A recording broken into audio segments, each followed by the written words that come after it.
Hello and welcome to day 9 of the Rio Paralympic Games. For the next few hours or so, our focus is here at the Olympic Tennis Centre, where it is the final day of action in the wheelchair tennis. Well, what a week it has been, with some of the best ever wheelchair tennis that has ever been witnessed on a tennis court.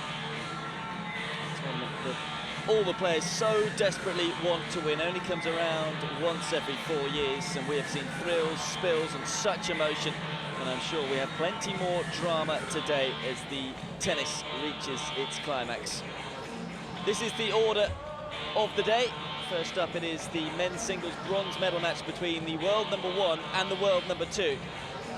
That's a nice way to start, isn't it, before the women's doubles final, an all-Dutch encounter. And then we'll round things off with the men's singles final, which is an all-British encounter as Gordon Reid takes on Ashley Hewett.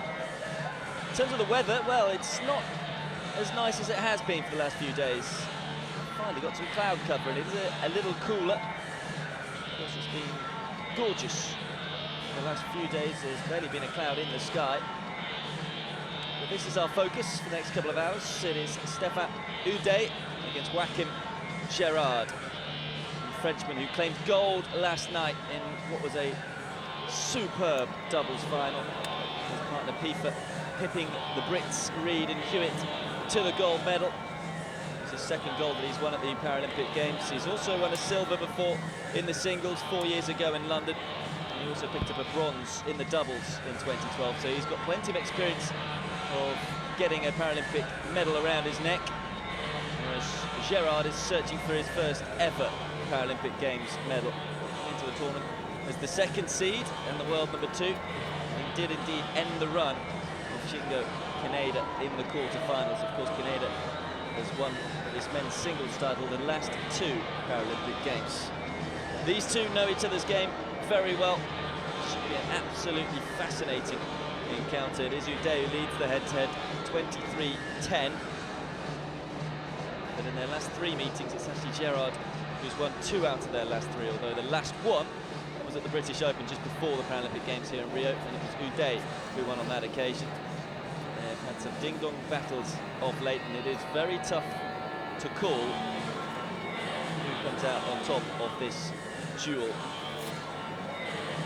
Just wonder whether the experience of Houdet, who's 45 years of age, will stand him in better stead. He's won 5 tournaments this year in 2016, and of course maybe feeling a little more relaxed after winning the gold last night in the doubles. He's already got a fine achievement in his pocket here in Rio. To add a bronze though to that gold medal. 9 umpires today on court. Okay, no cornets. Any questions? No? And heads, tails? No? Tails, please. Tails. Tails. Go there. Go there. Receive. Receive. Good luck. So Houdet electing to switch sides after winning the toss. Gerard then saying he will receive. So looking to steal an early break. It's the Belgian, no doubt. As I say, they know each other's games very, very well. In particular this year. They've met 6 times already, so this is their 7th meeting. It's 3-all in the previous meetings in 2016. So this you would almost consider as the decider. It's Gerard who won their first match at the start of the year at the Australian Open in the semi-finals. So we're taking a look at the chair umpire, Fabio Sousa, to look after this one. But yeah, it was Gerard who won their first meeting in 3 sets at the Australian Open in the semi-finals. Then Houdet won the next 2 before Gerard won again the BNP Paribas Open de France, and Gerard won the next meeting at the Swiss Open. In the final, they've had a fair few finals as well. The last 4 meetings have all been in finals. So it's the 5th straight encounter with something on the line. This is how Houdet has ended up in the bronze medal matchup. As you can see, they didn't drop a set all the way through to the semi-finals. He was outplayed by Gordon Reid in the last 4. Very appreciative of his opponent's play in that semi-final. He took the game to Houdet, who is someone who has a little bit more manoeuvrability because of his chair and his excellent reach. Very tough to get off the court and hit through. Whether the cool conditions may well suit him today. The ball won't travel through the air quite as quickly. As for Gerard, that was how he's got through again. Didn't drop a set all the way through to the semi-finals before he was upset by Alfie Hewett, I should say. He really took the game to the Belgian. 3-love up in the first set before losing it 7-5, and then dropped the second 6-3 to the British player.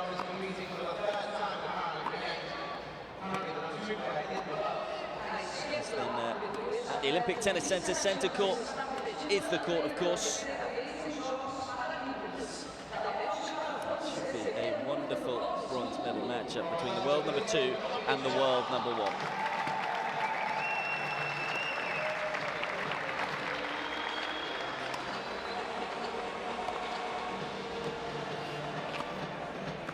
What a player Houdet is.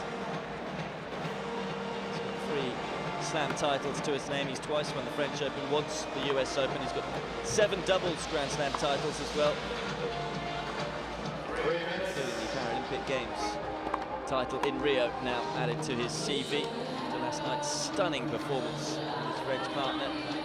As for Gerard, well, he reached his first ever Grand Slam final after beating Houdet in the semis at the start of the year. He finished 2015 really strong as well by winning the year-end Masters title. The man who ended Shingo Kaneda's long unbeaten run of 77 matches at the back end of last year, took his form into the start of 2016, but he has never medalled at the Paralympic Games, and you just wonder whether the experience for Houdet will be the difference in this one. Gerard, who likes to try and get on top of the baseline and take the ball early and dictate the play, but he was bossed around the court by Alfie Hewett in that semi-final. It was a match in which the 18-year-old really just decided to swing at everything and be as positive as possible. At the end of the day, it was just too good from the young British player. And again, Gerard showing his sportsmanship and also showing his experience and awareness of the situation by just saying it was too good for his opponent. You could see it at the end of the match point. He applauded when Hewett won. That really, his opponent was just on fire on the day. So it's been another really good year for Houdet. The top end of the sport for a fair while. This chair is something pretty special, $120,000 it costs. It's actually set up in a more elevated position on a saddle, which means he's got a little more reach than the likes of Gerard, who is in the conventional chair. Plays with golf clubs as well, which helps him to get the roll. It's rather apt that he plays with golf gloves as well, because he was the world number 1 at golf. He's also a qualified veterinary surgeon. So he's a busy man. A highly talented man, as well as supremely intelligent. He turned to tennis after playing golf with Johan Cruyff. It was Cruyff's charity foundation, who was heavily involved in sport. Working together at developing the World Golf Tour. They're disabled, but although golf was his preferred sport at the time, he said its lack of inclusion in the Paralympic Games meant that he turned to tennis, and he's glad that he did that, because he hasn't really looked back since. As I say, now a double gold medalist. Someone who is pushing the sport in the right direction when you consider what he's done with his chair. You see in the matches that he's just able to stretch and reach that little bit more for the balls, and also able to get a little more top spin on his serves, to arch his back a fraction more than a lot of the players in the conventional chairs. Those players have had very good years, as I say. Gerard, 38 wins, 14 losses. Houdet, 49 wins, 9 losses. This is a match that they will both be oh so desperate to win.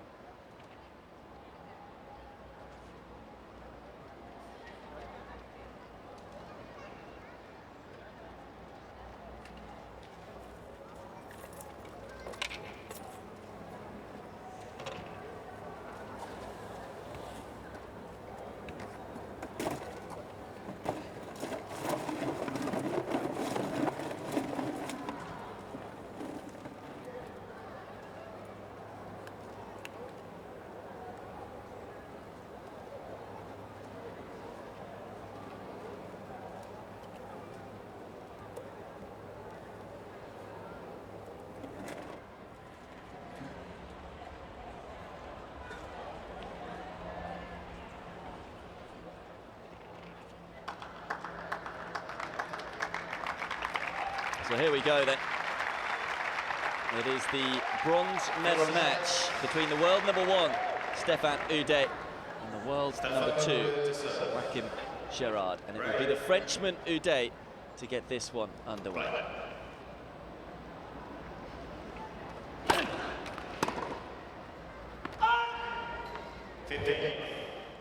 Gold last night for Houdet and Piffet. Was the first gold the French have won in the wheelchair tennis tournament in 2016. First medal, in fact, so he's looking to add to that tally. Belgium yet to get on the board in the wheelchair tennis.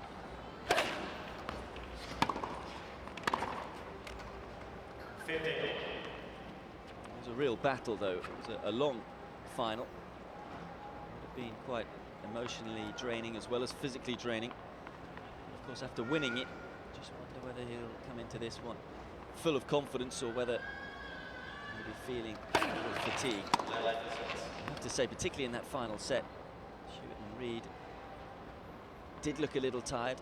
Errors did creep into the game from both teams, really. It's just Houdet and Piffet who were a little more consistent when push came to shove.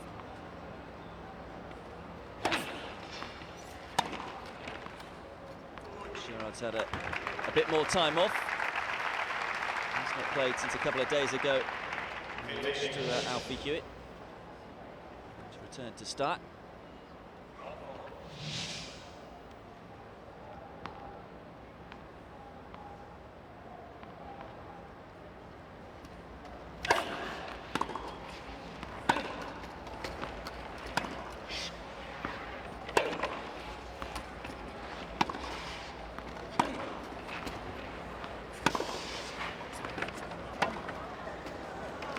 Superb backhand.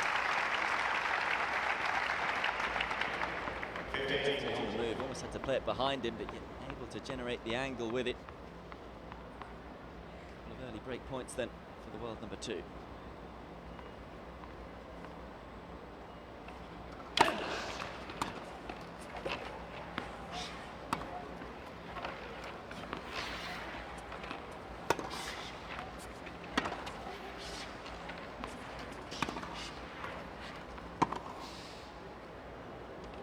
Oh, slanted inside the baseline. Sumptuous lob from Houdet.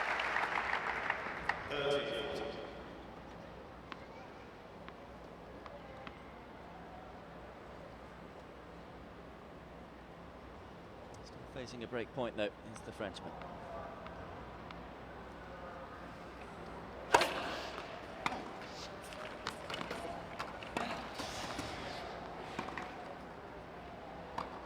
Opened the court up beautifully. Nice 1-2 punch with the wide serve and then the forehand into the open space.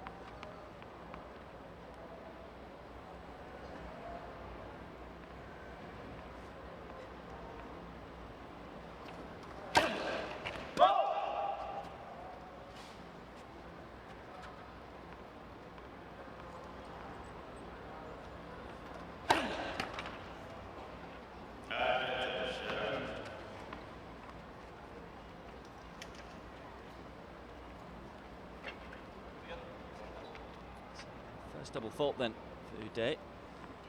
Gives Gerard a third break point.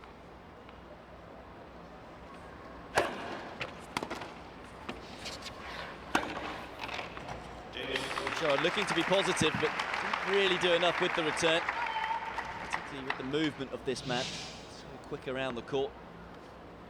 See, they're just a little too short. The second bounce, easy pickings for the top seed.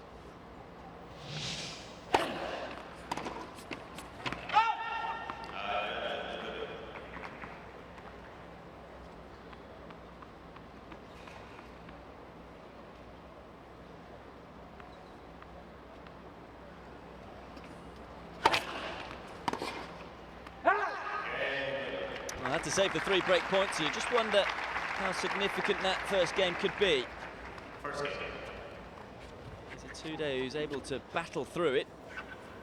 It's the first game, the opening set. reminder, the head-to-head. It is Houdet who leads it 23 matches to 10. Met 6 times though in 2016, 3 wins apiece.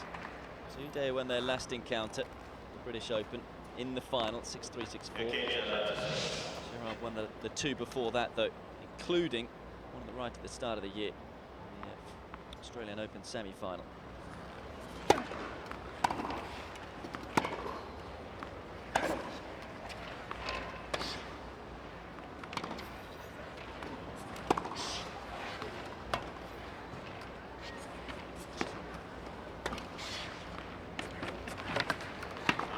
Clever. Didn't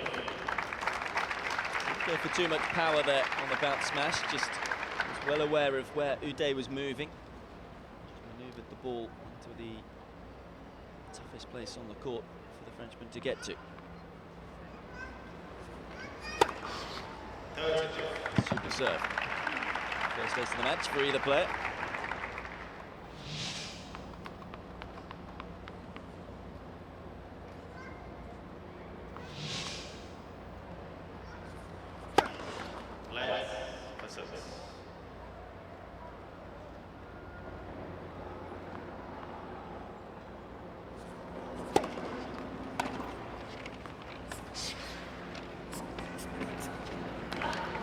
Devilish drop shot.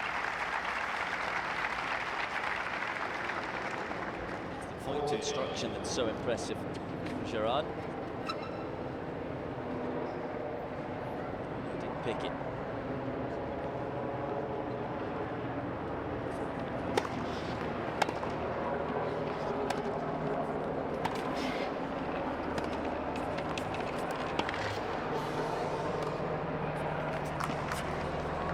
Such positive tennis from Gerard. Getting on top of the rally early on, taking the ball early and dictating the play. Important game to win for the Belgian, particularly when you consider that he had those 3 break points in the opening service game of Houdet's. No hangover from Gerard. To stay in the present, not focus on what had gone before. So 1-1 first set.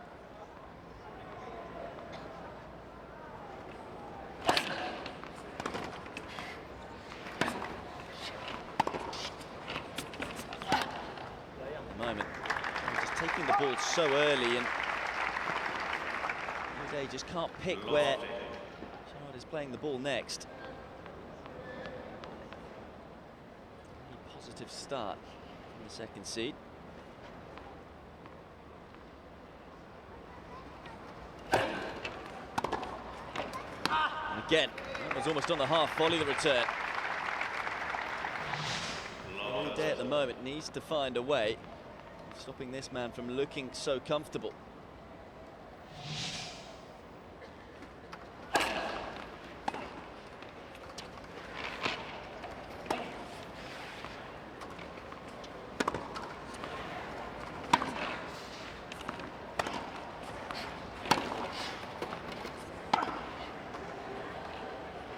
That's a better point.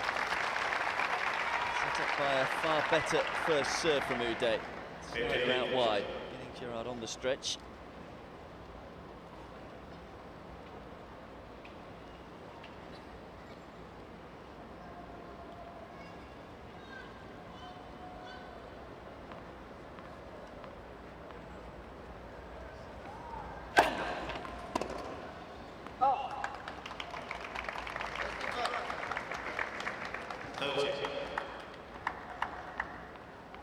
You can see what Gerard is looking to do in these early exchanges. He's trying to be positive, trying to rush his opponent.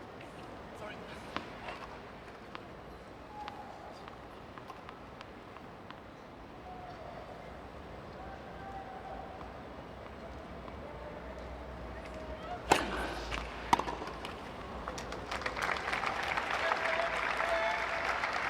Nice variation on the service, Houdet. The use of the chair for the kicker.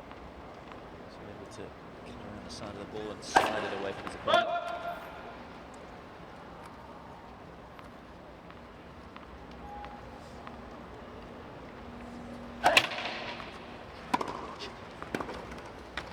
Then taking advantage of the second serve, Gerard, and firing it back to the wheels of the chair for Houdet.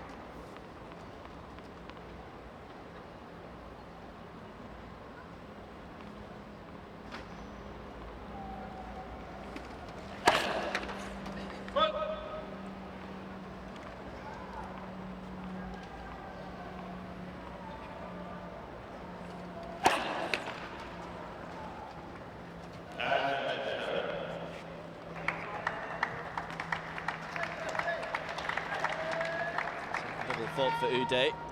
Another break point for Gerard. Remember, we had 3 in the first game.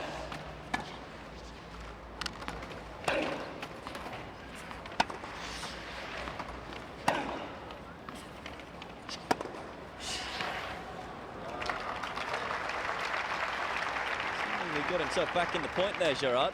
A tame, unforced error, though, to end it.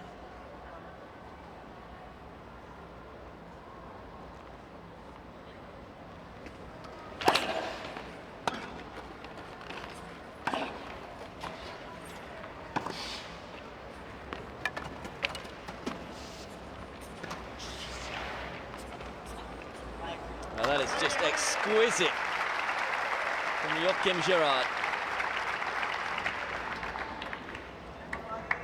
The thing with wheelchair tennis is it has to be so good to be a winner.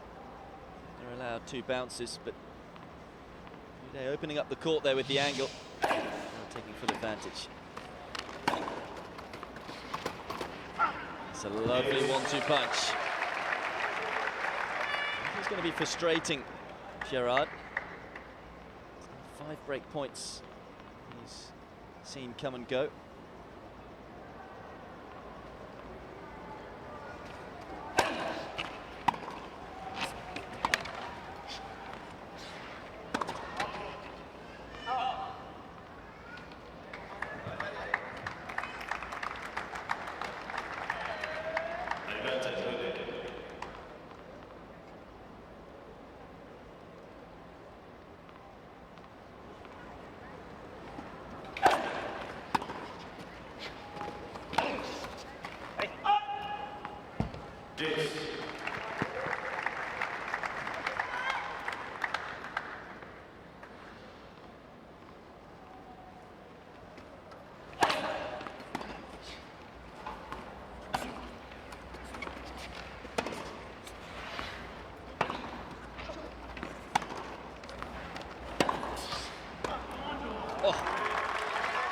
That's the advantage of the chair, you feel, for Houdet. Stretching as far as he could for that forehand to force Gerard into the error.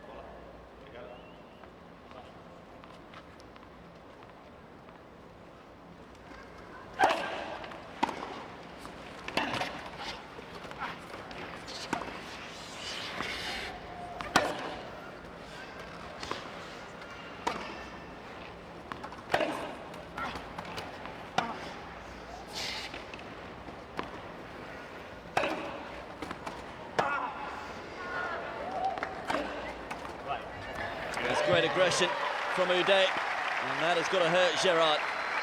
Twice now on the Houdet serve.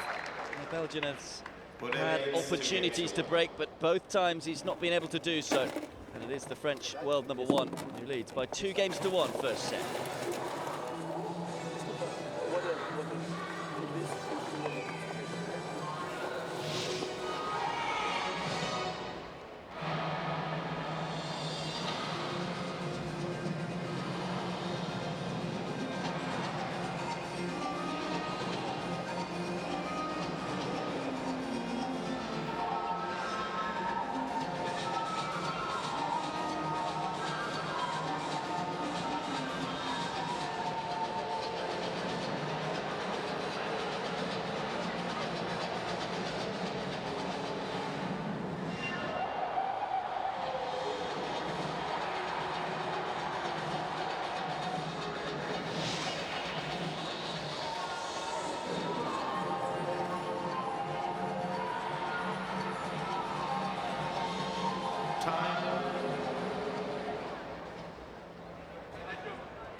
just missed it.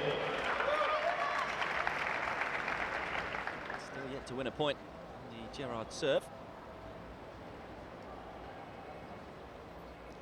Beginning to be a little more aggressive is the Frenchman. After an excellent start by the world number 2, who's dictated most of the rallies despite being 1-2 down.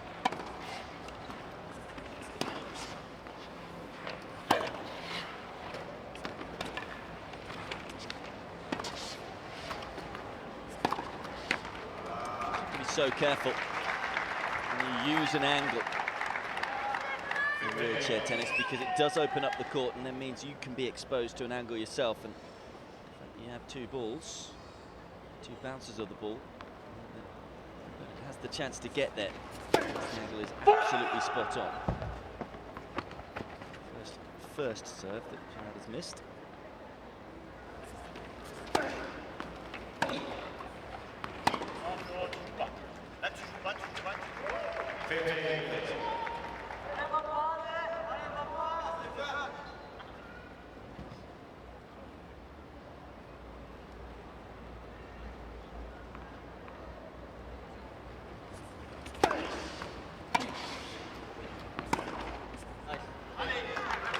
The nice there from Houdet, and an alley from Gerard.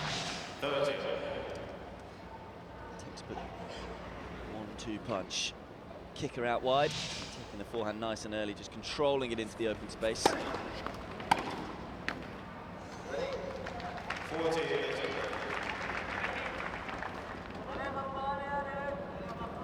Coaching team.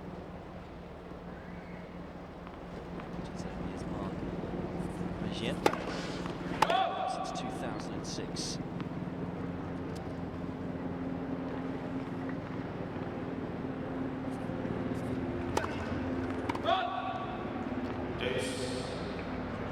It's not fault for Gerard.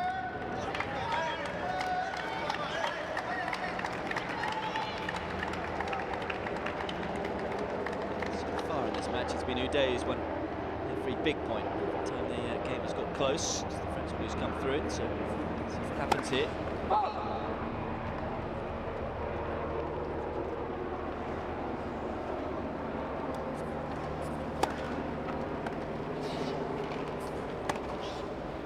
Just got the return a little wrong there, Houdet. It was a good kick serve from Gerard.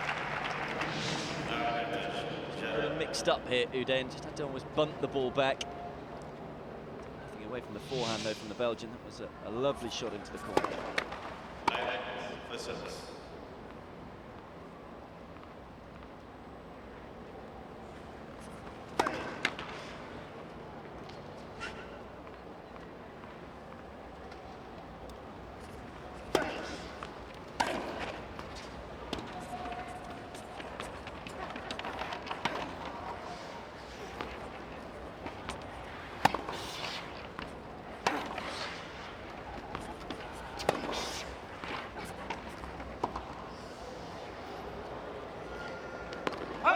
Oh, it's only just long. How hard is Gerard, though, having to work to get the point against Houdet? His defence is just incredible at times. Gerard, for once, wins a juice game. Level at 2 games all in this opening set. It's the battle for the bronze, remember. Following this one, we will have the gold medal match in the women's doubles. All Dutch affair. Griffioen and Koot taking on Buis and Groot.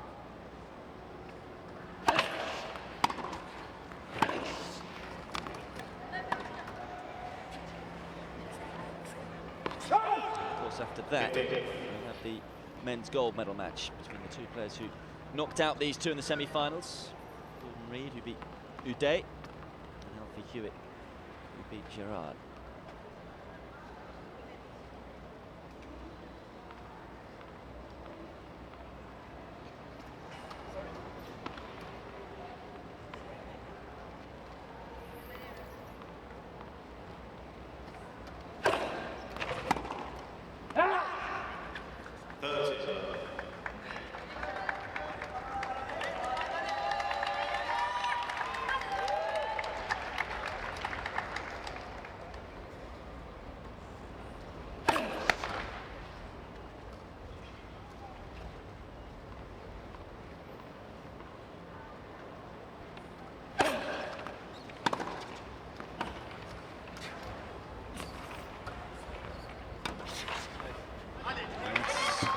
great tennis.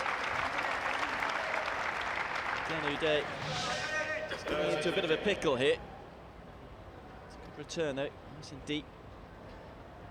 So clever because not allowing Houdet a chance to swing at the ball. Pinning it to his chair.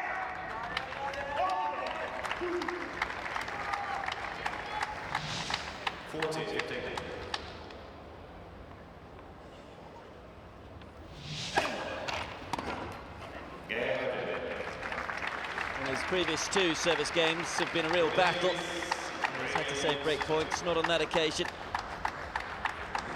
Houdet taking that one relatively comfortably. And leads 3-2 first set.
Serve so far then. Gerard serving 2-3.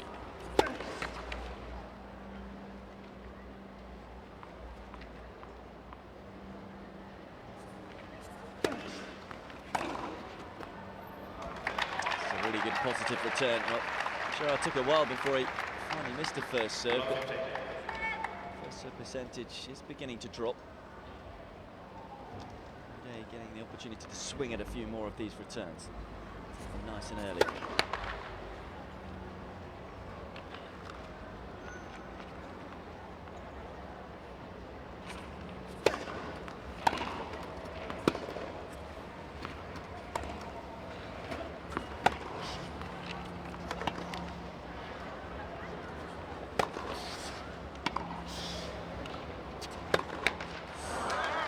And it's a tough shot to execute at times, the smash.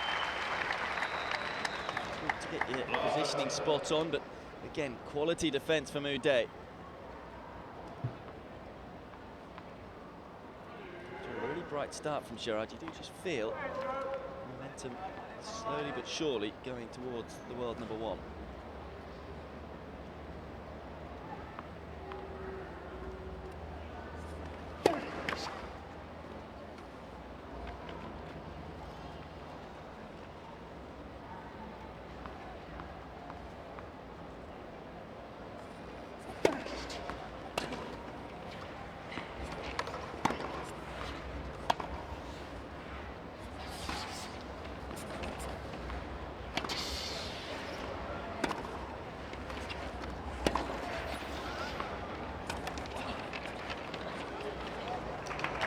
Too good.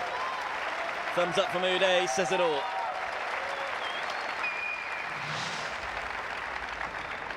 Exquisite point construction from Gerard, but what movement from this man. He's 45 years of age, but he's as fit as anyone else on the tour.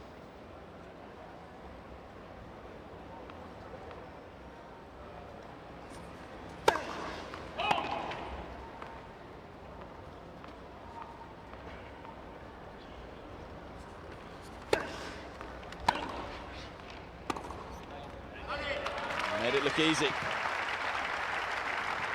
And opening up the court with the serve out wide. surprisingly electing to play that with a forehand, but he was wider than he probably had to be. With the 12th winner.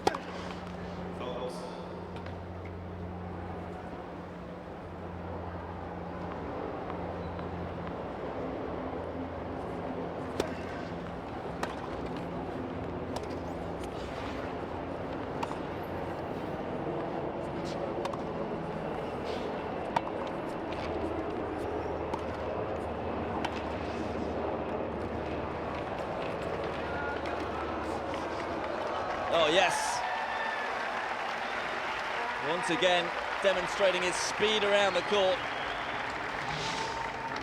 Having got there, still had a lot to do to control this one up the line. Made sure he got the depth to get it past Gerard. And Houdet carves out a first breakpoint opportunity for himself.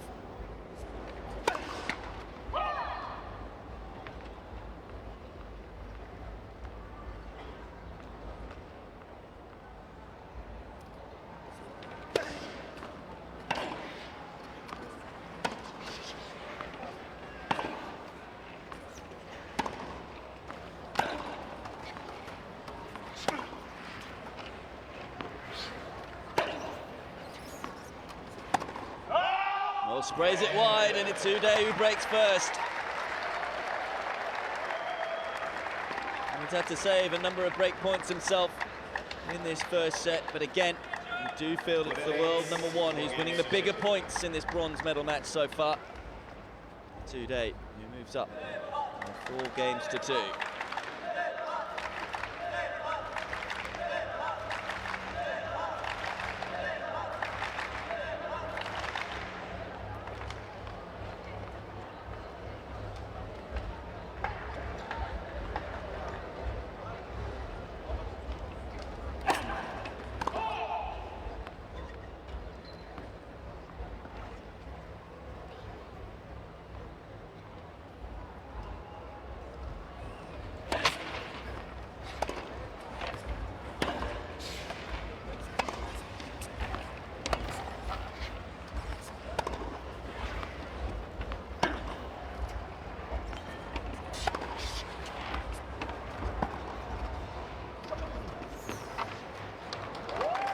It's a sensational point. Had a bit of everything in it. The heavy topspin backhand to open the court up, and then a delicate touch at the front of the court. Did it with such ease as well.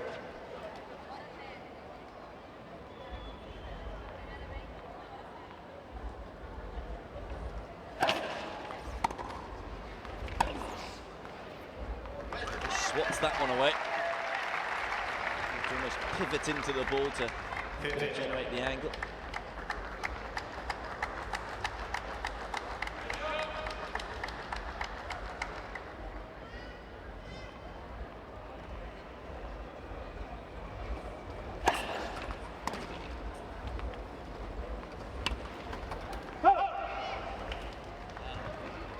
Unforced error from Houdet. Very few cheap points to his opponent. A huge part of his game that he gives very little away.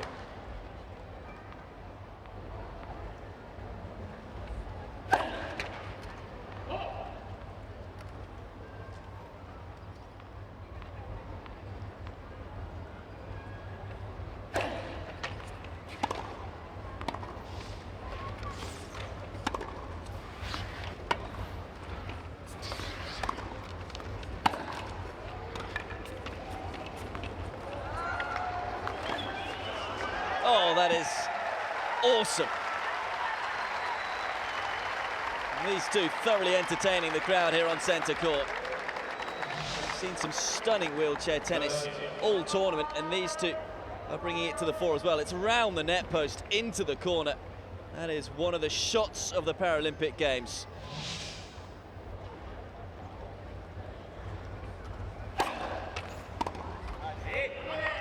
What a way to respond from Gerard.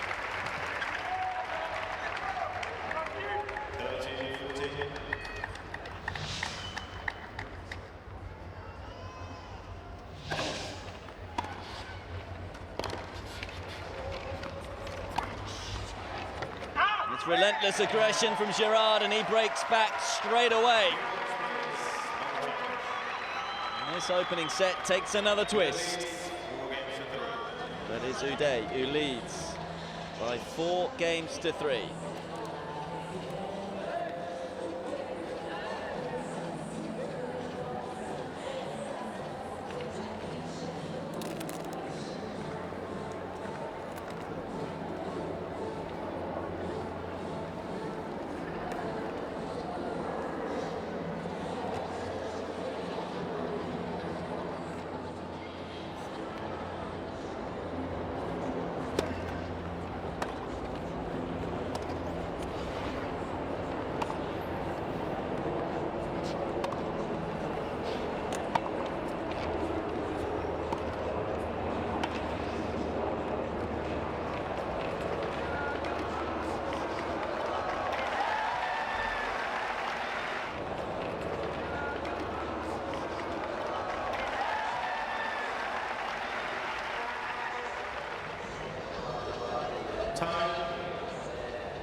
I feel this match has come to life already.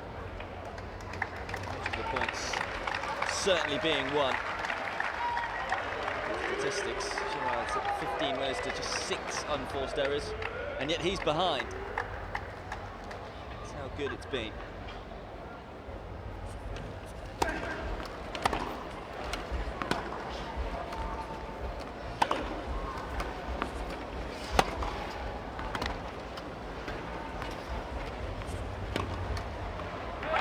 Beautiful backhand. You can see why these two, the world number 1 and the world number 2. Shows how well that Reed and Hewett have played. They were able to beat these two to the final.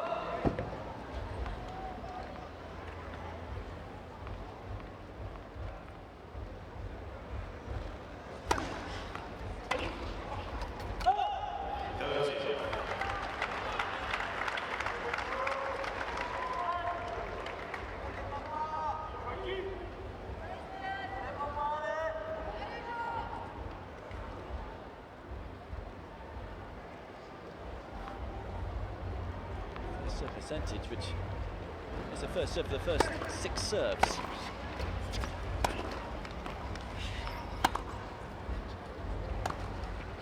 Second smash is missed. It's safe to say we'll be seeing a few more lobs from Houdet. Gerard does come forward, struggling with that shot a little. Now, noted down his coaching team.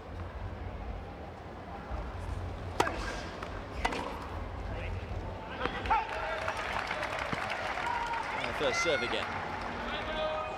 50%.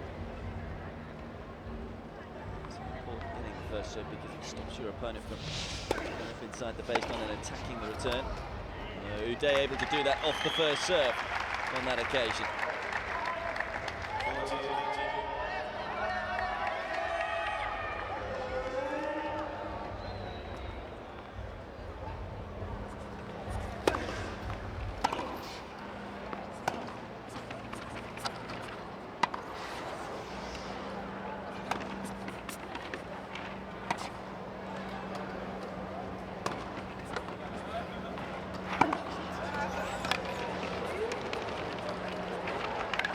Just putting enough side spin on the ball to stop Houdet from getting there.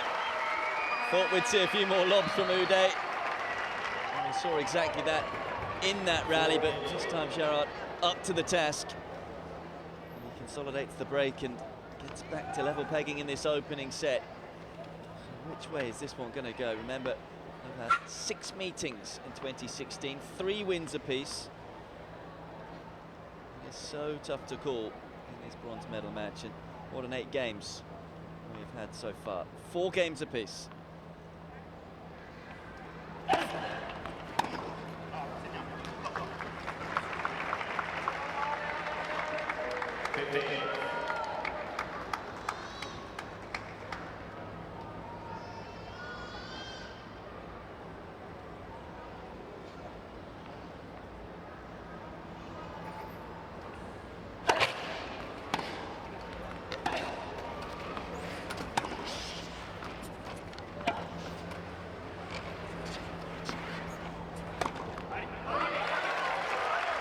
Time electing to take it on the bounce smash, which was definitely the right decision.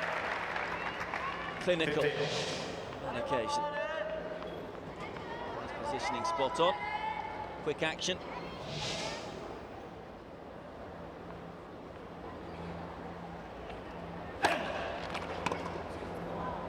That's a wondrous return. Being ultra aggressive with the returns. The delight of his coaching team.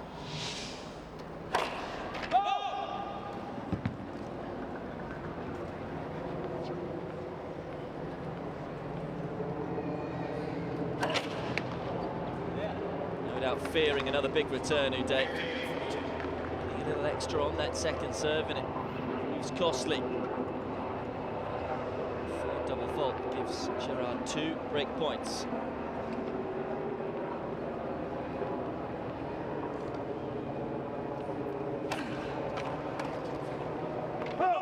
Take the first though. So far up the court to take it early, take the time away from Houdet.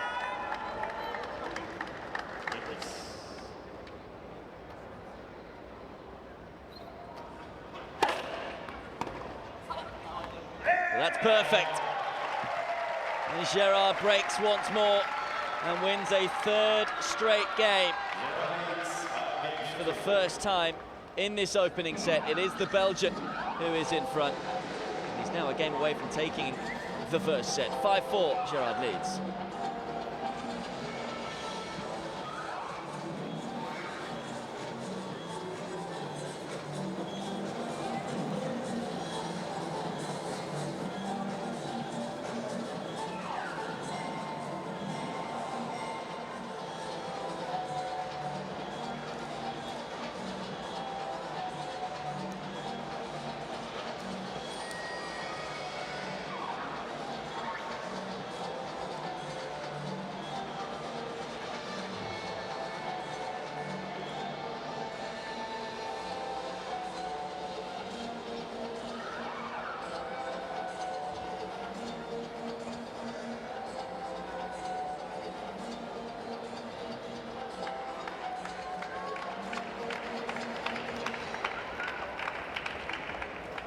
Time.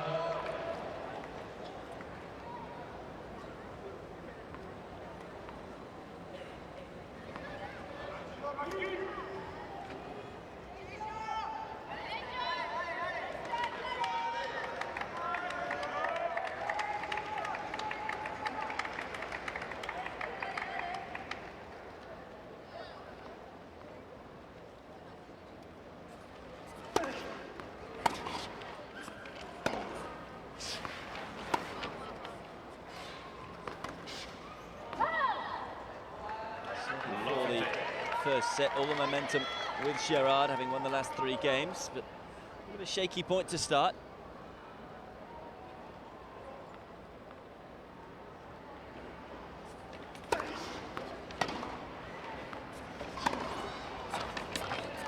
It's a monstrous backhand up the line.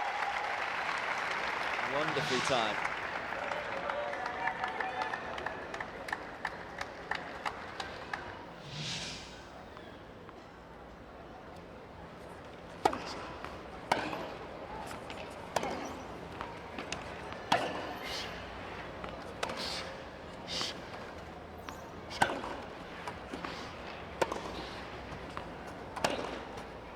Just pulled it wide. Hasn't been able to get up inside the baseline all that often and dictate the play, Houdet. Just his 9th unforced error, though, in a quality set.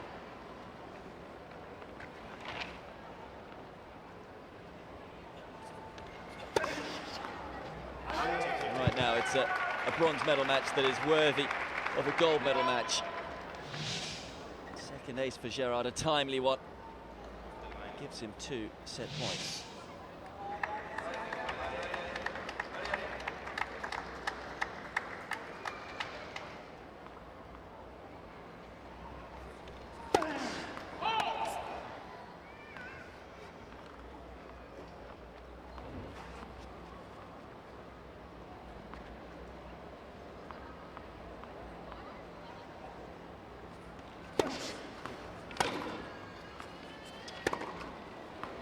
Sumptuous. And that is a superb set of tennis from Gerard.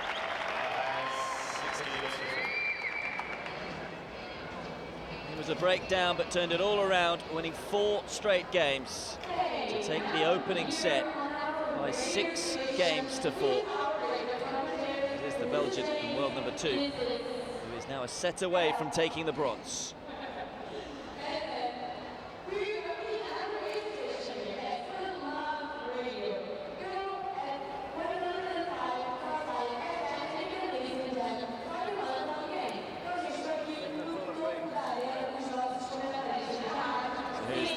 Opening set, quite stunning tennis from both players, but look at those on the Belgian side. 23 winners to 9 unforced errors.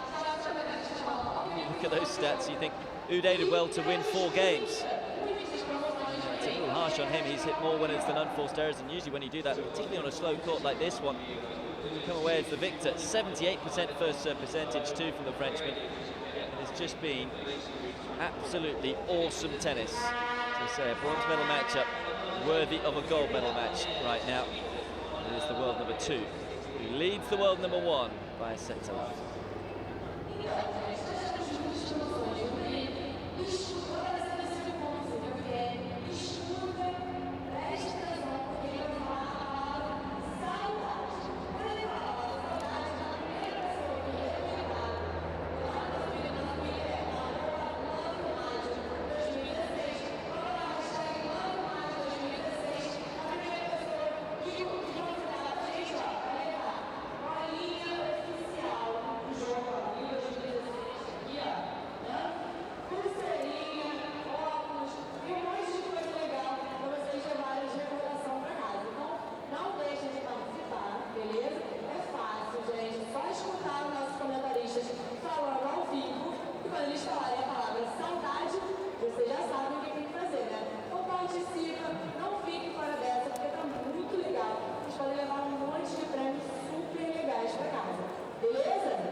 Houdet just taking a bathroom break, which is understandable because it is the man in your screen that has won the last 4 games, which enabled him to take the opening set from a breakdown.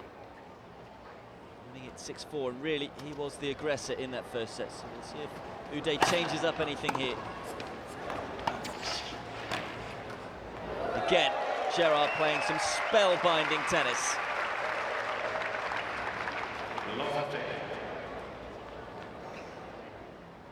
He's just going to continue to do the same, and we'll hope his level stays as it was for the first 45 minutes.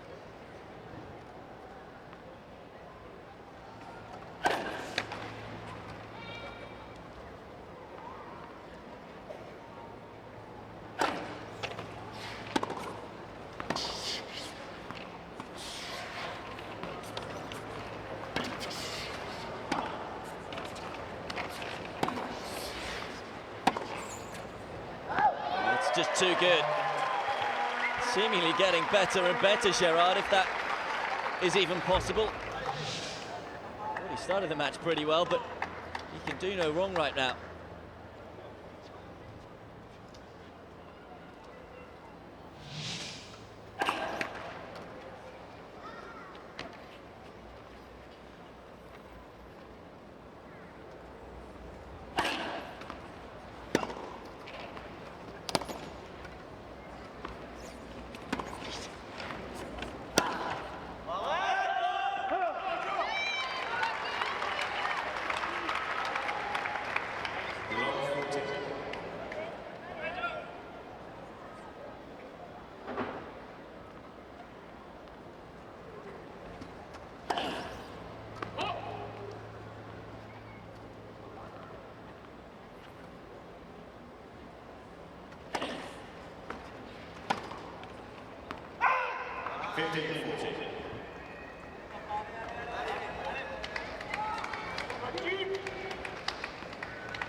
Break point still for Gerard.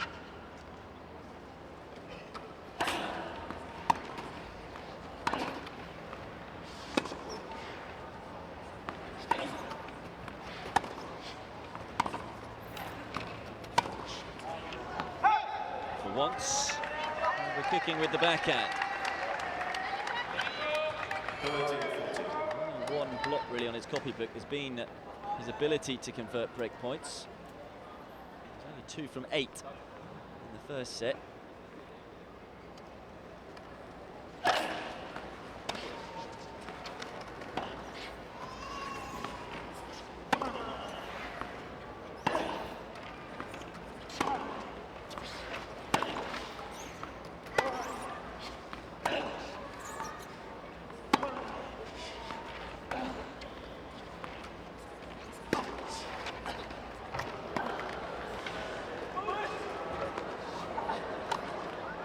Gets there in the end, and it is third time lucky on the break points for Gerard. He is in the ascendancy, no doubt about that. Breaks early on in the second set and wins a 5th straight game. I have to say, Houdet did brilliantly well to get that ball back, but not a chance on the bounce smash. I do feel the top seed and world #1 has to change something here, because Gerard is playing all the tennis. He's the one in control of the points. It's the Belgians who are on the feet.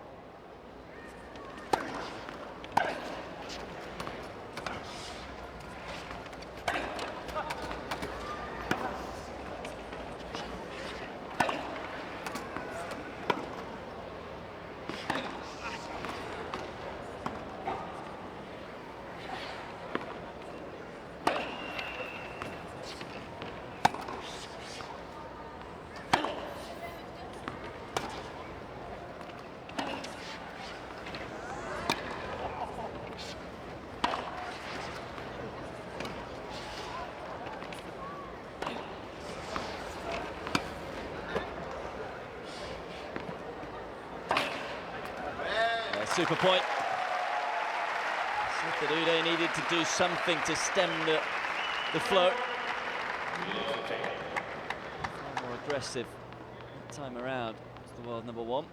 Can he stay that aggressive? He have to play slightly out of his comfort zone if he is to turn this bronze medal match around.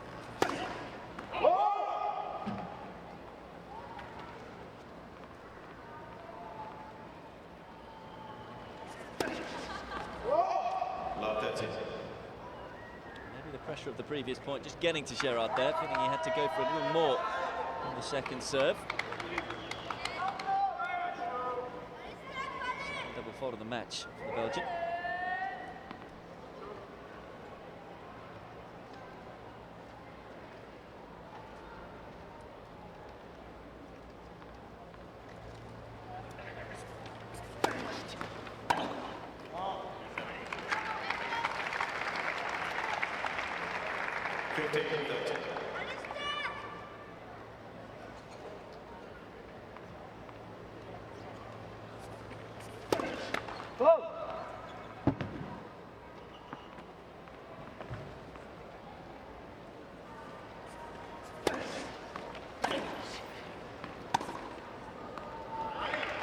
Smoothly done.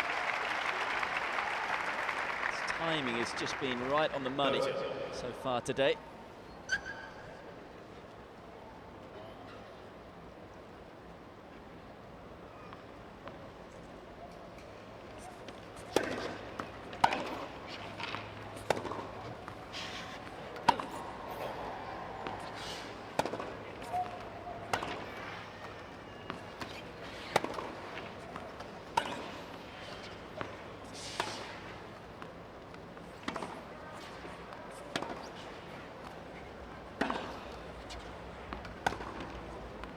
Oh, it's so good. It's just a pleasure to watch. Looking like he's in complete control of his game. Just manoeuvring the ball from side to side.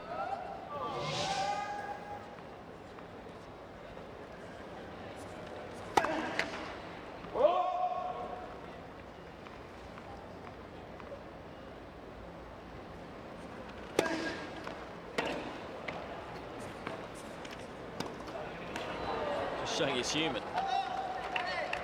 So rare for Gerard to miss a backhand. Incidentally, he's looking to create history. He's like him, Gerard. He's never won a medal in wheelchair tennis. There's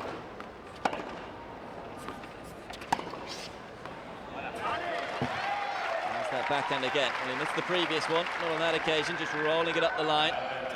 Yeah, again, a little frustrated. The fact that he's not really doing enough with the return. Gerard under pressure.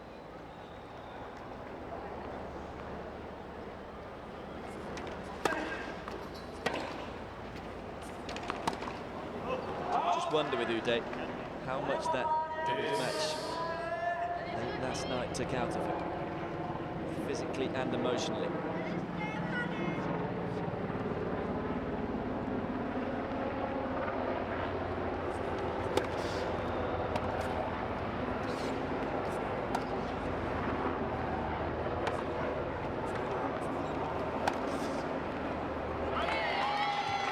A little short, but you have to credit Gerard.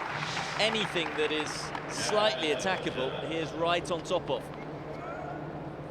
There you can see they're just wheeling away and annoyance with himself.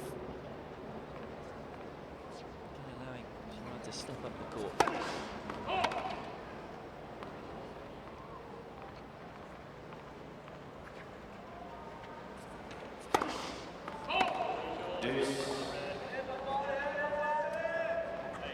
Double of the game.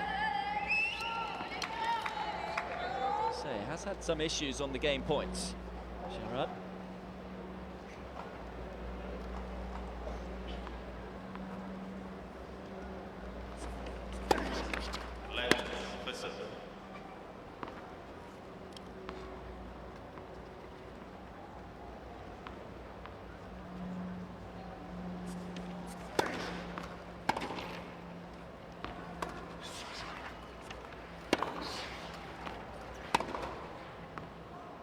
Found the line. It's a look from Houdet towards the line judge. Didn't get the call that he wanted. Just enough topspin, and it was right on the line.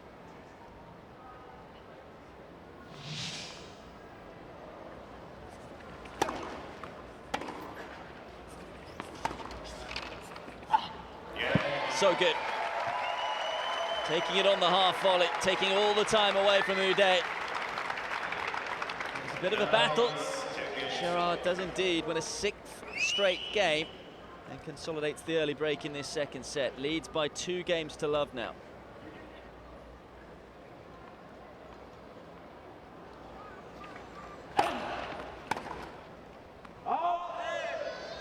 15.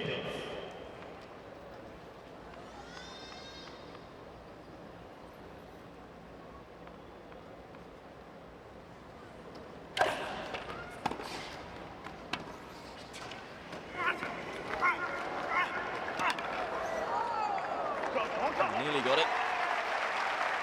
Make Houdet feel a little better.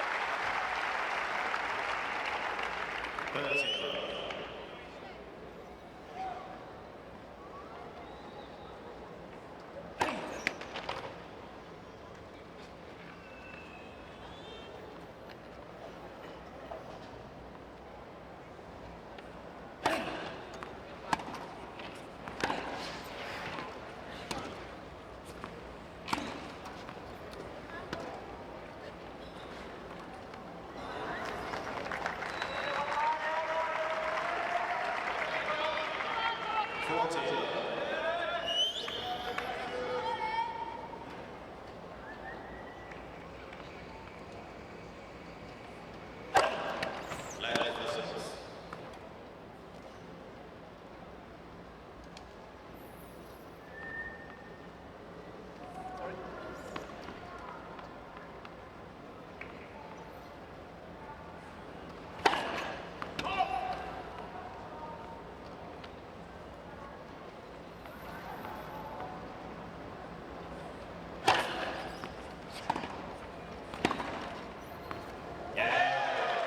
Super 1-2 punch, and Houdet finally stops the rot. First game in 7 for the Frenchman, and he's on the board in this second set. Well, it's Gerard who leads by a set to love and by 2 games to 1.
Was all with Gerard, but a love service hold from Houdet in the previous game.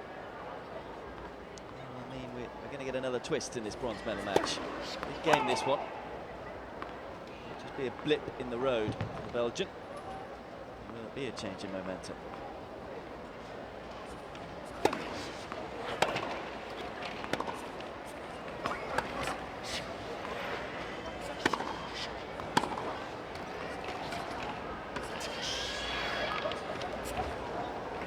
Exquisite.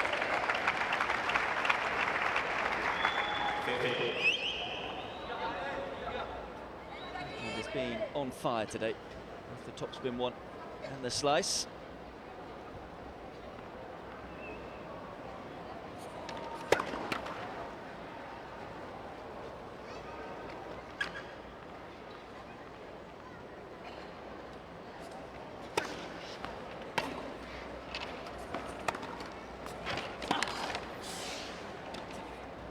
More quality. At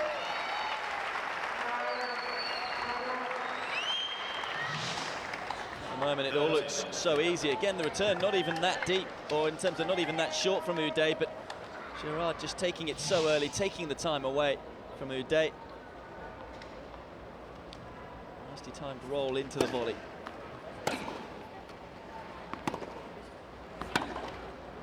There's the aggression that Houdet needs to show. You have to take some more risks, you feel. Gerard is just playing too well in any rally to get him out of his comfort zone. Didn't even give him a chance to swing at that one. play by going back in behind him.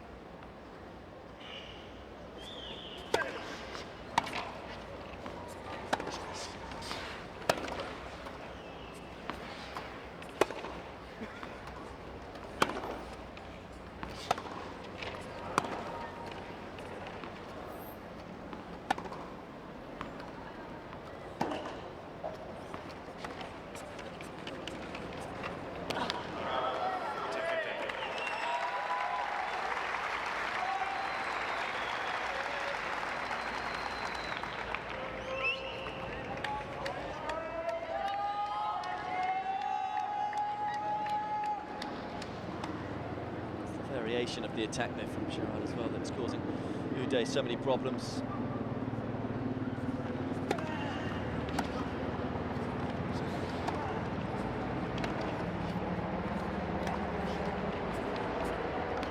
That's wonderfully controlled up the line.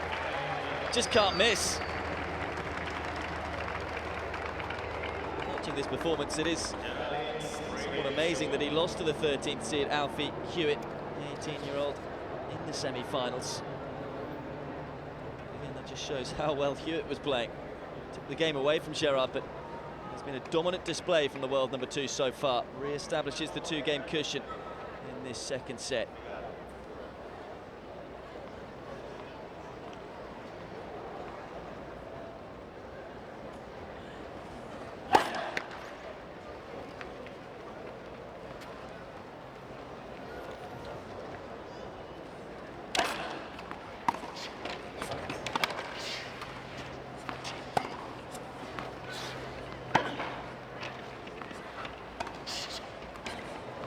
Blocking it up the line. Pointing to his head, and right now his point construction has been spot on time and time again. Talked about the backhand and the variation of it. Seen him have effect with the topspin one, the slice. That one more of a punch. Again, it's got to be right on the money from Houdet just to win a point right now. Wait, please.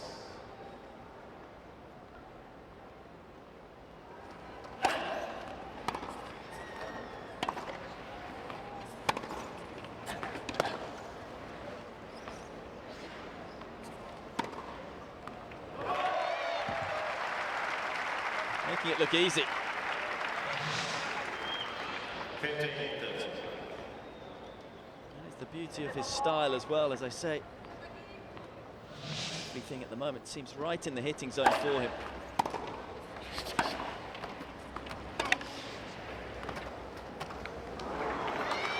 And as I say, Houdet having to play out of his comfort zone. He's a player who likes to play on the defence, likes to counter punch, but he's not being given a chance to get to many of these balls, and it's 2 more break points for the world number 2.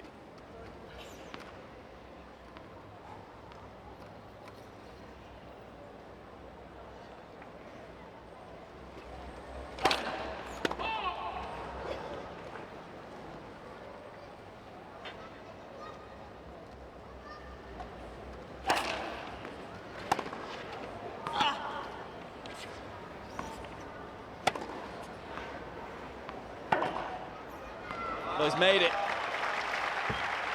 I say, what a counter puncher Houdet is.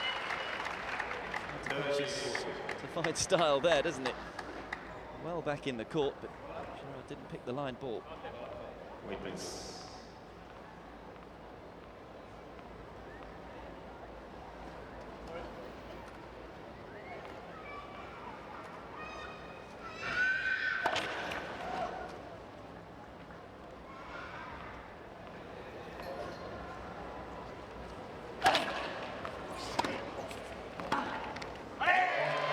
It's another great return from Gerard. And is this man a beaten man? Gerard breaks once more. Has a really healthy lead in this second set. It is the Belgian who is up by a set to love and by 4 games to 1 with 2 breaks of serve.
so good to watch.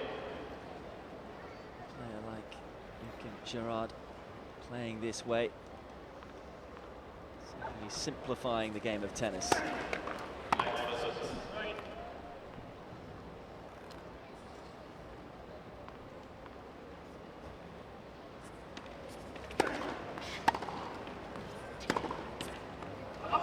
It's a delightful 1-2 punch.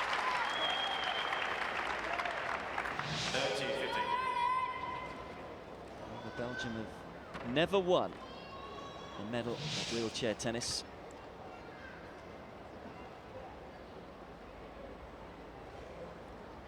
Gerard, who's never won a singles title at Grand Slams. Edging closer to a bronze medal at the Paralympic Games, which I'm sure he'll probably list as his best ever achievement. He did win the French Open title in doubles in 2014.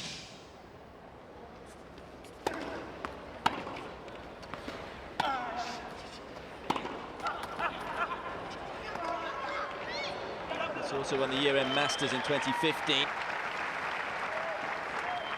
This would have to be one of his greatest achievements. Houdet is not going to give it to him. Do wonder about the fatigue and emotional drain of last night winning the gold for Houdet, but really he's been completely outplayed. Gerard has just been too hot.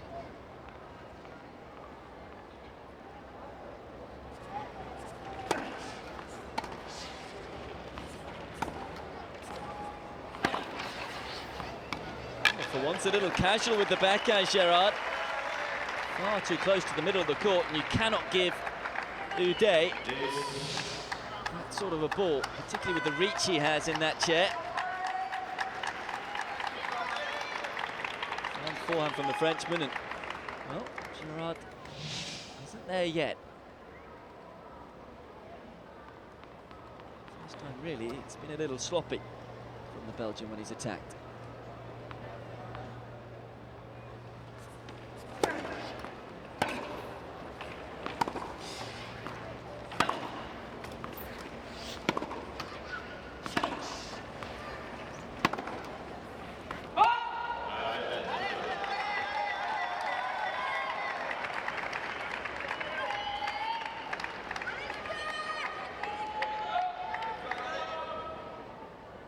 Chance then for Houdet.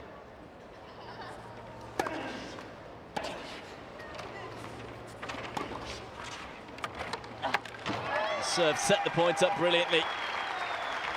Houdet straining every muscle in his body to try and get that ball back in play.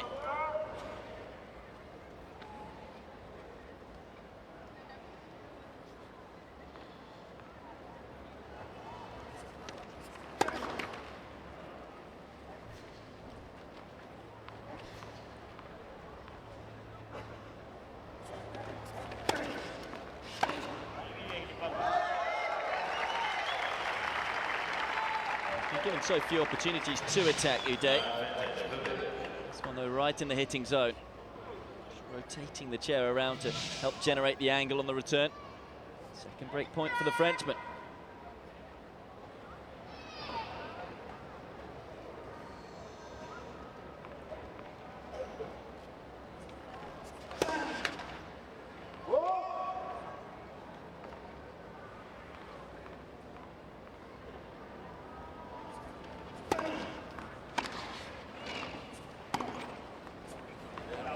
So good.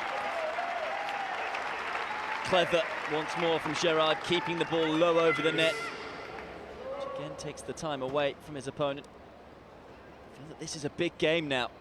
If Houdet can somehow nick it, then it may be game on again.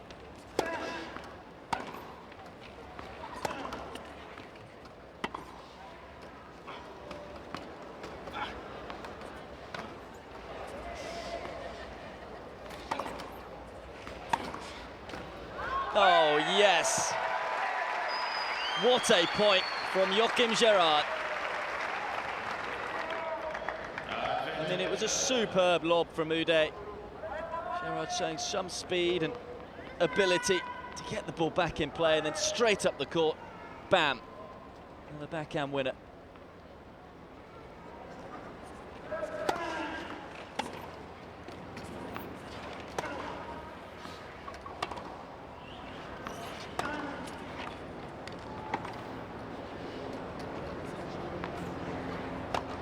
Oh, he's missed that one as well.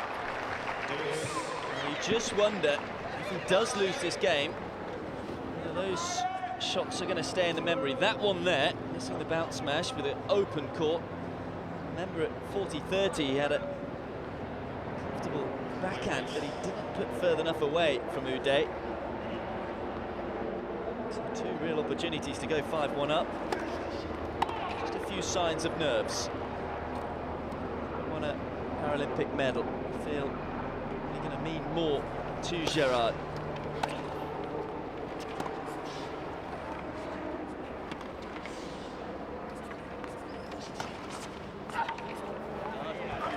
Coolly done this time. When I say it means more to Gerard, of course it won't mean more, but in terms of getting over the line, it'll be that much tougher because he hasn't done it before. This man has. Gold last night, won gold before in Beijing in 2008, both times in doubles.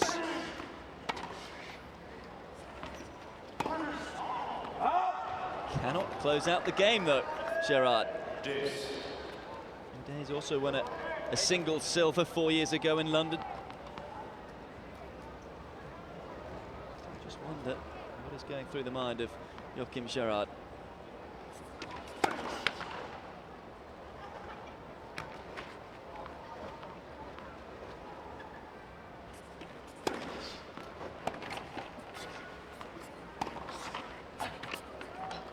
It's too good.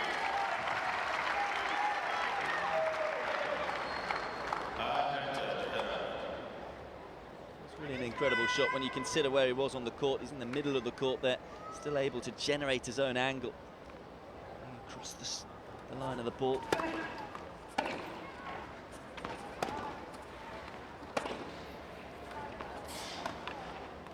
Intelligent play, and this time Gerard does close the game out.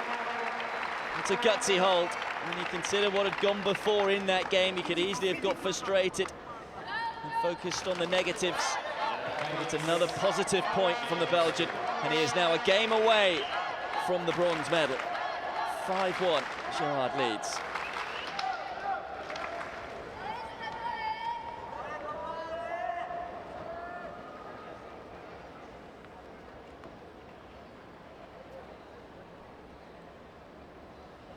Serving to stay in the match then Houdet with new balls.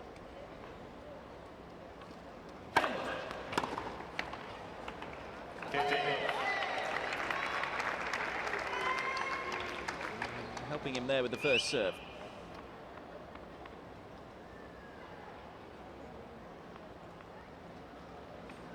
A vicious serve from Houdet onto the service line. Plenty of power in that one.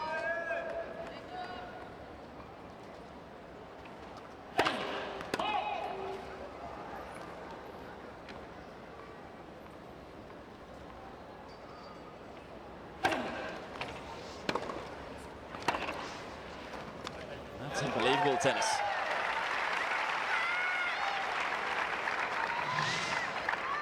It's had to be that good though, just to take anything away from Gerard. The Belgian just saying well played.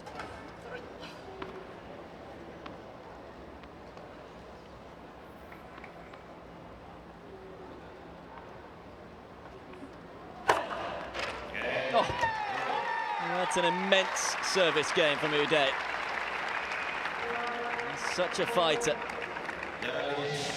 Adds so much to this sport, does the Frenchman.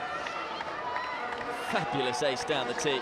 Keeps himself alive for now in this bronze medal match, although it's Gerard who leads by set to love and by 5 games to 2.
serving for the bronze medal. Gerard, 5-2. That's been a key factor to his success today. 15. Able to draw the short return off the first serve.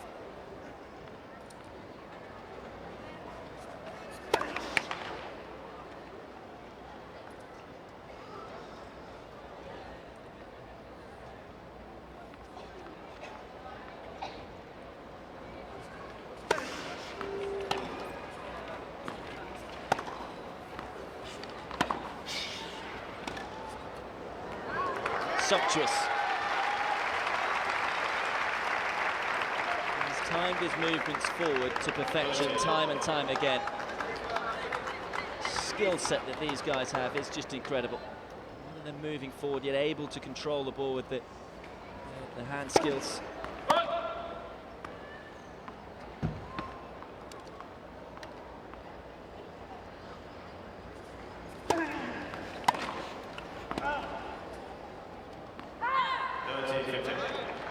Like it on the return from Houdet. He's running out of time. Needs to find a fair few more of those.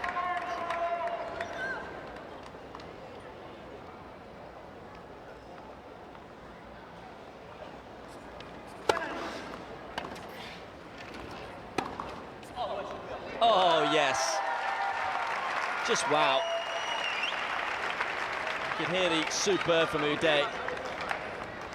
And really, it has been superb from start to finish from the world number 2. Can he close out what has been an exceptional match? 2 bronze medal points. Thank you.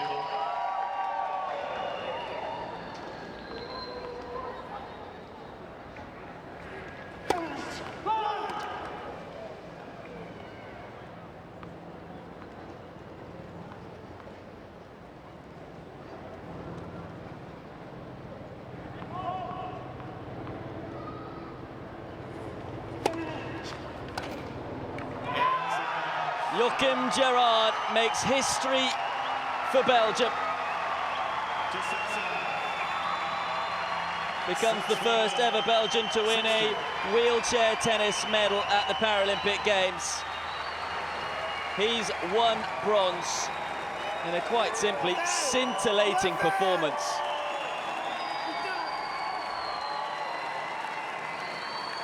And that is what it means to him. Credit to Houdet. He was just beaten by the better player today. He still goes away from the Paralympic Games with a gold medal after winning the doubles. But this man was just inspired. You struggle to see a better performance on a singles court, and he was able to do it on the biggest stage. Gerard wins the bronze medal.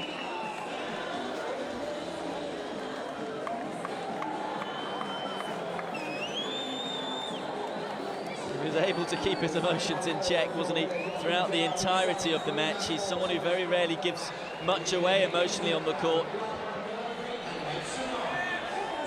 Showing everyone just what a Paralympic medal means. Gerard, the winner, world number 2, defeating the world number 1, 6-4, 6-2 in an hour and 20 minutes.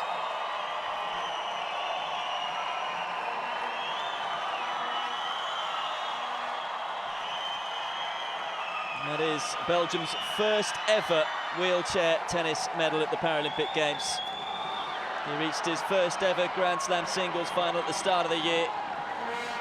And now as the year nears its conclusion, he is able to get a Paralympic medal, his first ever medal. And it is also Belgium's first bronze medal of these games. They've got 4 golds, 3 silvers. Gerard able to add to the medal tally. Houdet, you just wonder about the effects of last night and all the emotion of winning the gold medal in what was a gripping and fascinating men's doubles final. I'm sure he'll look back on these Paralympic Games as a success. The top seed ends the singles competition empty-handed. I'm also sure he'll be able to sit back and analyse what went on in that match and be able to just say the better man won on the day. Rated by his coach.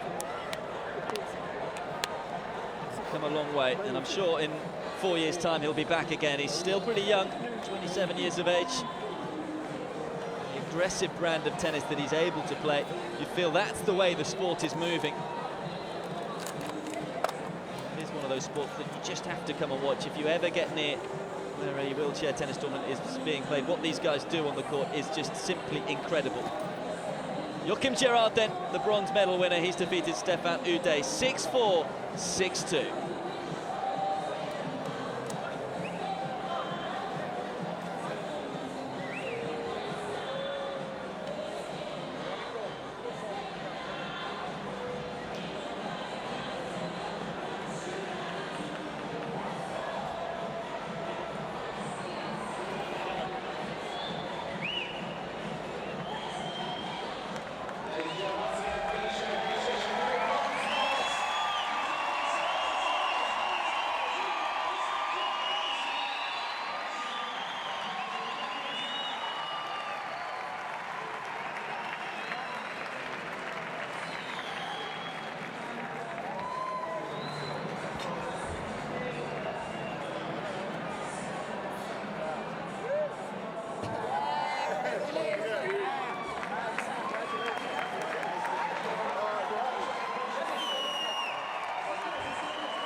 s'arrêter à un moment donné parce qu'il vient de regarder.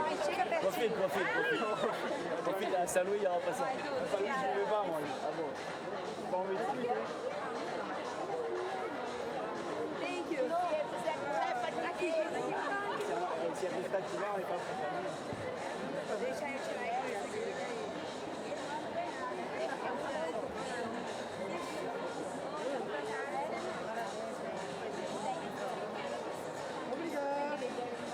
Congratulations. Tira foto com ele, vai ali, ó. Deixa a moça tirar, aí você vai ver. Very good match. Very good match. Thank you. Vai ali, Mel. Brazil and play as good as this. Thank you.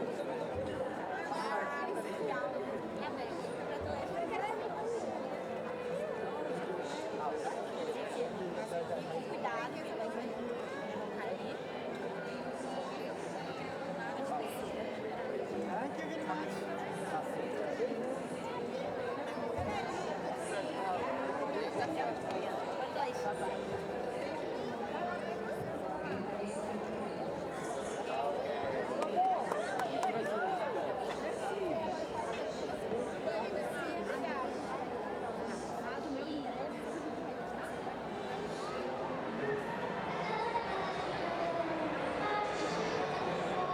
What a superb bronze medal match that was.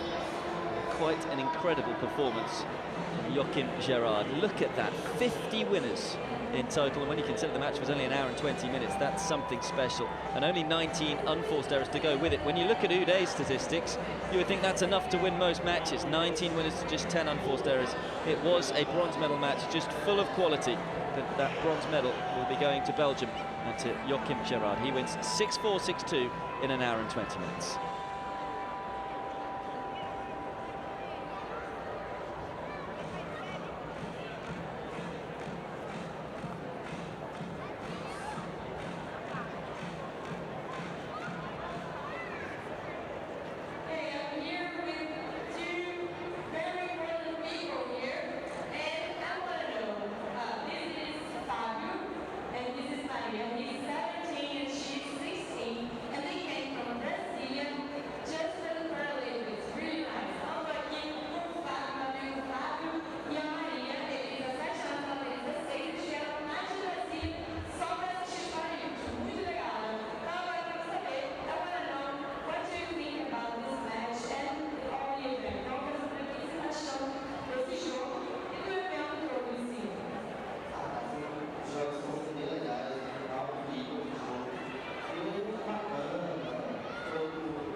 It's a cloudy but warm day in Rio as we look ahead to the penultimate match here at the Olympic Tennis Center. Floodlights are on an afternoon that sees the cloud take a bit of the glare of the sun out of the eyes of the players. And the players involved in this women's doubles gold medal match, Griffioen, the singles champion and the woman she beat in the final, Aniek van Koot, against their fellow Dutch women, Buis and Rio De Groot. Buis, a winner of the gold medal in 2012 with Esther Vergeer. And here are Griffioen and van Koot preparing for a match they'll be playing with each other. There are regular partners, of course. Griffioen beat van Koot in the gold medal match. But they've been playing together for so long that those sort of rivalries and issues are very much part and parcel of sport and this sport, so really no issues at all. Buis and Rio De Groot. Just 19, playing in her first Paralympic Games, and what an opportunity for her. Well, the Dutch have such a strong, deep tradition, legacy in this sport, particularly in the women's side, with Esther Vergeer, one of the, well, perhaps the greatest wheelchair tennis player of all time, having retired. But the next generation are certainly making their presence felt here. Definitely, yeah. I mean, you've got the youngster, yeah, Rio De Groot, as you said there, and these two have got nothing to lose. You know, they can play with real freedom. I mean, I'm sure if someone had offered Rio De Groot in particular a silver medal before these games, she would have taken it, but has the chance today to steal a gold against the experienced duo of Griffioen and van Koot, who well, they did the Grand Slam of Grand Slams in 2013. They won all 4 of the slams in that year. 11 slams coming into this competition before. They've had so much success together, and they are the strong favourites for this one. In Griffioen, having won the gold in the singles, she's also finished the world #1 5 times before at the year end in doubles.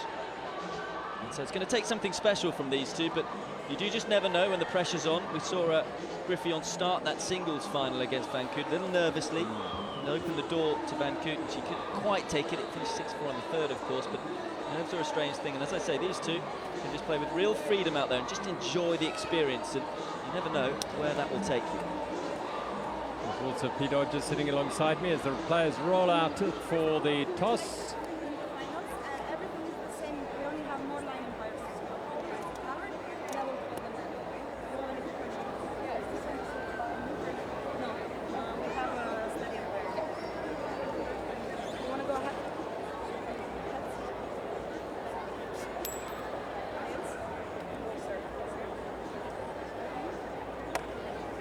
Tails it is, and Griffioen and van Koot win the toss, and Geoffrey, the umpire for this gold medal match, will take to her chair as the players roll out to warm up. Nice warm up pause. Well, the Dutch really are just phenomenal. It's the 3rd successive Paralympics, and it's an all-Dutch women's doubles final. Of course, Griffioen has a gold medalist, the world #1, has yet to win a gold medal in the doubles, so that's something she wants to put against her name. She lost the final in London, playing together with van Koot against Buis and Vergeer, and then in Beijing lost the final playing with Esther Vergeer, which couldn't have been easy. A woman who wins everything all the time, Esther Vergeer, in those days. I think that's her only ever Paralympic loss as well for Vergeer, so it was not something that Griffioen wanted, and that was another reason why I think there were nerves yesterday in that final, because you know that was an opportunity that she would have looked at and thought, I should have won gold on that occasion. Is it going to happen again where I lose in the final when I'm expected to win?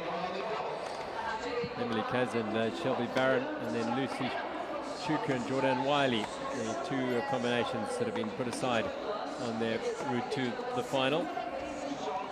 Yeah, they are a formidable combination, and the left-hander van Koot is perhaps the more emotional, more expressive of the two, and she's perhaps a little more expressive on the court as well with her racket. That left-hander's forehand is a very dangerous weapon. Buis and Rio De Groot, Anna Matheson and Kaiten Verfruth, and then Yu Kimiji and Miho Nijo.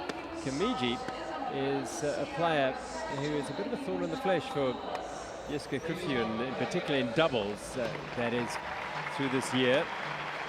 She's been on the losing end of a Kamiji doubles match 4 times this year. Jessica Griffioen, and Kamiji has played with a variety of partners, but most successfully with Jordan Wiley of Great Britain. She's not in this final, neither is Jordan Wiley, and it's Didi de Groot. And Lorraine Buis, 28-year-old Buis, is a gold medalist from London. So Didi de Groot, the only one here who hasn't got a Paralympic medal, because this is her first Paralympic Games. Yeah, and going back to the point of Kamiji having success, it was Kamiji and Buis who won the Australian Open title, beating Griffioen and Van Koot this year. And they haven't been quite as dominant as they usually are, Griffioen and Van Koot. I mean, just to show just how strong they are when you're talking about reaching slam finals but not winning them. And the runners-up at both the Australian Open and at the French Open. As I say, runners-up to Buis, so she has beaten the pair in a big match already in 2016, and she's also won Johannesburg, 2 tournaments there with Kamiji. And Kamiji also paired up with the Groot, so she has indeed sort of been around and played with lots of different players, but had lots of success. She won the Tokyo Toyota Open with de Groot, who's also won 3 tournaments away from playing with Buis. Together they've reached a lot of finals this year. Runner up in Pensacola and the Cajun Classic, as well as the BNP Paribas Open de France, where they lost to Griffioen and Van Koot. But they haven't had a lot of success when they've come up as a duo against Griffioen and Van Koot. They've lost 3 times already this year, and all of them have been in straight sets. So they're going to need to try and do something a little different today. Some gold medals around the necks there. I think they're real. Yeah, I think you probably find those proliferating around the grounds. So the Olympic Tennis Centre, and it is centre court action in the women's doubles final. And an all-Dutch final once more in the women's competition. Jessica Griffioen and Aniek van Koot against Marjolein Buis and Didi de Groot. So we know gold and silver are going to the Netherlands in the doubles. They've already done so in the singles. Remarkable how they dominate the women's wheelchair tennis front, but not quite the men's. One man, Mikhail Schäfer's inside the top 10 in the men's rankings. But much must be to do with the remarkable success of Esther Vergeer. Yeah, and of course heavily connected to Griffioen, as well as Esther Vergeer. Come from the same town, in Woerden. And also, like Vergeer, Griffioen was a wheelchair basketball player before switching to concentrate on wheelchair tennis. And now, like Vergeer, is also a gold medalist in the singles. Yeah, I think lots of similarities between tennis and wheelchair basketball in terms of mobility and moving and changing direction very, very quickly. And quite a few players have made that migration from wheelchair basketball to wheelchair tennis. Dylan Alcott. Yeah, most notably, yeah. This year. Gold medal in both sports. Really some achievement. Yeah, it'll be interesting to see today who they look to attack. Of course, Van Koot has struggled a little with her serve throughout the tournament. Had 23 double faults in the semi-final. Had a number of double faults as well in the final. She's a player, though, who really does like to attack, particularly with the forehand side. So they'll be looking to keep it away from that wing of Van Koot, trying to get her to hit as many backhands as possible. But Griffioen's pretty rock solid. She'll be probably looking to set the point up for Van Koot. And so that is the challenge today for Buis and de Groot. That is young Didi de Groot. Had an excellent singles competition as well at de Groot. Brilliant win over Jordan Wiley in the quarterfinals. Didn't quite get herself a medal. Very nearly, though, beat Griffioen in the semi-finals.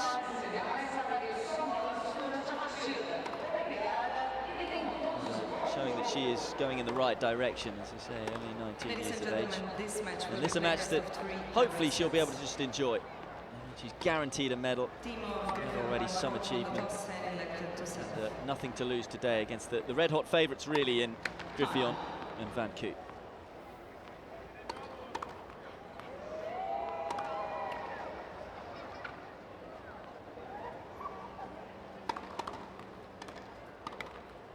Last couple of serves. Get the warm-up completed. And one thing we have seen in this Olympic Tennis Centre is really great support for the wheelchair tennis. It's been one of the hallmark events throughout the Paralympic Games here. The level of play has been out of this world. It really has been top draw. It's been phenomenal. And, you feel that the sport is just going from strength to strength. We've seen a lot of the aggressive tennis and the positive tennis, which is winning the medals as well, which I think is only a good thing for the sport, because it just means it's that much better to watch. You're able to see the players really attack at speed. There's a quality women's singles final as well between these two, full of drama, full of twists and turns and winners. Yes, Griffioen to serve first in the women's doubles final.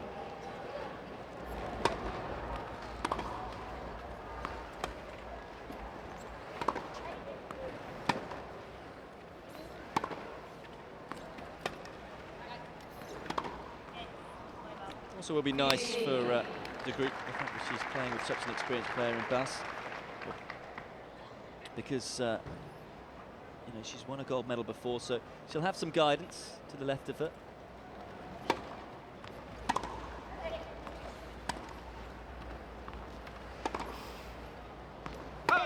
Just a little too long. Yeah, and yeah, I think she'll need that just initially, just to settle down. And there's nothing like, I'm sure, playing a match like this, a big final. No matter how experienced you are, there will be some nerves. We saw it from Griffioen yesterday in the singles final.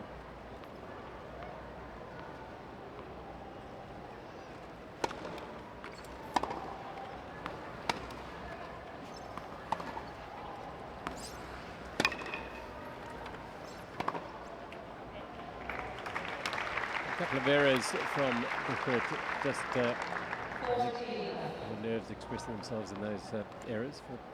For now, little settle. You can see the tension in her shoulders there almost. Just 3 points for the game.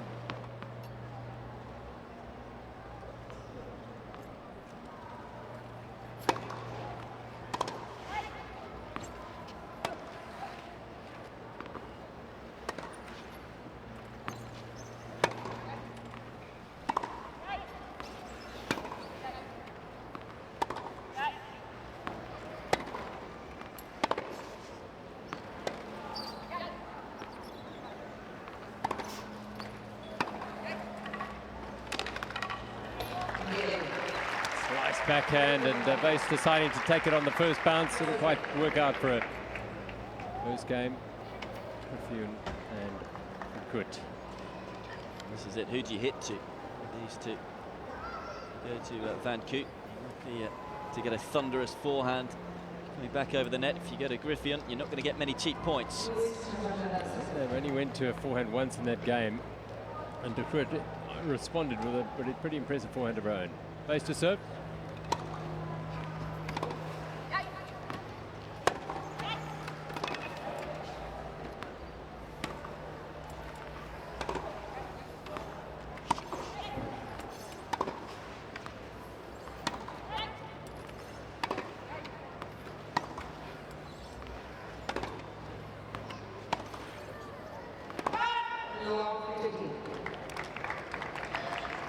Interesting at the moment, they are hitting a little more to Buis.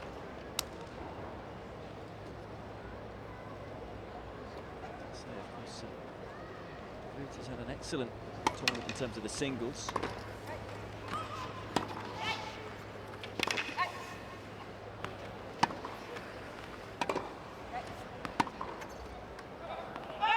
They're mixing it up, going down the middle quite a bit as well. Buis will probably just be saying to Groot just to try and enjoy this one and get her to relax as much as possible.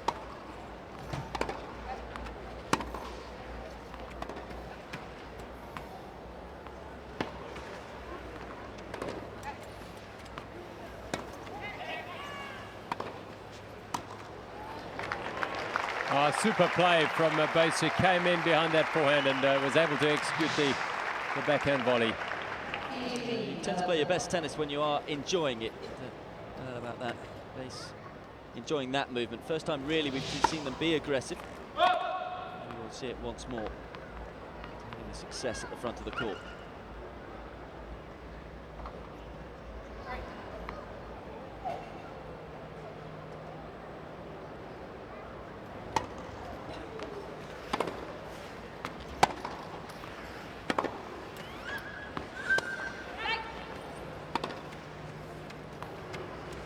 Oh no. Just tried to take it on the first bounce there. Players always want to do. You want to take it as early as possible, but just misjudged it a little. She's a nervous start, no question. Groot at the moment. 2 break points.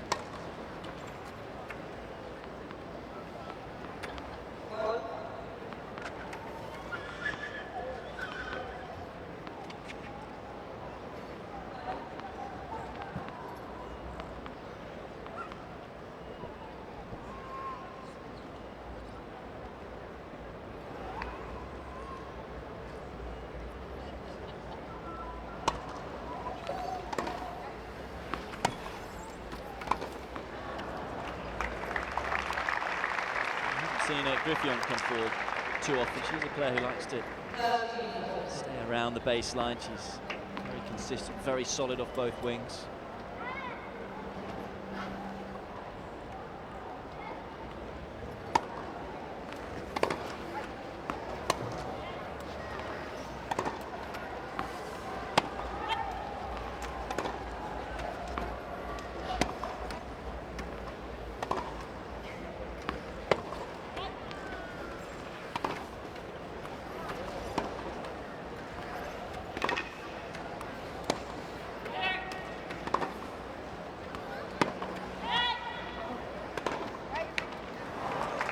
Griffioen calling for it all on her backhand, but Koot was arranging, waiting for potentially unleashing that big forehand of hers. 2 breakpoint save. Good rallying from Groot there.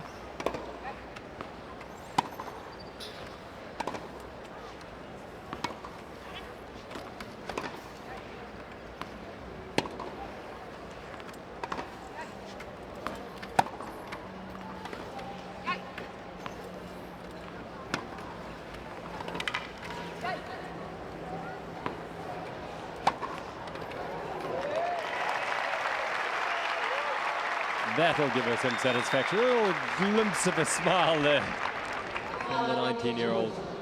You feel they're warming up. Yeah. 3 points in a row they've won here now from 2 break points down.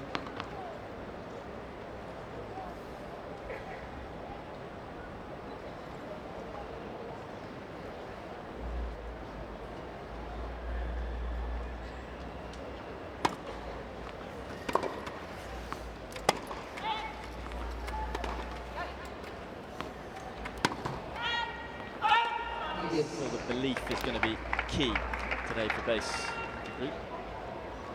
Lost a lot of matches. Lost Griffioen and Van Koot, and they've lost them comfortably too. Won the last 3 between the 2 pairs, Griffioen and Van Koot. After that, it's so significant in the start of a match. You go behind early, start thinking, here we go again. Get on the board here. This is an important game.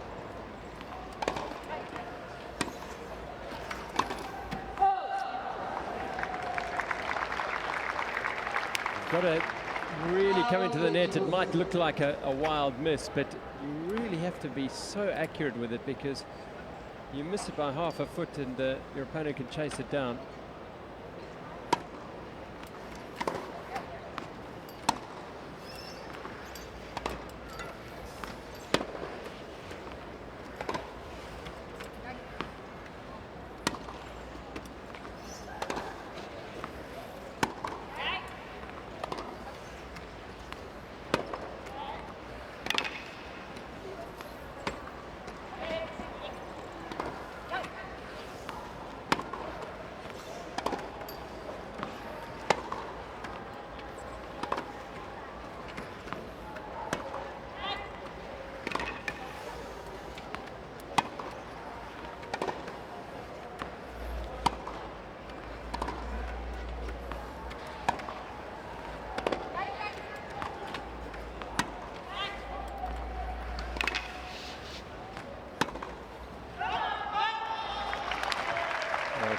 changed momentum when it went to the Van Koot forehand and then the deep backhand from Griffioen.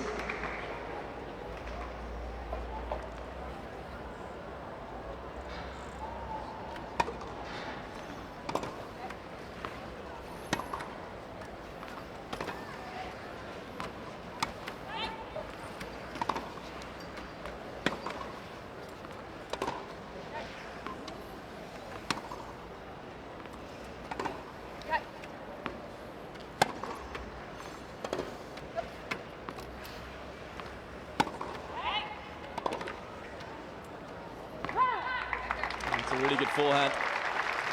Groot span into it, give himself a bit of extra momentum into the ball, exposing the backhand side of Van Koot.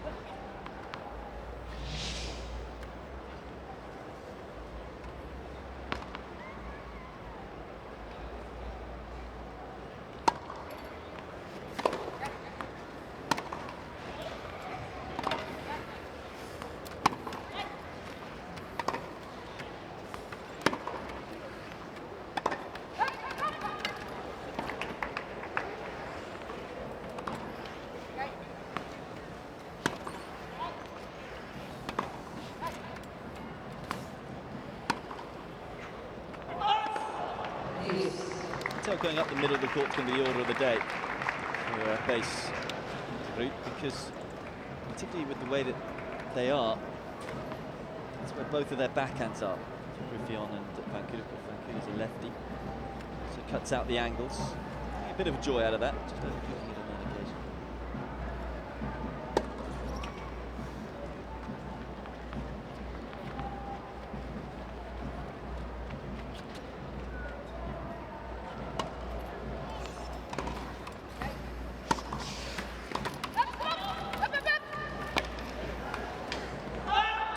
Yeah, great volley, came in behind it, the return, and moving swiftly across to the centre of the court.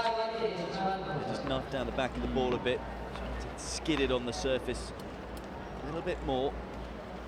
Ensured that the group was always stretching.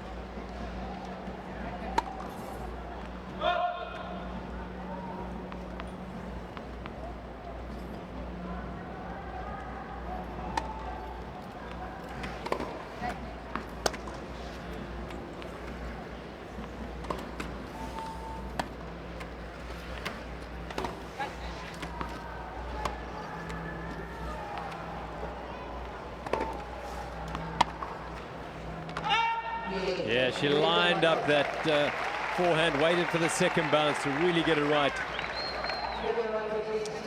That's a body blow, I have to say, to Buis and de Groot. They played some good tennis in that game.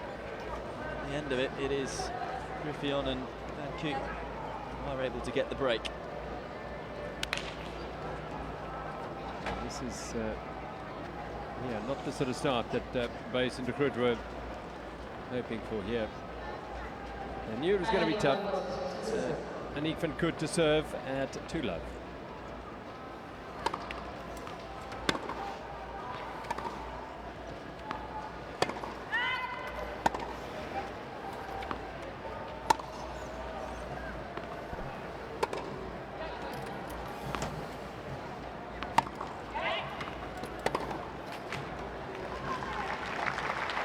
See her eyes light up when it comes onto her forehand there from Koot. She knew what she wanted to do and just couldn't execute. Knocking her forehand in the net.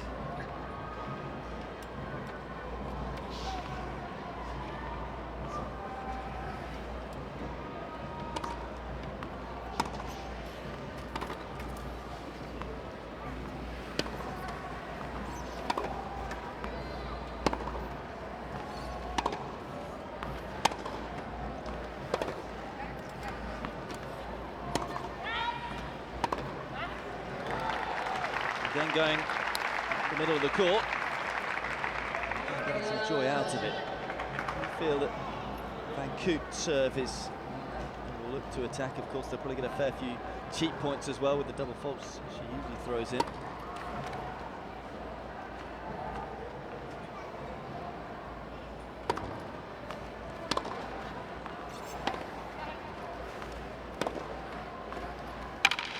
Well played. Her first winner. That'll give her plenty of confidence. It is an effective forehand. Used this superbly well against Wiley in the semi-finals. Quarterfinals, I should say. Chance for Van Koot on that occasion. 3 chances to break back. Buis and Groot. Buis to receive from Koot.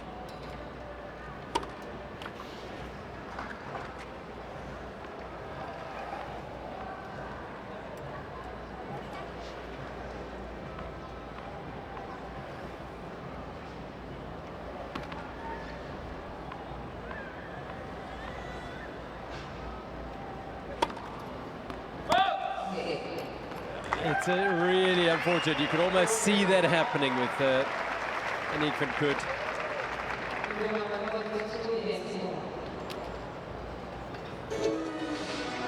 Gold medal match it is in the women's doubles. Griffioen and Aniek van Koot have just dropped serve in the fact of Koot.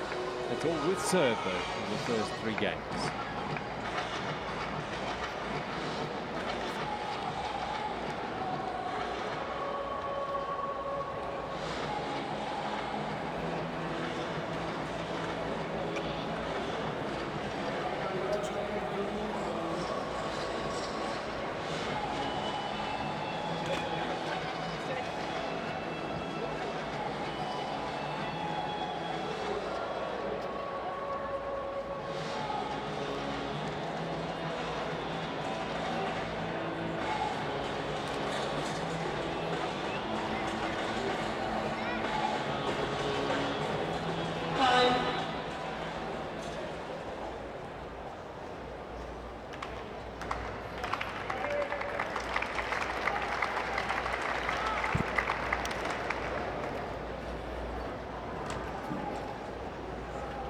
An intriguing start to this doubles gold medal match.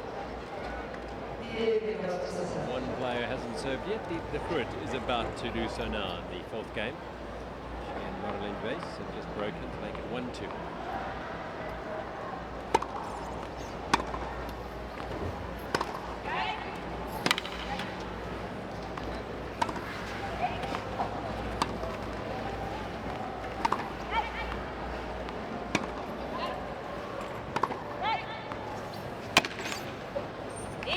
Clear tactic. Keep using it up the middle time and time again. They're refusing to give either of Griffioen or Van Koot the forehand to swing at. So many nuances about this game. Wheelchair tennis.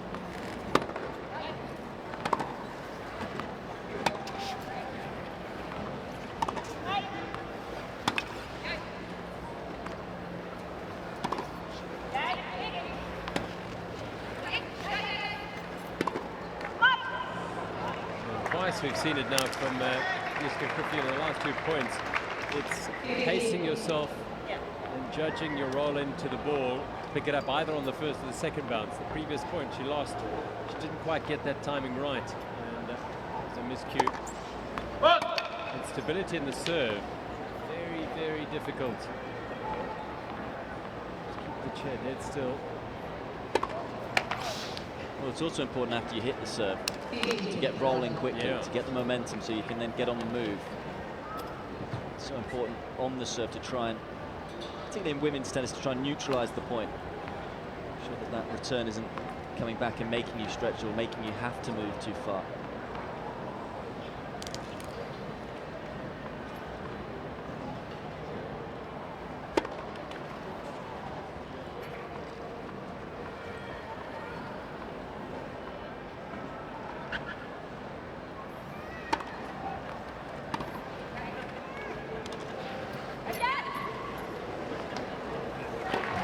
Good.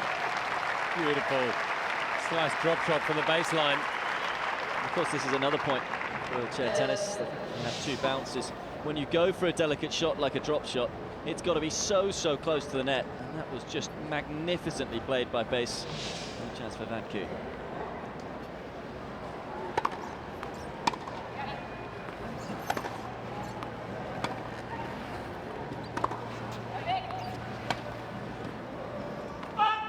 nasty collision happening there.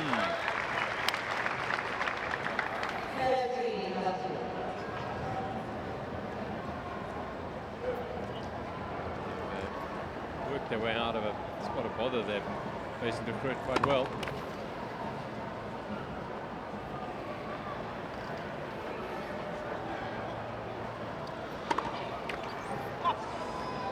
Second double fault in the game for the 19-year-old Rio De Janeiro.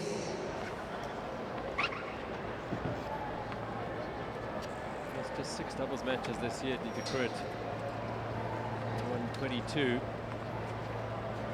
But up against the other 3 players in the court, she's very inexperienced. 78 matches won in her career. That you see so seldom.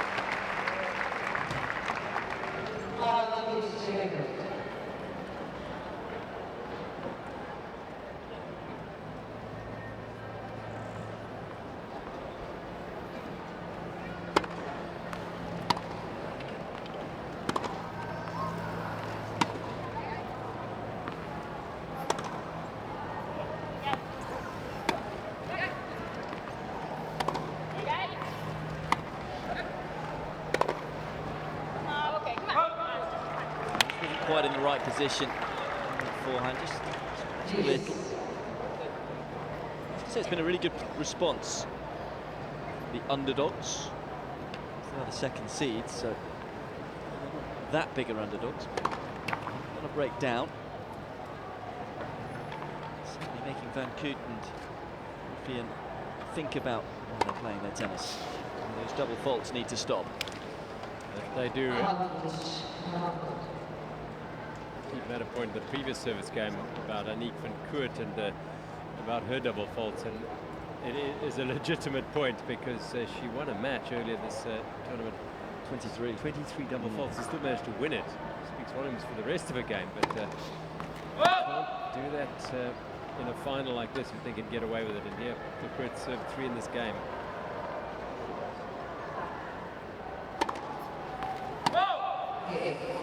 Oh dear.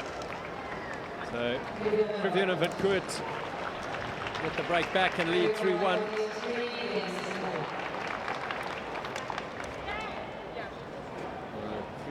Three service breaks in the first 4 games. Griffioen and Aniek van Koot will lead by 3 games to 1.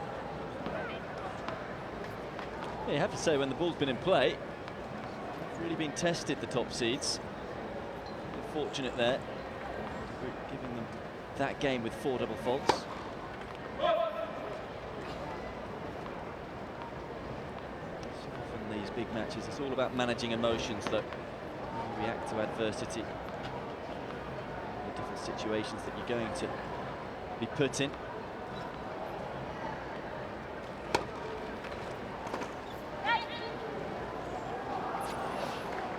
Yeah, good serve. Gave Groot no room at all, into the body in the end, and having to just try and scoop the ball over the net. Didn't work, and it's 15 up. Got to get her head up.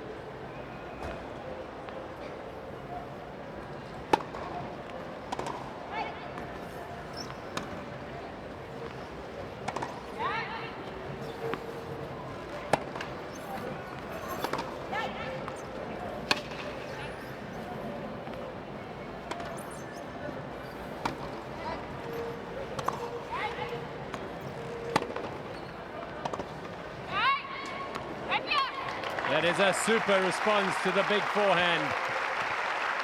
Well played, Rio De Janeiro.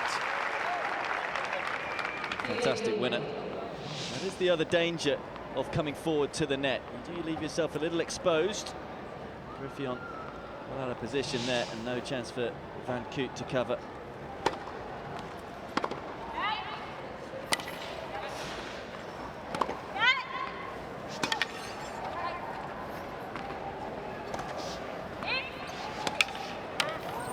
They work in the middle of the court so efficiently.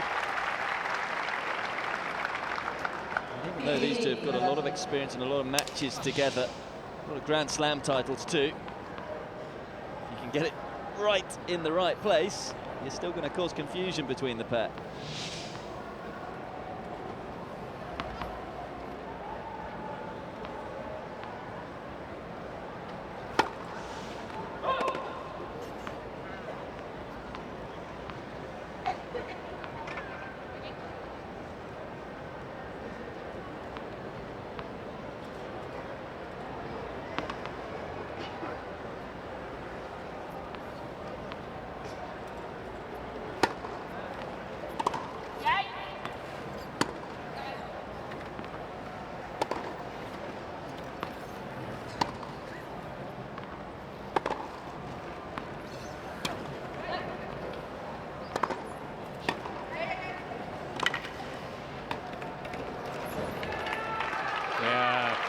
Jessica Griffioen strong at the net, holding her place and backing herself to put it away. She did. Yeah, didn't do too much with this volley. As you can see there, just timed the roll to perfection. And lovely hand skills, just angling the racket, letting the ball doing the talking, blocking it away.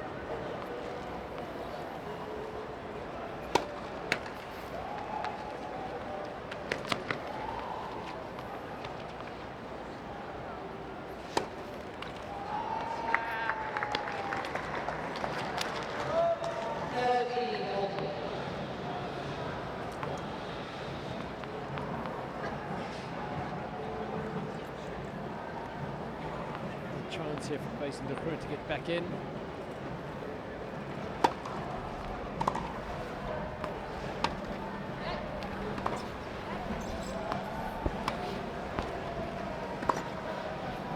I think Basin will be annoyed with herself there. Turn back in play. She was trying to do, obviously pin these two back, kicking the backhand. Just feel that these two are winning more of the bigger points.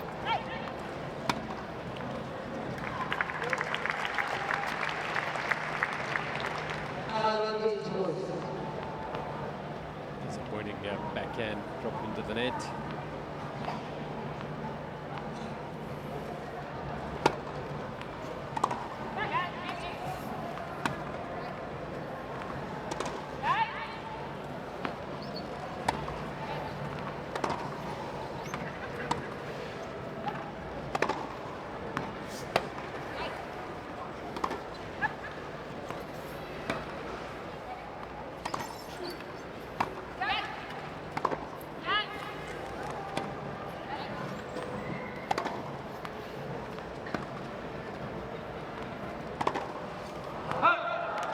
Oh, she had some beautiful shots in that rally, did the Groot.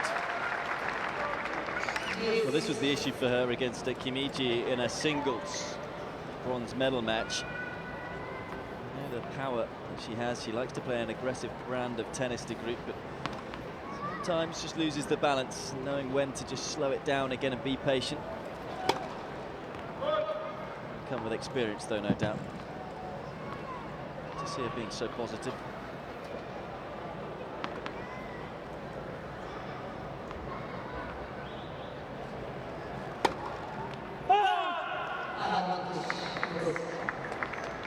Contagious, isn't it? Yeah, and she's struggled from that court, hasn't she? So now, again, it's Basin de Groot. Salvage something here and bring it back to 2-3.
Just feel they're a little stronger when they're that way round, Griffioen and Van Koot, because it means they have the forehands down the middle of the court. A little more solid. Keep seeing Basin de Groot going down the middle of the court, able to dominate the point no more, the top seeds.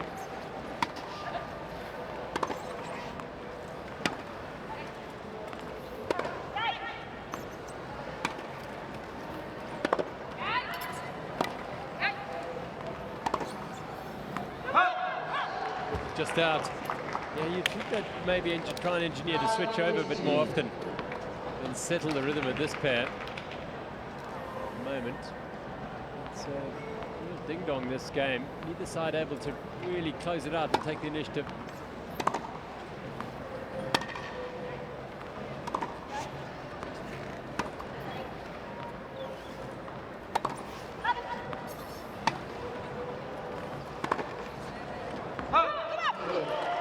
And at last they do close it out. And it was hard work for this pair, Griffioen and Koot, the top seeds.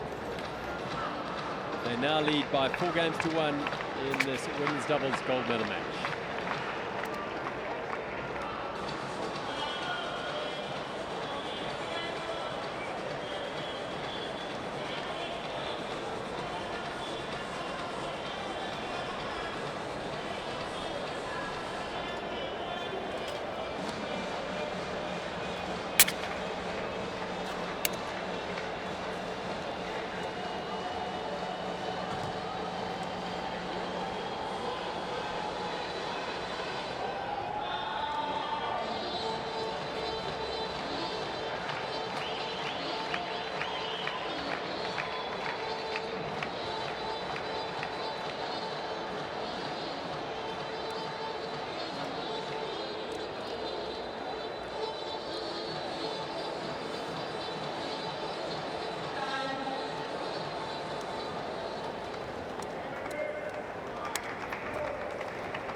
To worry a little for Buis and Groot. They've not played badly, but how often do you see it?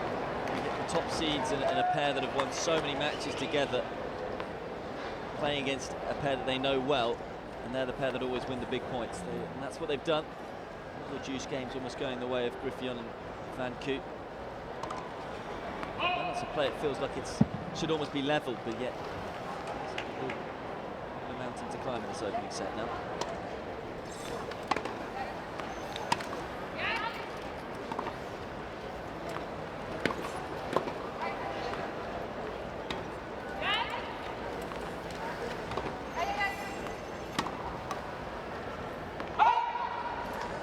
So where it does look like that, and neither side really has played outstanding tennis to take that 4-1 lead at the moment for Koot and Griffioen.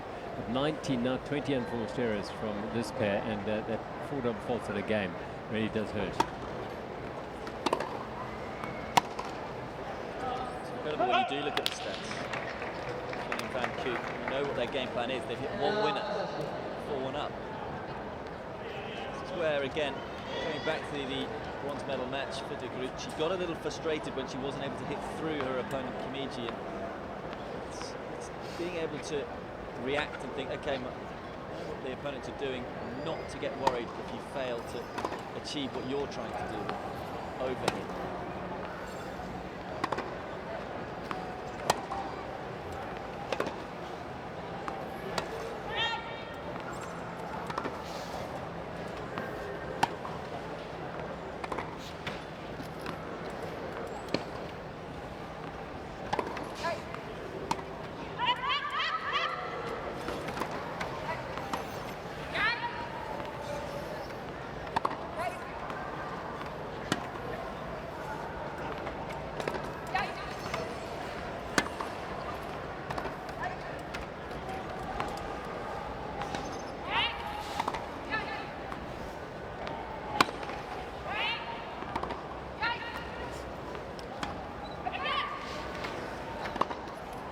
No, she's looked for too much.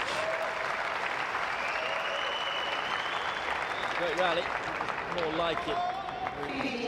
As I say, they've got to stay patient. Take a lot of shots to break these two down. They've done a lot of good, as well as a few bits of unforced errors here and there.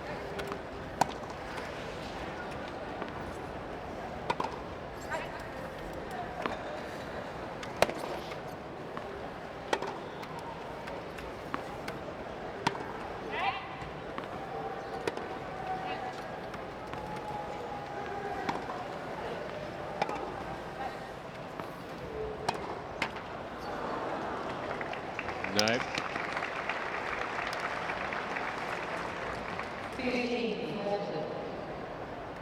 This sense of frustration, you know, just the game's not firing as she knows it can. 5-1 beckons for Griffioen and Koot.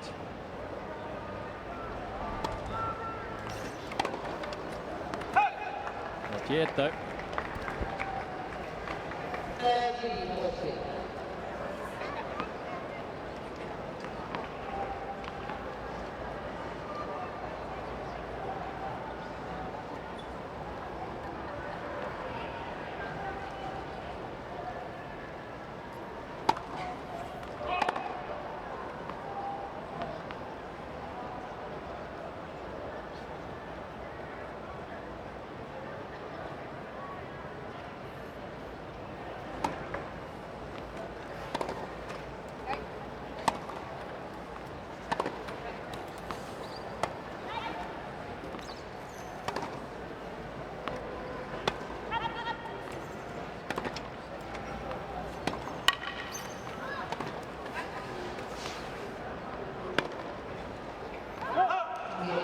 Hooks it out of court, hands on her head, and they slip to 1-5 in the first set against the top seeds. Jeske Griffioen and Aniek van Koot now in control of this first set, 5-1, and it'll be van Koot to serve.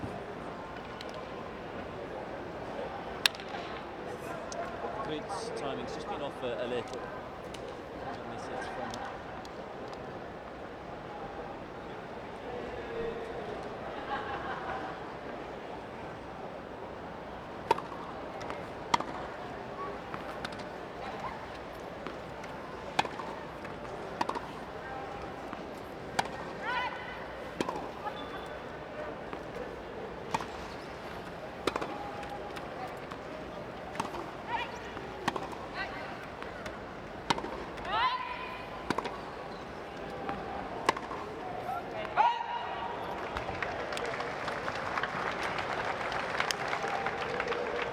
targeting De Groot for sure. Which Buis can do when that happens. it's just a case of over-trying De Groot. And you just maybe put down to a bit of experience.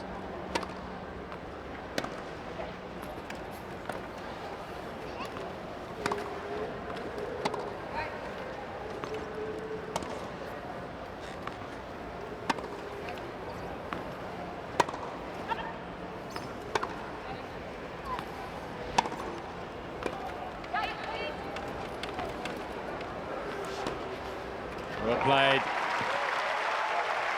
That'll make her feel a whole load better. It's important for her to not to get too high when she hits the winners and too low when she doesn't win the point.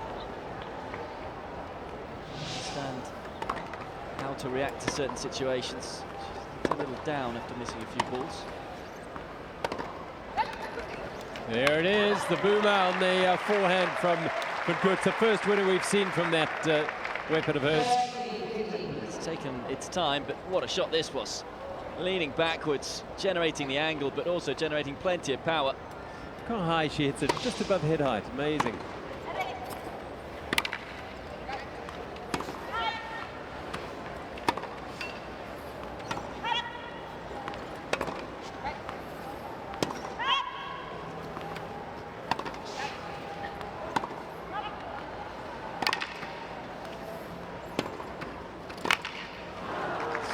That is such a good forehand from De Groot at the baseline. Low over the net, and she knew Griffioen would have a tough task making that backhand. It was dipping over the net. Well played.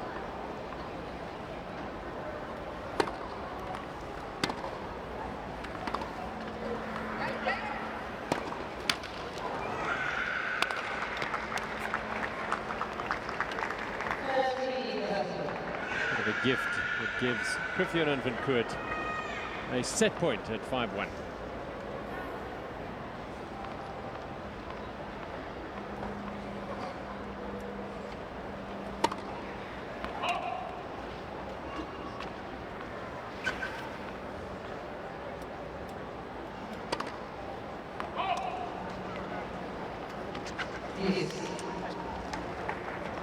The old friend is back. Seen two so far.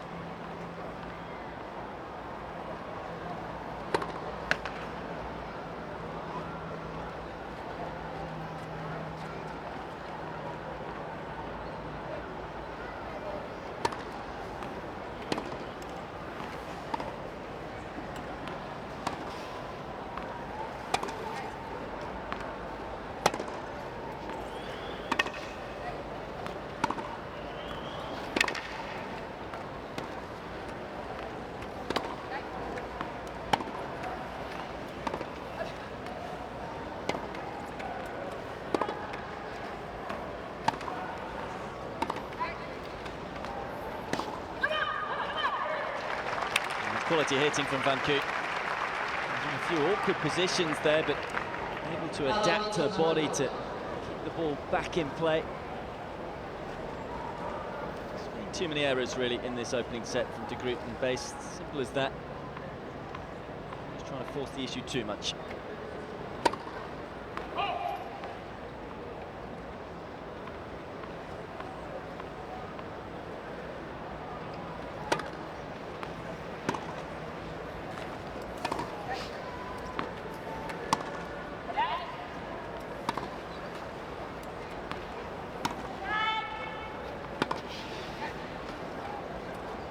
That's out.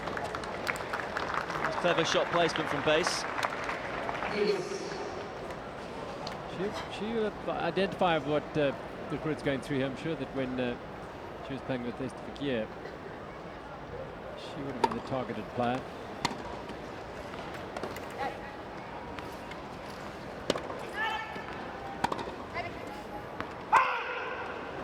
It's funny to think that it is De Groot who's the targeted player, just because she did in the singles. You know, she is a top player. It is the difference of experience. Base having won a gold medal before. It's first final of the Paralympic Games for De Groot.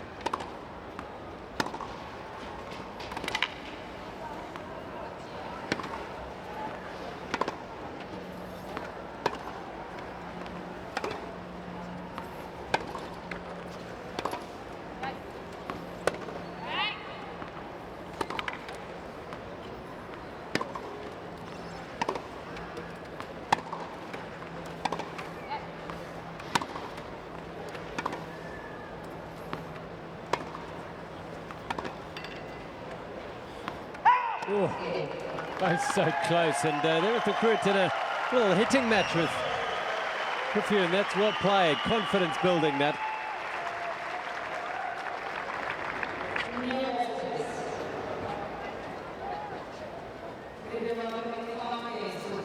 Lane base, and Didi de Groot holding on, fighting hard here against Jessica Griffioen and Aniek van Koot. They saw off a couple of set points in that game.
Jessica Griffioen there, and Aniek van Koot with a 5-2 lead. Can the pair of Buis and de Groot continue their mini fight back here? They held off some set points in the previous game. De Groot to serve.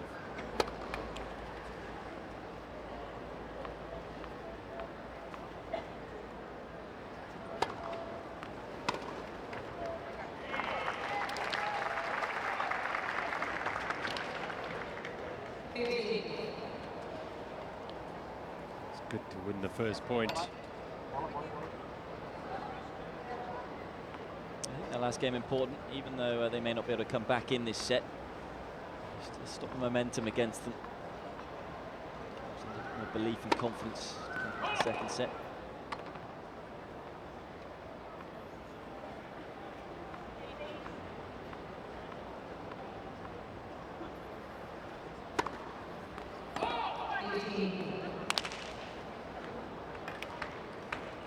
So frustrating. Whenever you feel they've got a bit of momentum themselves, here comes a double fault and it just stops it. He's had 4 double faults in her last service game.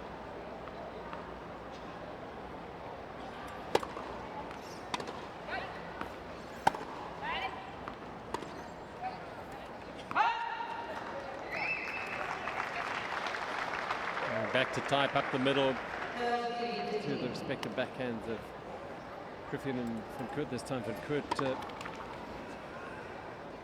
sailing it over the back.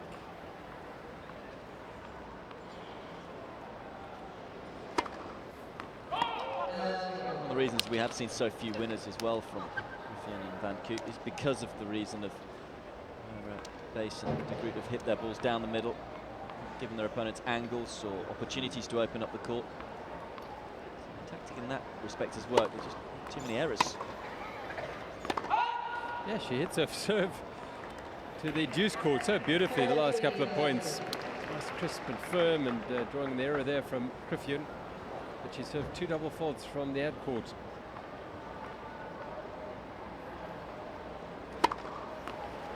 It's better.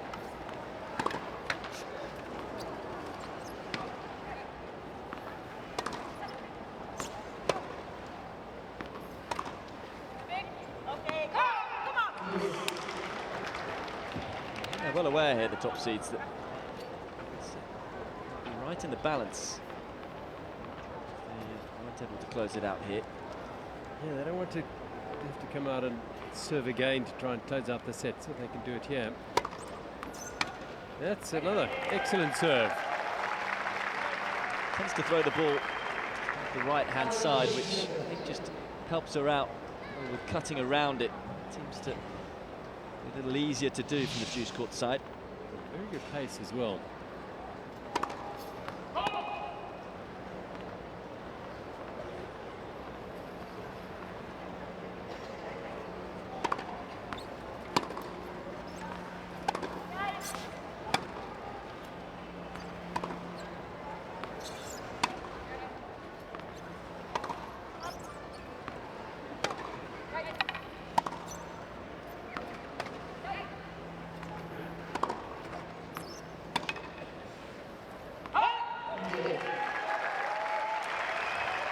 Well played.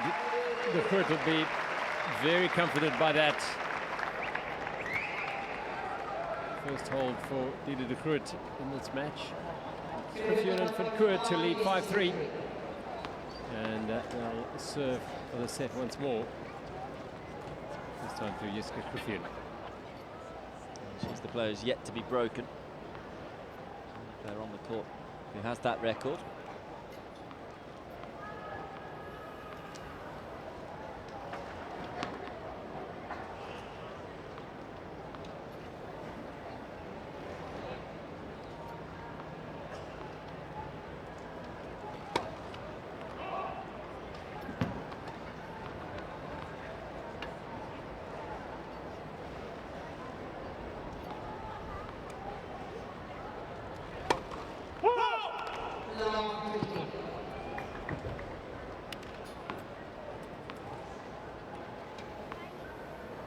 Their 5th double fault.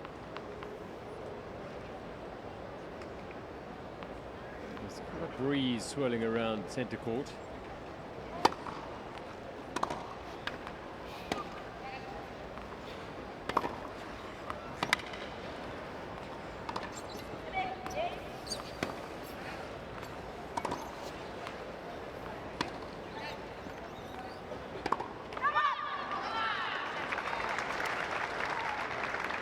Evidence that inconsistency from the Groot again. She loves to take risks with the forehand. Just wonder in 4 years' time in Tokyo how big that forehand's going to be.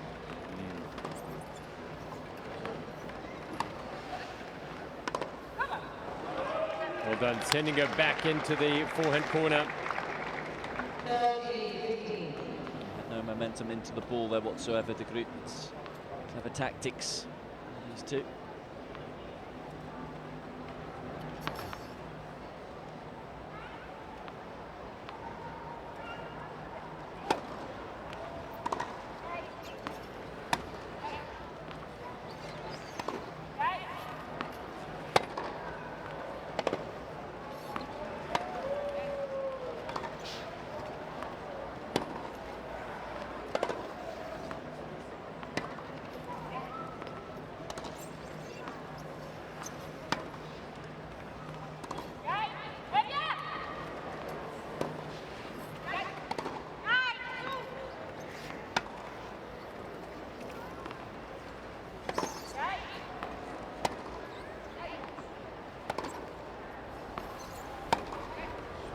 Well, clever initially from Griffioen with the high forehand, just to allow time for Van Koot and Griffioen to get into position, but having got themselves back into the point, it's a bit of a surprising error.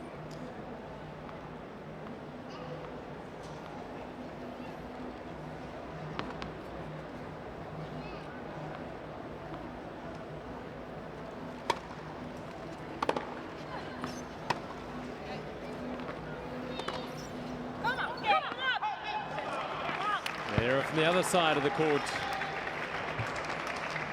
It's deciding this match, but it's not being decided either way at the moment. But it's a chance for a 6-3 first set situation for Griffioen and for Koot.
She sprayed it wide. What a good rally. How well did Groot and Buis play, but Groot particularly with that chase down.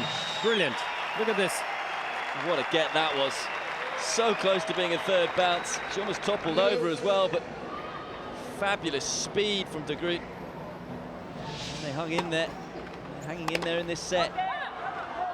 So often it happens in able-bodied tennis when you have a very long rally, the next point is usually below 3 points. Remember, there's a statistic on it all that long ago. It's fascinating. You go after using all that effort. Set point again.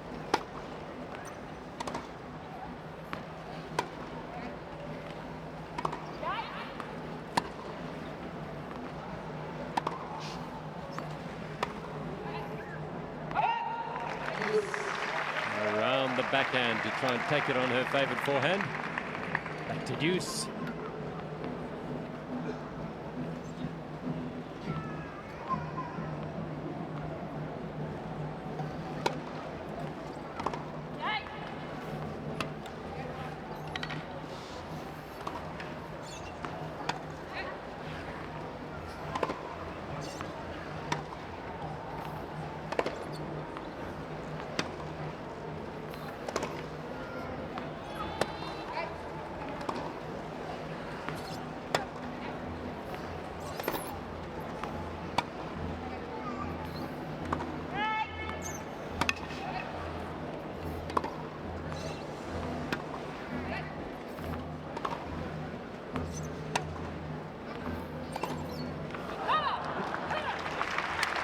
Targeting De Groot there, eventually exposing the backhand. Still feeling about the music and the samba going on next door. It's five-a-side football just next door on the court number one. There's quite an atmosphere, a vibe going on there. And it's another set point here for Griffioen and Koot.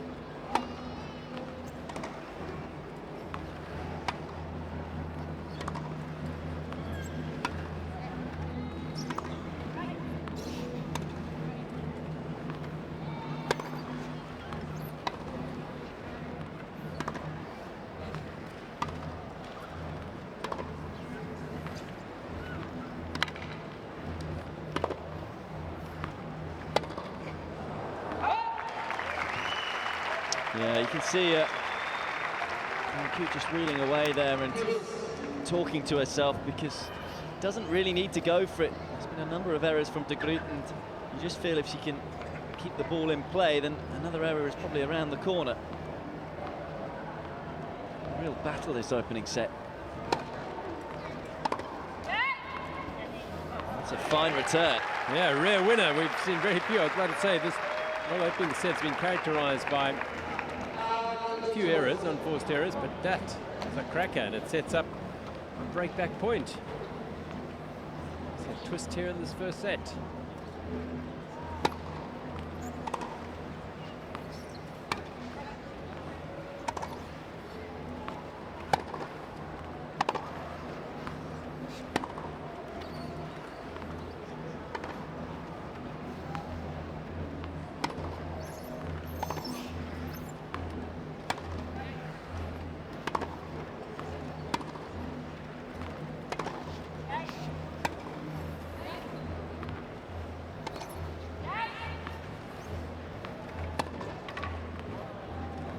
Yeah, there's an excellent forehand. Usually she goes across court with it. Yeah, I think they were expecting to go to Groot again. Catching base by surprise. Super strike. They work so hard, aren't they? It's deuce. Oh. Yeah. She has got a beautiful forehand as well and makes it work perfectly. It can be a little hit and miss, but when she catches it right like this one, it's not the ball there. Short action on that occasion and generating the angle.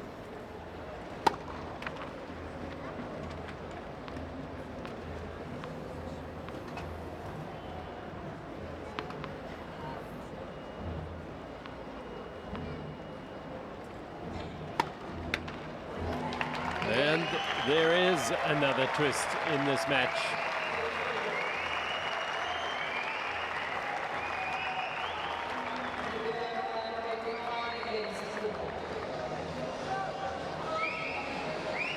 It is 5-4. Jiske Griffioen and Aniek van Koot have just dropped serve. And it's back on serve. They were leading 5-1.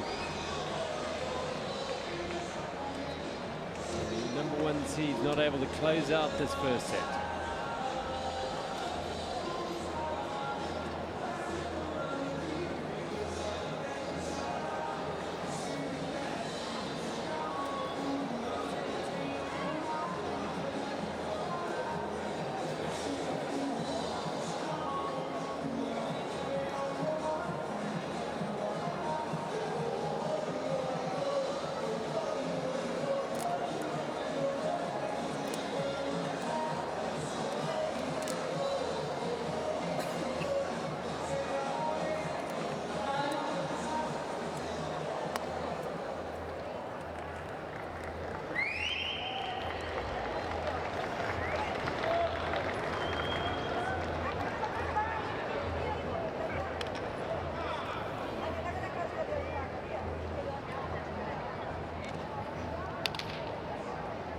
Well, they've lost 3 games in a row from 5-1, base to serve.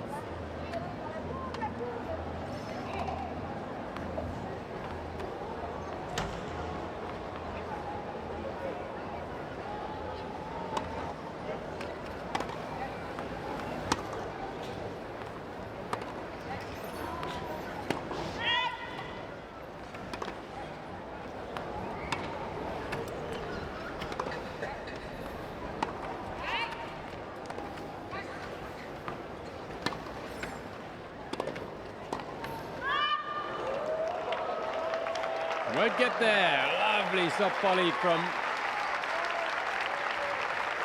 this 28-year-old Buis, who's a gold medalist in the last games, but that was playing with a great Esther Vergeer. So, good start as they look to level at 5-all.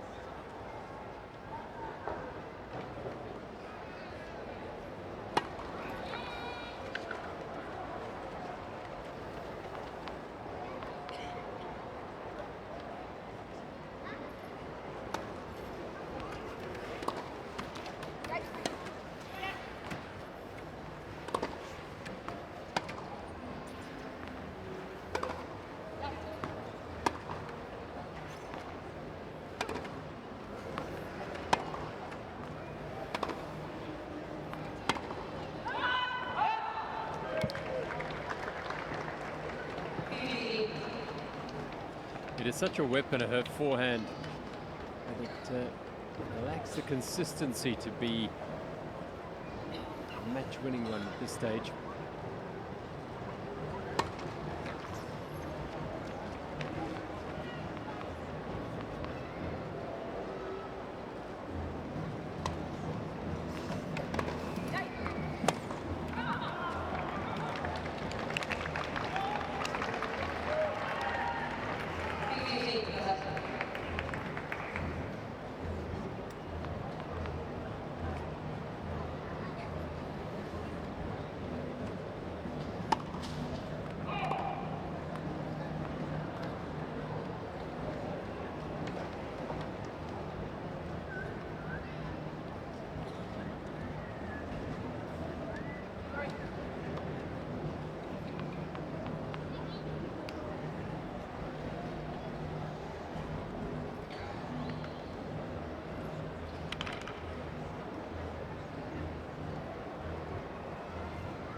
Oh, so tricky. Windy out there as well. Yeah, you can see the wind. Yeah, because it really is difficult. Yep, she can't get it.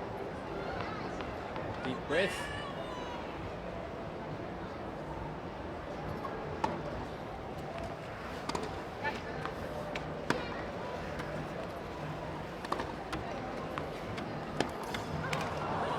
Disappointing on the backhand, and Koot and Griffioen. Two more set points. They were 5-1 in this set. Can they close it out yet?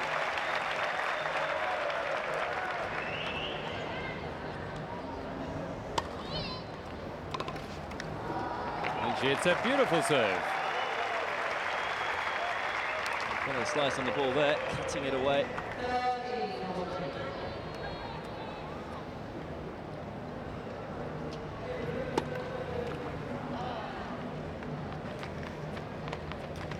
The set point now, and a second serve.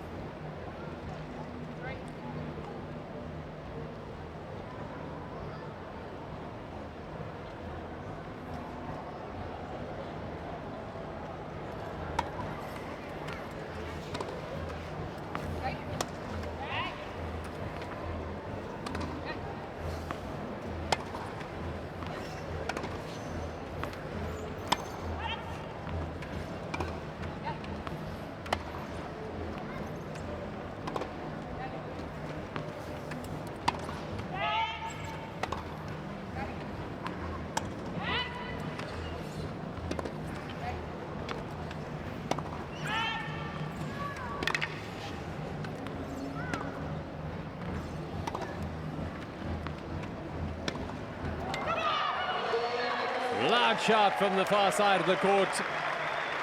Griffioen and Koot eventually taking the set. But my word, they made hard work of it. 65 minutes, they've taken it 6-4.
Well, it was a tight first set, full of drama, but maybe the quality of it was lacking at times. A few too many unforced errors in particular from Buis and De Groot, 37 in total from them. They were the aggressors.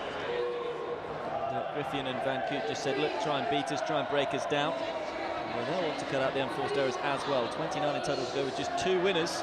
But despite those stats, it's the top seeds who have taken the opening set by 6 games to 4.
Prolonged break between sets 1 and 2 due to players just taking a short comfort break.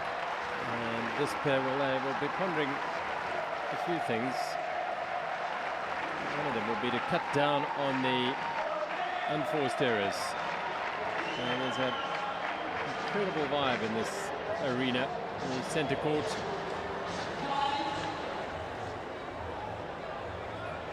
And those two players will be looking to cut down their unforced errors as well.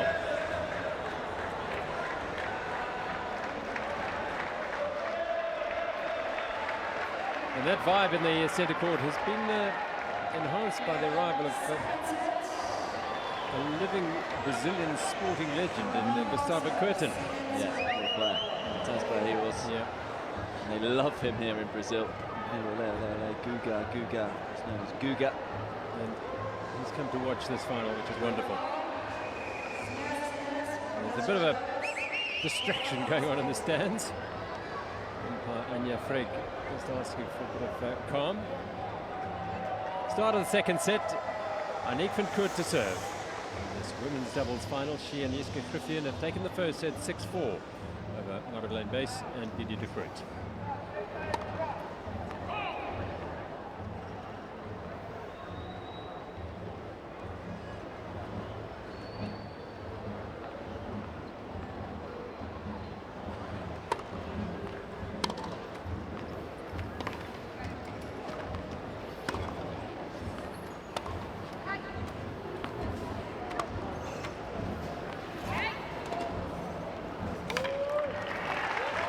Bit of indecision there.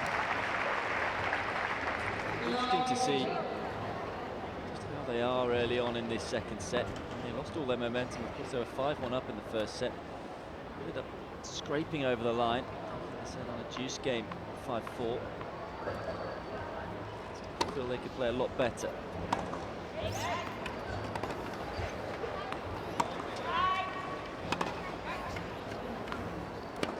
I think they'll continue to play a similar brand of tennis of just consistently putting the ball in, testing out Rio De Groot as much as possible.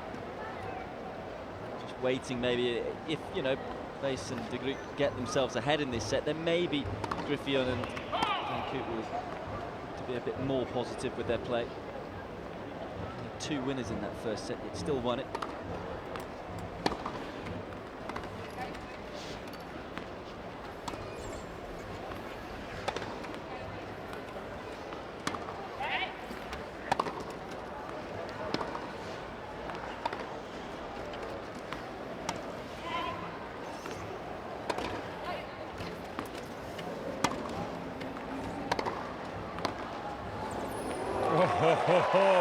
She'll apologise. She got the racket onto it, which is all that matters, and it went over. I'd say maybe deserved a bit of luck here. Yeah. As it was coming in pretty quickly. Very quick reactions to get a racket down in time. Off the frame, but nonetheless, take it.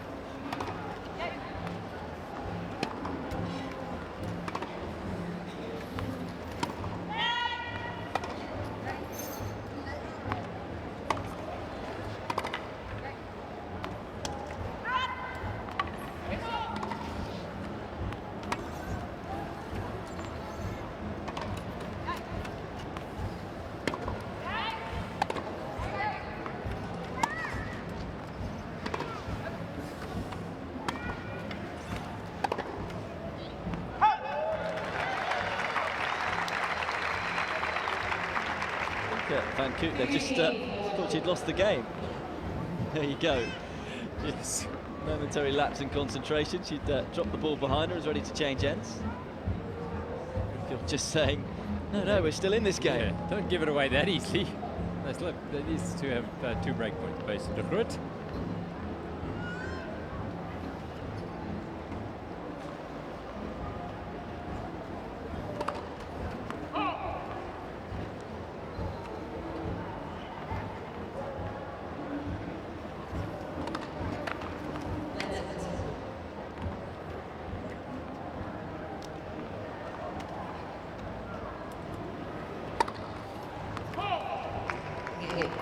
Maybe she did want to change ends a little early. Double fault, and the Groot and Buis take the break in the first game in the second set. 1-5 down in the first set, fought back and make Griffioen and Groot work really hard to close out that set. Just feel they're one step away from being a little more decisive, a little play a more controlling role in this match.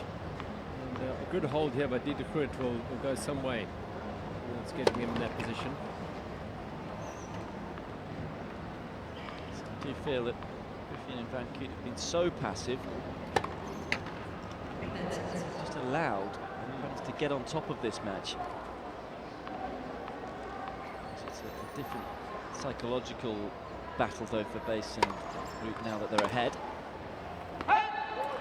Yeah, the arrows are flowing from the top seeds rackets. Buis and Groot to make them hit more balls, get them into the rally, and play their game, and turn the tactics around. Good start to the game though for Rio De Groot.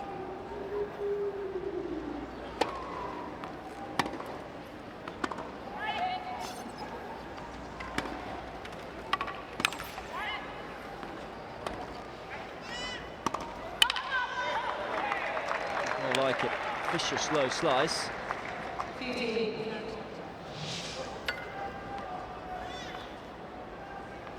confusion. Done that to their opponents pretty well, going down the middle. Time getting a taste of their own medicine.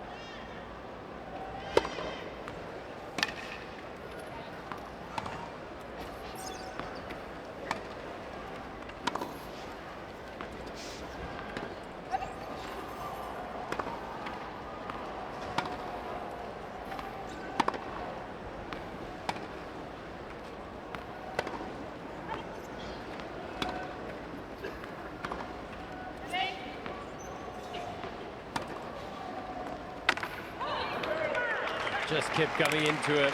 That slice, little cut around the ball. Exactly that, and he just couldn't get back in time. He didn't judge the spin and the side spin on the ball.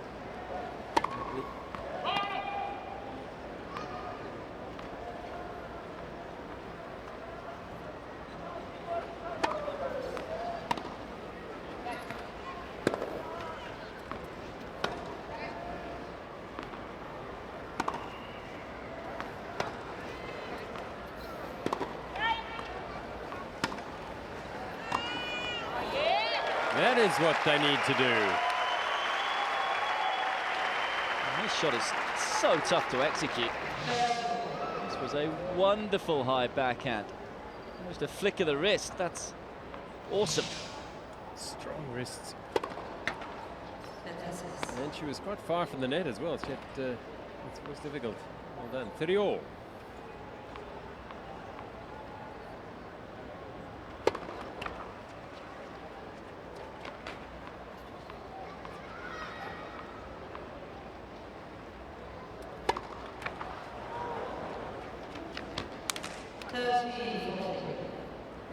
Just come along at times when you've just thought, what a great point. Bit of momentum again, and it stops. Double fault.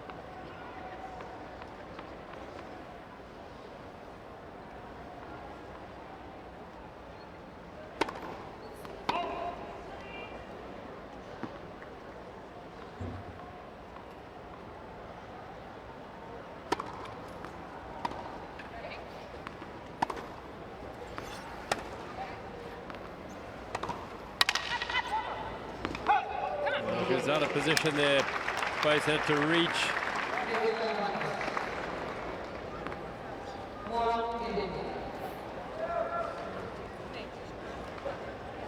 Back at parity at 1-all.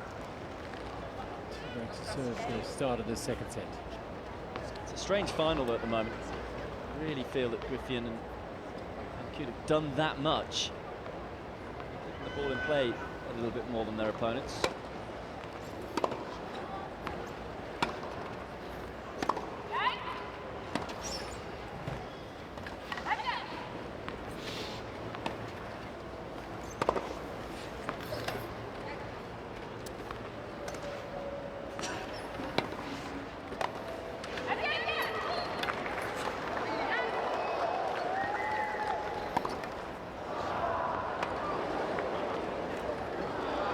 No!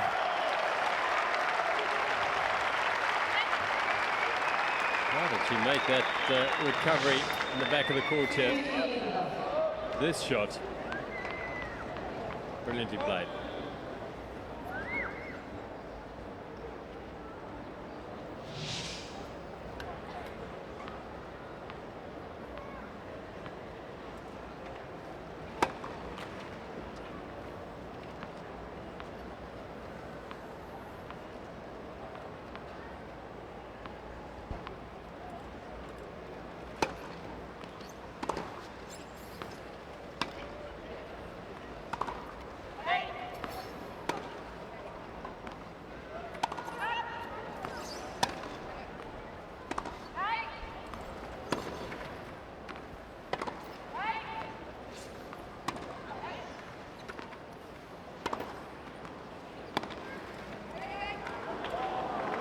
A bit of timing there from Koot, just missed the second bounce. She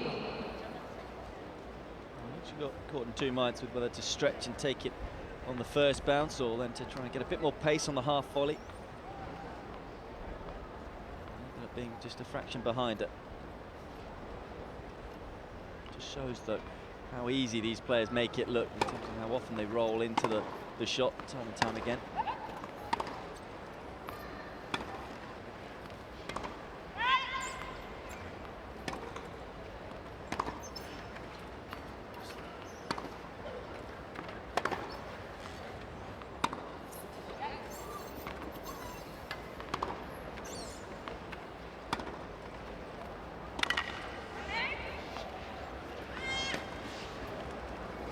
Beautifully played.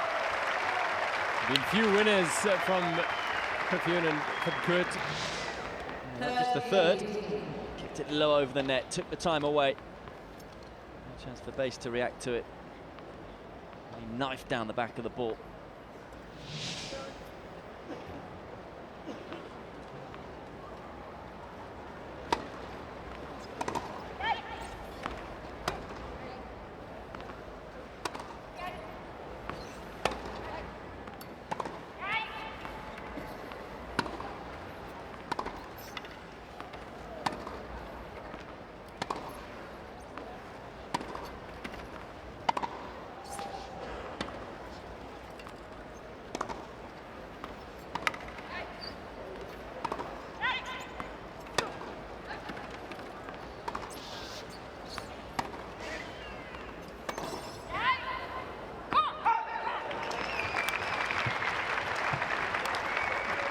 A little more dynamic there from Griffioen and Koot. I think they've just upped the pace a little bit. They're looking to take the ball a fraction earlier. The rest of the initiative back. They had lost it momentarily, no doubt about that. Lost it 4 out of the last 5 games before the last one.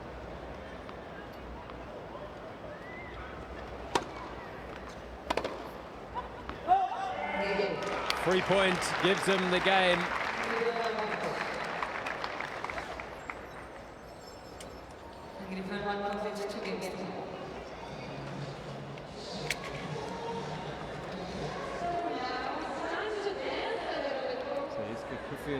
And Koot hold serve, make it 2-1 in the second set, having taken the first over Buis and Koot, their fellow Dutchman.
Annick van Koot and her partner Griffioen are a set and 2-1 up in this women's doubles final at the wheelchair tennis at the Rio Paralympic Games. Lane Buis to serve.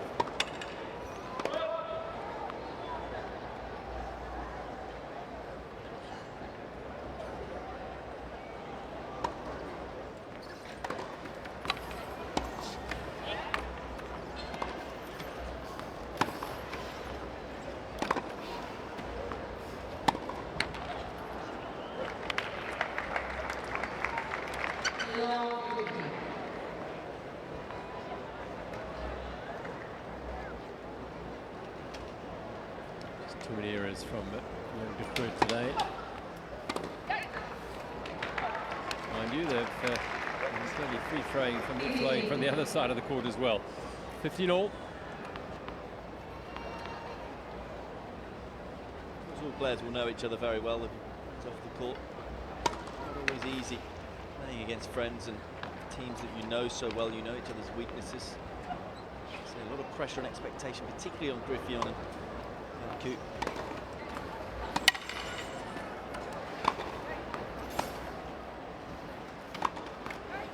It's 2 very good overheads. The second one exceptional.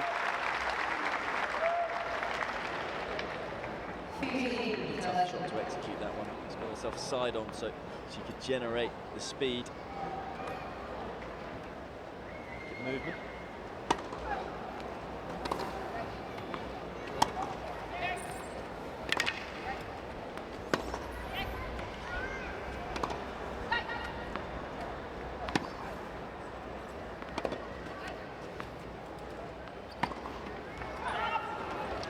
there's been a lot of unforced errors, it's been intelligent play from Griffioen and Van Koot. You know, they've probably looked at the history in terms of the amount of wins that they've had, and pretty much just said to their opponents, right, break us down. You know, we're going to make you play a lot of balls.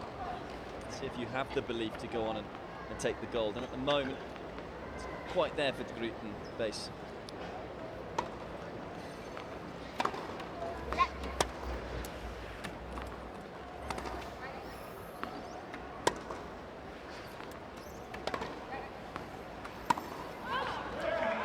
There from Buis, and that's a very quick game. It's gone the way of Griffioen and Koot, give them a 3-1 lead. And they're nicely positioned here, Griffioen and Koot, in the final of the women's doubles. Yeah, just up the speed a little bit. They've been taking the ball a fraction earlier. Different spins on the ball as well. It's unsettled to Groot. Continues to make mistakes.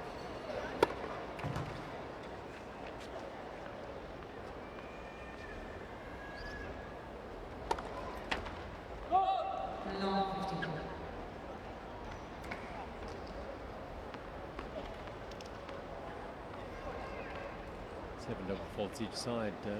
Serve.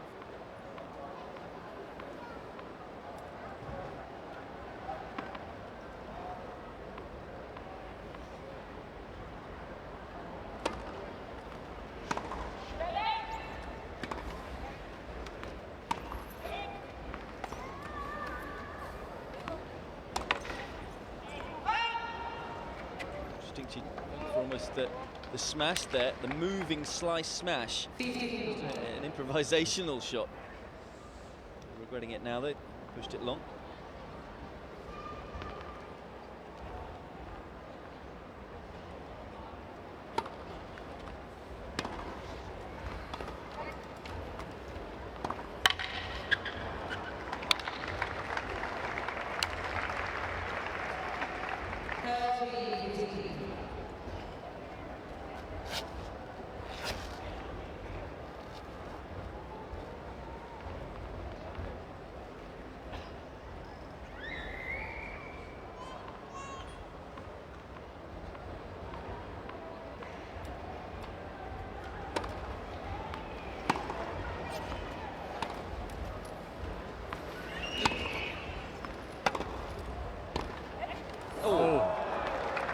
Well, that's the sort of thing they must try and do.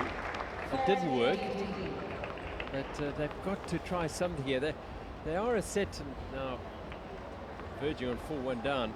They're not that far behind. You just feel that they need to try and change up the game, change something here. Make Griffioen and Van Koot win the match.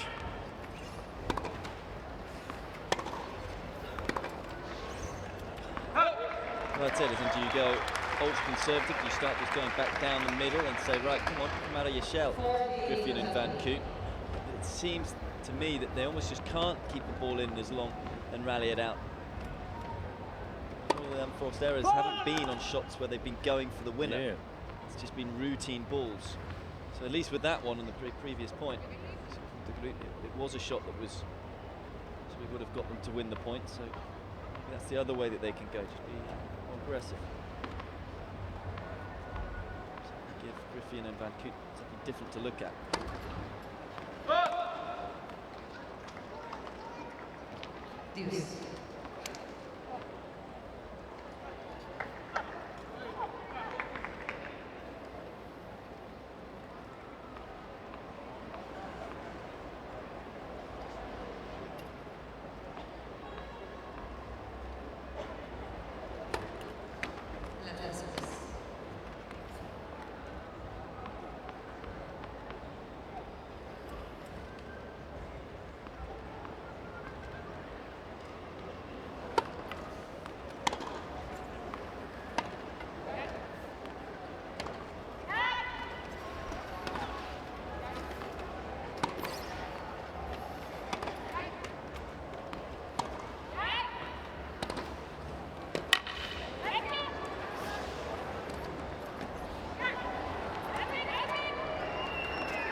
There we go, well played.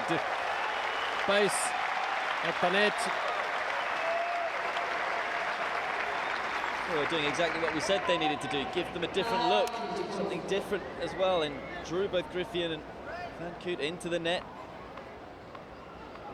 Got them the point.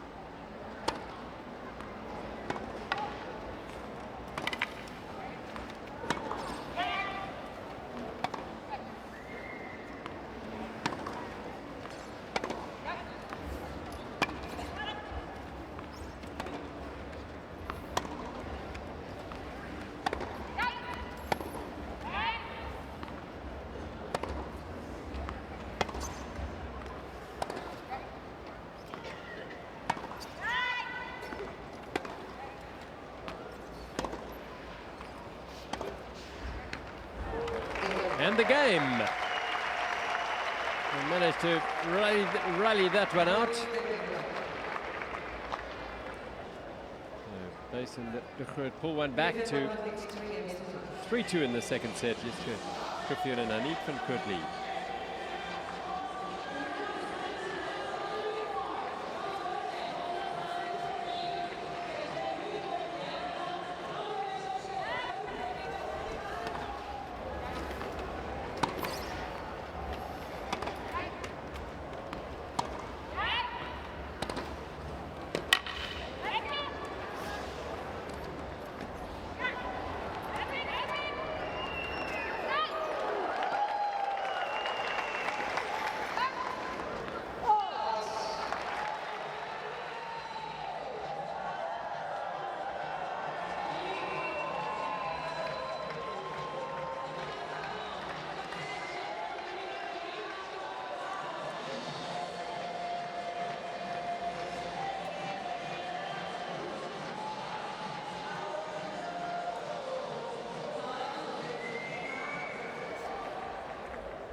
So they're fighting hard here.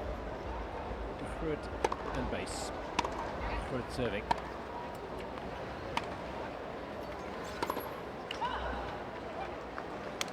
That's the sort of area that's bedeviled their game and prevented them from taking control of a match that hasn't seen either side really take it by the scruff of the neck.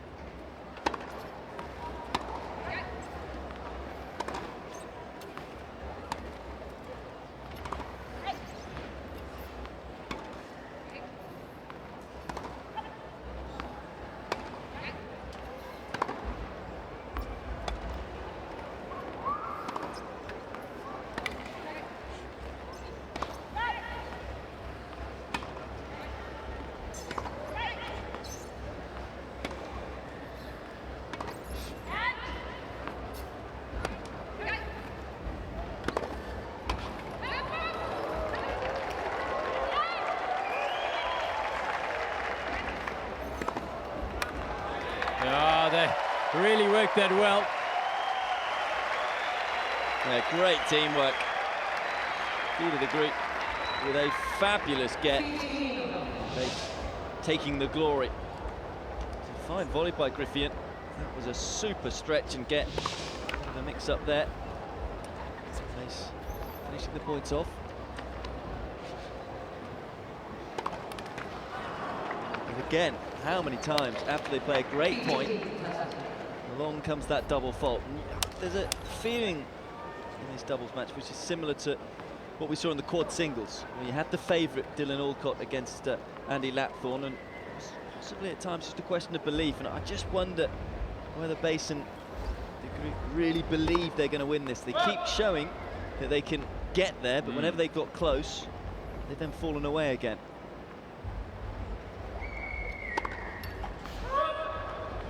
Certainly got the game to beat Griffioen and Van Koot. There's no doubt about that. But it just seems when the going gets tough, it is Griffioen and Van Koot who win the bigger points and the tighter games. Yeah, it's a mind game, isn't it? And 2 double faults there gives Griffioen a good break point.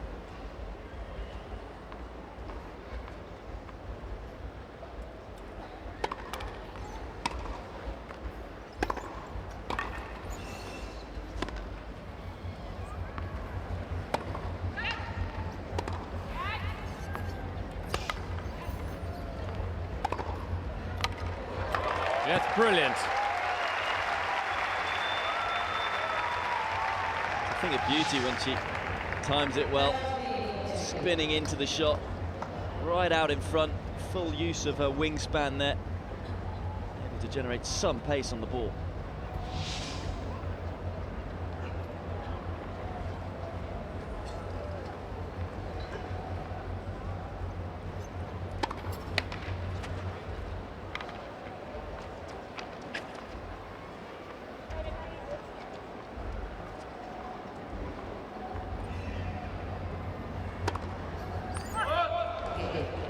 Three double faults in the game.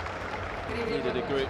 I'm afraid it's getting a bit like a stuck record because the amount of times that the double faults have cost her could well be the difference between winning gold and silver. So Griffioen and Van Koot, the top seeds.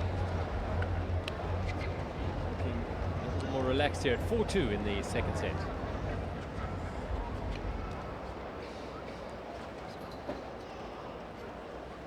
Feel on occasion with whether or not they'd see it as an embarrassment to use the underarm serve, but at times you just feel get the ball in play because you know they played some really good points in that game, yet they've just gifted Griffioen and Van Koot the game with only winning 1 point in it. Hit a ball. Yep, see with you.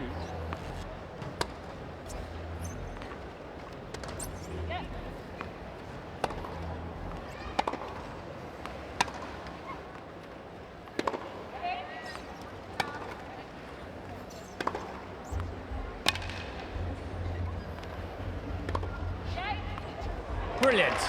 You know, she was hitting that cross court so fluently and then just checked, held it, and then went up the line. Well played. Wait to see what De Groot is like in 4 years' time. As I say, there's so much talent there. She has a weapon. The weapon is the forehand.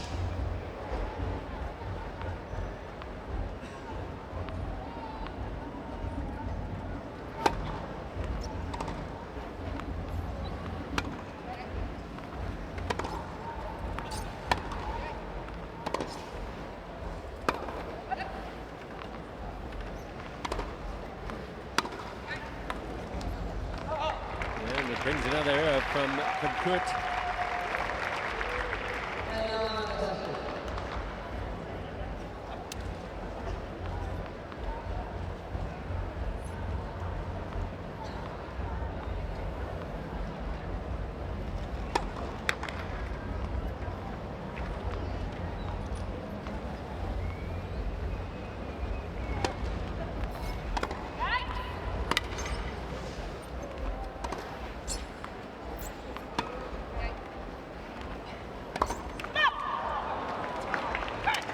The problem though, we talked about it being a weapon. It's not quite sculpted into the finished article yet though. Consistency.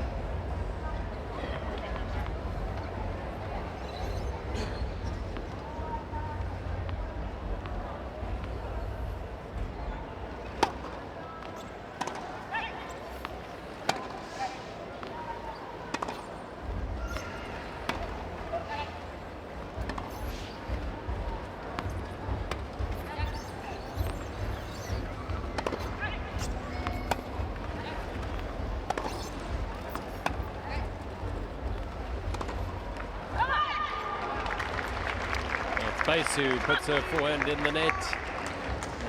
And Rio, they just cannot seem to string sort of 3-4 points in a row together here.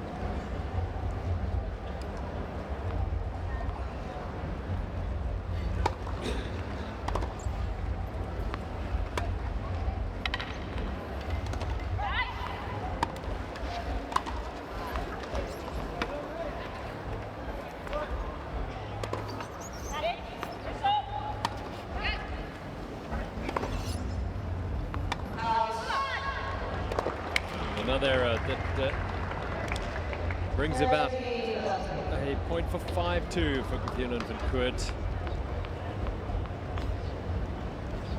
So 2 really good points to start the game off, and 3 in a row. Unforced errors.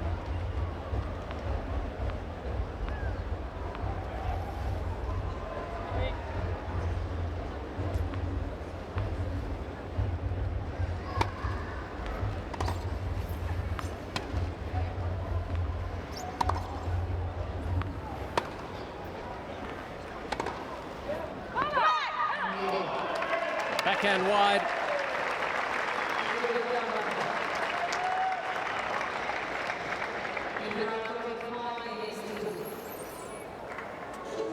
And they're on the verge of claiming a gold medal here. Griffioen and Aniek van Koot. They lead 5-2, 6-4 the first set. One game will do it.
Griffioen, the gold medalist in the women's singles, and the silver medalist, Aniek van Koot. But together, they are one game away from winning the gold medal in the doubles.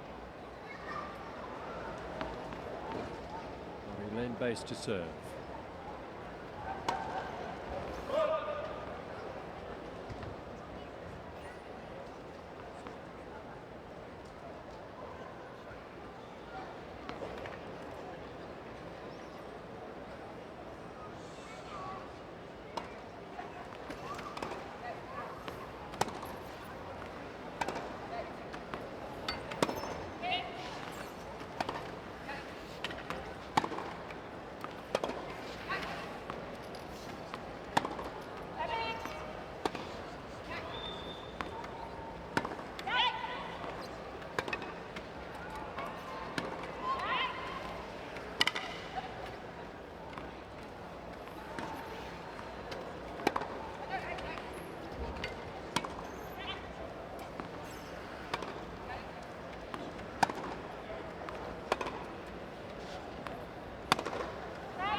No, it's going to go over the back.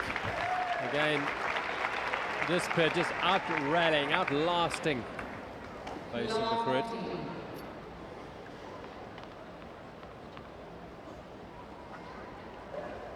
Feeling that Groot is playing a lot better with her forehand laterally in the late stages of the game, of this match.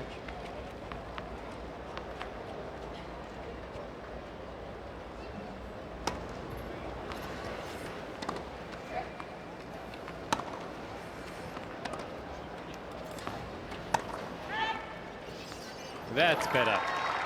They've worked their way down the middle of the court throughout the match. And this time Buis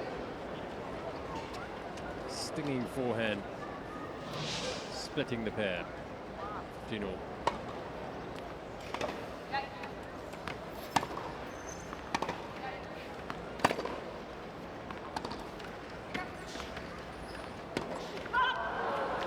Well, two very good forehands, and then it's not always that easy, the short ball. Yeah, it's difficult to get the timing right because you've got to move quickly up to it, particularly if you want to take it early. On one occasion, not getting the timing right.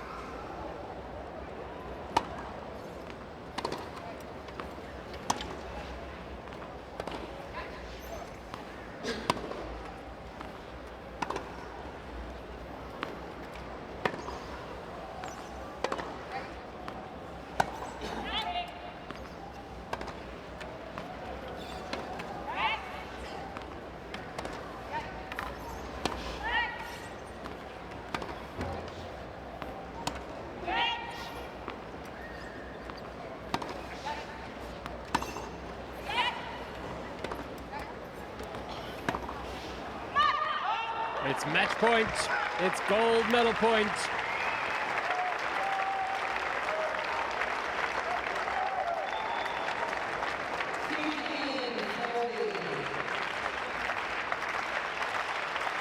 Two points for Griffioen and van Koot to continue the Dutch dominance of the top step of the podium in the Paralympic Games.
That's out. The error from Buis. The celebrations for Griffioen and van Koot, the gold medalists in the doubles. And they've done so by wearing down Buis and Groot 6-4, 6-2 in an hour and 49 minutes. Buis the gold medalist 4 years ago. But for the first time now, this pair win the doubles title. Griffioen adds this doubles title to her singles gold medal. And I think you said it, Gerard, just wearing down their opponents. They were a little more consistent. It was a solid tactical performance of just saying, look, okay, we've beaten you 3 times this year. See if you can beat us. At the end of the day, Buis and the Groot couldn't. I have to say these two players have been the dominant force in women's Paralympic tennis this year. Griffioen and van Koot continue their dominance of the doubles court. 6-4, 6-2 winners over fellow countrywomen Buis and Groot. Yeah, there's a lot of unforced errors in the final. Fascinated to see just how good Groot is in 4 years' time. Of course, only 19 years of age, she would have learned a lot from that experience. But these two in our picture, as I say, maybe just their experiences in the past counting for a little more. And, well, it was Buis and Groot who tried to play the more expansive tennis. They tried to be the more aggressive team, but they had to be right on their A game if they were to beat the top seeds. And sadly for them, it wasn't quite their A game, maybe their B game, because they did at least push their opponents in terms of getting very close in that first set. But you felt whenever they had the momentum, along came those double faults, and they weren't able to keep momentum for long enough. One more time, the winners get to hit tennis balls into the crowd. And Griffioen and van Koot will give some joy to some of those spectators. Lovely to see. Good crowd out here at centre court. And of course, we saw Gustavo Curtin in the crowd earlier, and it is one of those sports that you really have to see live and close up. Sometimes television doesn't do it justice. I mean, you see what these players can do, the speed that they hit the ball, how they are able to time their rolls into the ball, and you almost forget that, you know, you've got to use both arms to roll. Yep. And then you then hit a shot. I mean, the coordination skills is something special. The athleticism out there as well. I mean, it's a grueling game now in the modern era. Although Buis and Groot will be a little disappointed to have lost the final. You can see they're still smiling. I think coming into this one, would probably have taken a silver. They were the second seeds. An epic encounter in the semis against Kimiji in Nijo. 7-5 in the third. And an outside chance of gold. It was just too solid, too composed, and too good from this pair. Jeske Griffioen and Aniek van Koot, the gold medalists in the women's doubles, with a win over their fellow countrywomen Buis and Groot in straight sets.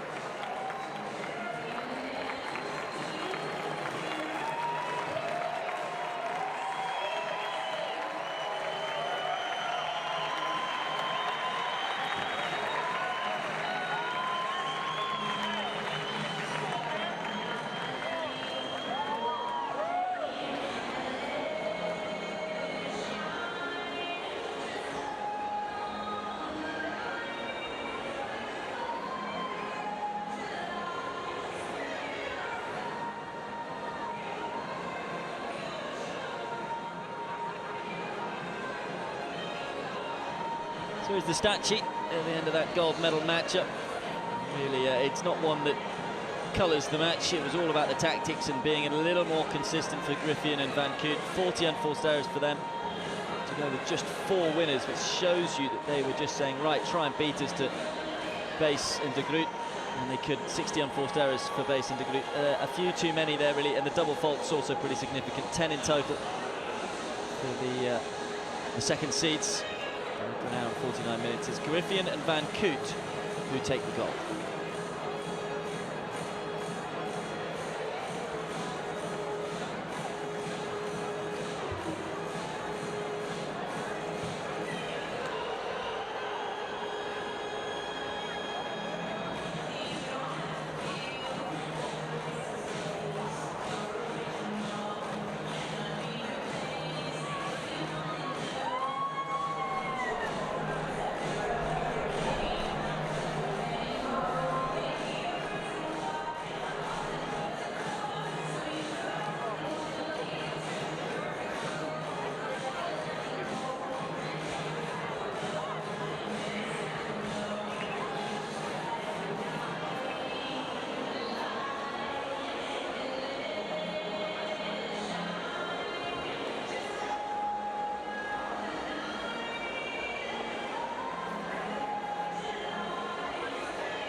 Wheelchair tennis's women's doubles final was a gritty affair, tactical affair that saw the top seeds Jeske Griffioen and Aniek van Koot of the Netherlands make fewer errors in the end than Marjolein van Buis and Didi de Groot over an hour and 49 minutes to close out a 6-4, 6-2 victory. It was nervous for the winners as well, but as I said, they made fewer errors, and therefore in the end were the gold medalists. Silver to Buis and De Groot at a vibrant Olympic Tennis Centre court.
the players making their way out for the victory ceremony in the women's doubles at the wheelchair tennis here at Rio's Paralympic Games.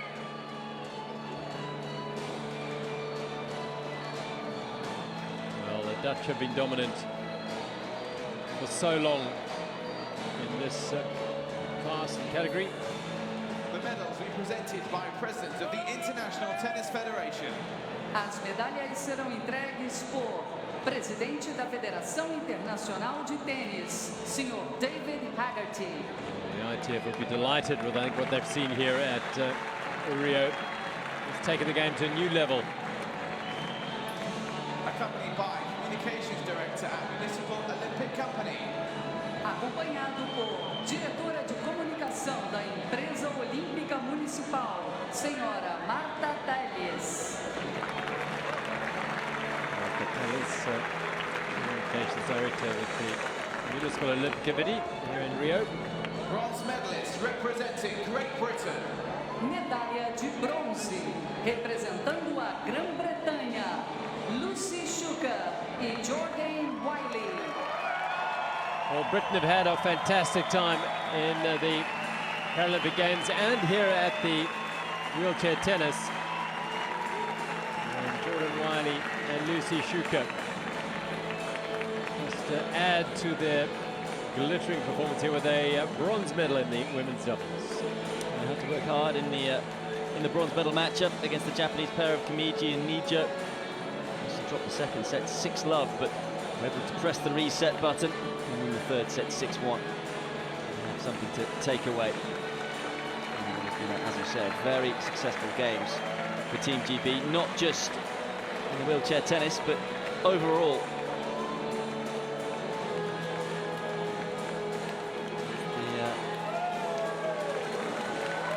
It's the third time the women have won a bronze medal at the Paralympic Games. And it's the 5th medal overall in wheelchair tennis, that is. Jordan Wiley finally sought after as a doubles Silver partner. medalist representing the Netherlands. Medalha de prata, representando os Países Baixos, Marjolaine Buis e Didier de Groot. So, silver medals for Marjolaine Buis and Didier de Groot. Buis was the gold medalist in London 4 years ago. And de Groot, her first Paralympic Games. What a games it's been for her. She's on the podium. First time basking for the 19-year-old. Reached the semis in the singles, which was a bit of a surprise. Had a superb win over Jordan Wiley in the quarterfinals there. Just short of a medal though in the singles, losing to Kimiji in the bronze medal match, but picks up the silver here. What a future she has. As for Buis, of course, she was a gold medalist 4 years ago in the doubles with Esther Vergeer. And looks pretty happy to have claimed the silver this time around. They knew they were going to be up against it, against a combination they haven't beaten in their last year. Well, they knew they were going to get gold and silver, the Dutch fans. Gold medalists and Paralympic champions representing the Netherlands. Medalha de ouro e campeãs paralímpicas, representando os Países Baixos, Jeska Griffioen e Annick van Koot. Well, it's the 12th gold medal by the Netherlands at the Rio Paralympic Games. 2 of them have come here in wheelchair tennis, both to Jeska Griffioen here, who's collecting a doubles gold medal to add to her singles gold. And alongside her this time with a gold medal is her partner Annick van Koot, who was the silver medalist in the singles. Well, these two have spent a lot of time on court in the last couple of days. Really good friends off it. And they've had a super 2016, and it really has been capped off, particularly for Griffioen. Winning a double gold, but what a way to, well, after beating your best friend in the final, you can then repay it by helping her win a gold medal the next day. Absolutely. Ladies and gentlemen, the anthem of the Netherlands. Senhoras e senhores, o hino dos Países Baixos.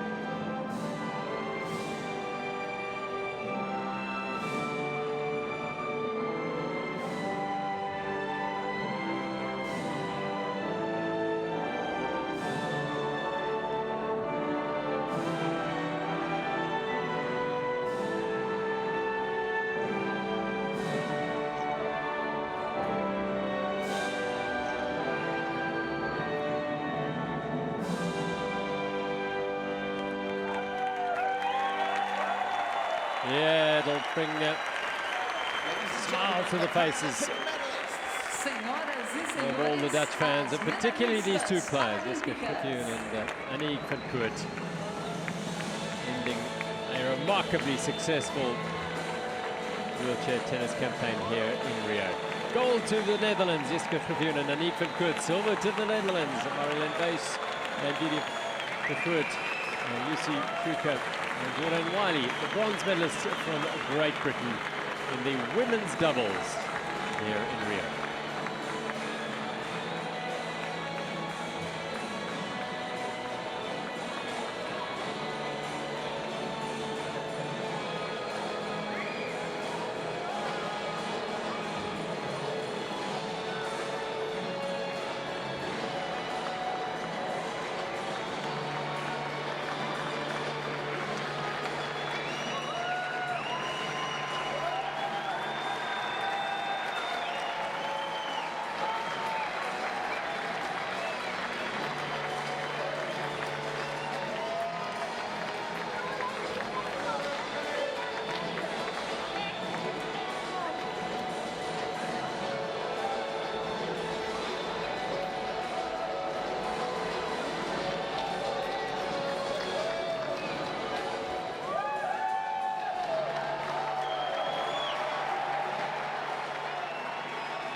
It's our men's singles gold medal match. Please welcome your athletes. Senhoras e senhores, vamos receber os atletas para a disputa da medalha de ouro. Representando a Grã-Bretanha. Representing Great Britain, welcome Hewett.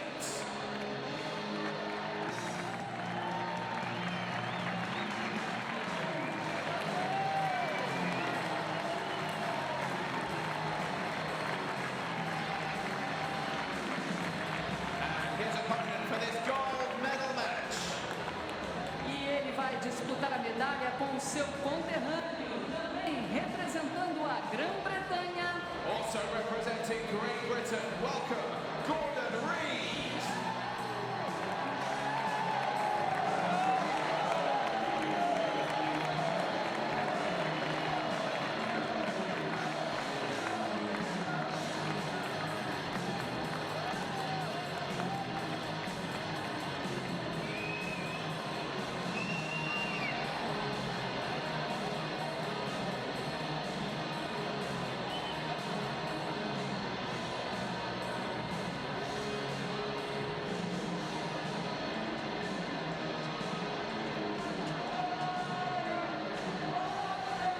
Well, hello and welcome to the Olympic Tennis Centre. And after a week of dramatic twists and turns and scintillating tennis, it is time for the men's singles final. Well, the conditions are a little cooler today than they have been throughout the week. Plenty of cloud cover, but it should stay dry for what should be a fascinating and brilliant gold medal match. Two Brits in the final. The third seed and world number 3 Gordon Reed taking on the talented youngster, the 18-year-old Alfie Hewett. Dodgers alongside Gerard de Koot. Gerard, are you excited about this one? Yeah, absolutely. Having seen these young men come through the draw and been so dynamic in their doubles play as well together. They got a silver medal in that. It is fantastic. It really is the crowning moment of this tournament because it's seen a change of guard. Shingo Kuneda, the man who won the gold medal in Beijing and in London, didn't reach the semi-finals. So it's a new dawn, if you like, in wheelchair tennis. 18-year-old in his first Paralympic Games. He was 14 in London and no doubt watching the Paralympics and hoping that he might just get here in 2016. And here he is in the gold medal match. A remarkable story. Yeah, he was tweeting back home saying how brilliant it was when he was guaranteed a medal after they won the semi-finals in the doubles. And it's been funny because they've both been cheering each other on throughout the singles competition. When Reed reached the final first, he said, "Oh, I hope Alfie wins his semi-finals too." And it's been all about Team GB and getting the medals and contributing, Gordon Reed has said, to the big medal tally that they've won at these games. And these two have certainly contributed to it. I mean, I don't think too many would have predicted Alfie Hewett in the final. Many would have predicted Gordon Reed, who's had a stunning 2016. Of course, he is the Australian Open champion as well as the Wimbledon champion, and has just seemingly been able to peak in the big matches so far in 2016. But we've seen Alfie Hewett play some just amazing tennis throughout this tournament. Well, he's beaten some seriously big names. Gerard in the semi-finals, principal among them, in an astonishing performance. And I think he really is a man to give Gordon Reed a serious fright here, if not even win the title. Yes, Reed must be the favourite. He's a bit more experienced. Just listening to the chair umpire. Net is still my call. Are there any questions from your side? Or who wants heads or tails? Heads is good, this is heads, yeah? Tails wins. You serve? Stay there. Have a good match, guys. Brace at the start of the match. These two good friends off the court. Has always learnt a lot from Reed. They were doubles partners, of course. They won the Wimbledon title together. Just wonder how much that would have helped Alfie Hewett in particular, as well as Gordon Reed. That was watched by over 1 million people back in the UK. I think it's helped them deal with the pressures on the big stage coming into these Paralympic Games. As we just take a look at Christophe Damask, the German chair umpire who will look after this gold medal men's singles final. Yeah, I think that's one thing that this tournament has done, is to bring out those who thrive under the spotlight and who can deal with the pressures of playing in front of a big crowd here. Week in and week out, and the wheelchair tennis tour is a tour that plays all over the world every week, just about, and they've got the Grand Slams and the Masters, but they don't generally play in front of the crowds the size of this, and they don't have live television. So it's a really big occasion. These guys can handle it. Gordon Reid, who got a bye in the first round, of course, by being the 3rd seed, but from there on in he faced some tough opponents. Scott Plaster, Wallin in the first round, Catania in the second round. That was a stunning performance. Catania only picked up the 2 games, and then the Argentine Fernandez. Big things were expected of the South American here in Rio. Reid had to fight hard, winning the second set 7-6 after dropping the first. He came through that one 6-1 and then played some quite stunning tennis to beat the top seed Stefan Houdet in straight sets. As for Hewett, well, he said after that win against Pifa in the 3rd round he could relax because he'd got further than he would have expected anyway. And hasn't he done well since relaxing? Beat the 7th seed Olsen in the quarterfinals, then shocked the world by knocking out the world number 2 Joachim Gerard, and it was fascinating to see how the Belgian reacted at the end of the match. He just stopped and applauded his opponent, and it was just too good from Hewett. It certainly wasn't anything about Gerard's poor play. It was all about the positivity of the 18-year-old. Yeah, Gerard went on to take the bronze medal in a stunning defeat of Stefan Houdet, the fine Frenchman. So it just goes to show how strong this man is. He's everywhere, Gordon Reid, today, on the shirts and on the faces of his fans. Lovely to see. Great support all the way through the tournament for Gordon Reid and indeed for Alfie Hewett. A huge occasion for Great Britain, and never had this sort of success at wheelchair tennis. Well, they've had Peter Norfolk in the quads. He was the quad father for all of his success in the past, but in terms of men's singles and the Open, they'd never medalled before. And here they are. They've already got a silver because of the doubles, and now they will have gold and silver. And you see that Gordon Reid army. They've been split throughout a lot of the tournament. They've been cheering on every British player, and I would have thought they'll get behind both players. But Reid, maybe because it's his army, will have a little more. His name support. is on the shirt. wouldn't do, but I mean, it's just incredible. We've seen it before. We see it in the women's singles as well. The 2 doubles partners up against each other in the women's final. But the way these 2 have captivated the crowd with their approach, their brand of tennis. Yeah, their brand of tennis and their general enjoyment of the occasion has been so good to see, and I think everyone's just warmed to them. And it's interesting that you say the enjoyment, because that is exactly what Gordon Reid has said, because he's been asked in interviews after his performances here at the Paralympic Games, as in why has he been able to rise to the occasion so many times? He's runner-up in the French Open, winner at the Australian Open, won Wimbledon, and so the bigger events he's peaked for, and he said it's all been about the psychology of putting less pressure on himself and enjoying the bigger matches and just enjoying the occasion. And that's exactly what he's done here. He's played a brilliant brand of attacking tennis, as has Alfie Hewett, and that's why this gold medal matchup between the 2 Brits should be mouth-watering. Players just applying the final touches to their warm-ups. I'm sure there'll be a few butterflies in the stomachs for both players. Of course, neither of them have ever won a gold at the Paralympics. These are the first ever Paralympics for Alfie Hewett. Reid, of course, was both in Beijing and in London, but he's just got better and better with each of the Paralympics. Now 24 years of age, and you would have thought maybe in 4 years' time, who knows, maybe he'll be the world number 1, or maybe this guy will be the world number 1. Absolutely. He's dynamic. With any young player, he perhaps gets a little carried away at times and can squander opportunities. That'll be honed and refined as he progresses through his career and starts to play the percentage game a little bit better, but he really has everything going for him, does Alfie Hewett. What he hasn't got is a win against Gordon Reid, and there's no better place to do that than right here at the Paralympic Games. In fact, I think he's only ever got a set off him, so you are spot on. It's going to be tough. But the last time they did meet was the closest that Hewett has got to him, and that was this year at the Japan Open, and it was Reed who won on that occasion, 6-1 in the third, but it was Hewett who took the second set 6-2.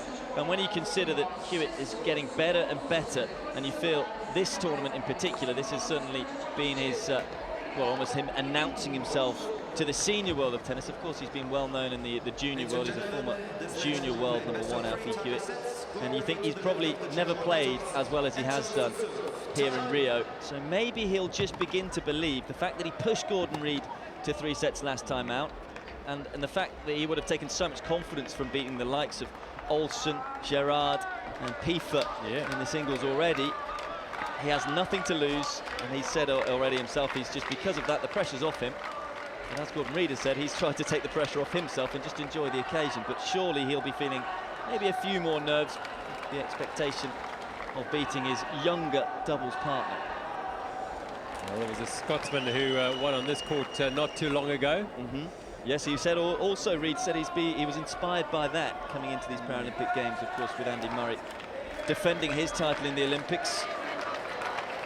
And can he get the gold in singles, much like Andy Murray got the gold at the Olympics? What a match then in store. It will be gold and silver for Great Britain. What player will take which colour? It is Gordon Reed against Alfie Hewett. And it'll be the world #3, Reed, who will get this one underway.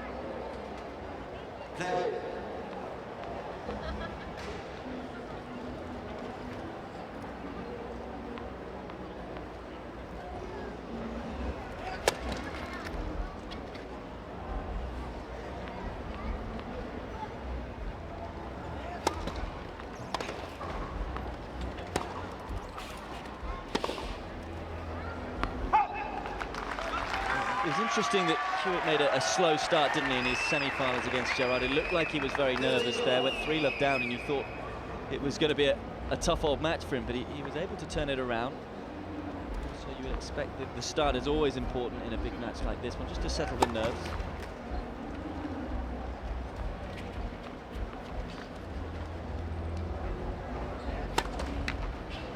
Because the one thing you heard, Gerard, is that last night in the doubles, it was a real emotional and physical match, roller coaster ride. It was an incredible doubles match for at least a set and a half, and they just seemed to run out of steam in that third set. And you just hope that maybe the fatigue and the emotional drain of this tournament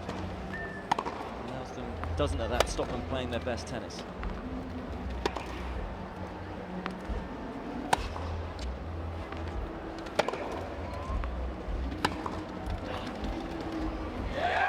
Beautiful backhand.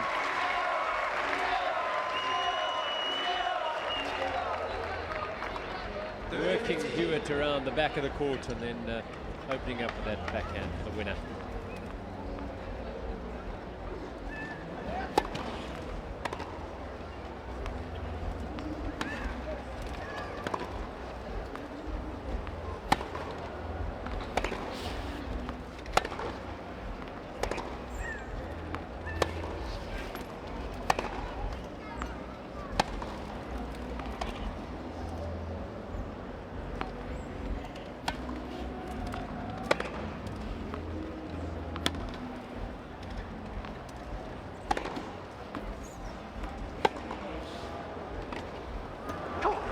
No. Well, he was done everything right there. He took the words out of my mouth. I thought exactly the same. Got himself into a good position there. A little heavy-handed with the volley.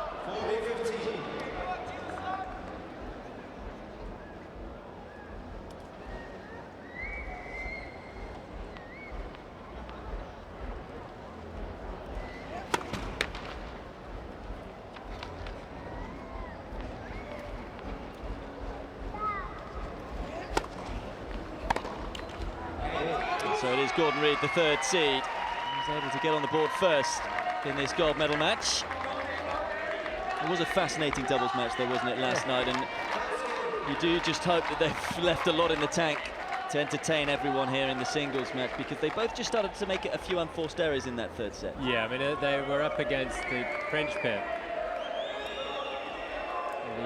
Stefan Houdet and Nicolas Piefer. And they were on another planet in a first set that defied belief. in any form of tennis. The entertainment value was as good as you'll get in any sport. Really was fantastic.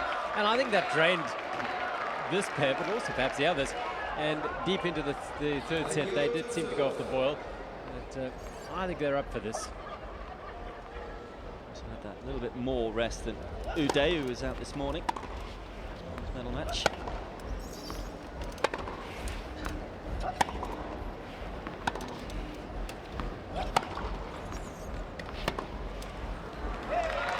That's nice tennis from Hewett. Intelligent play, just going back in behind Reed.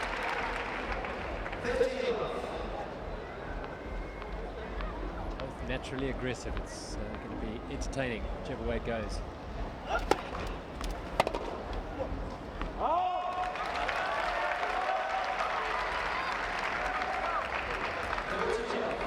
And this is the way you hope the sport is going. You say these two have thoroughly entertained everyone last week.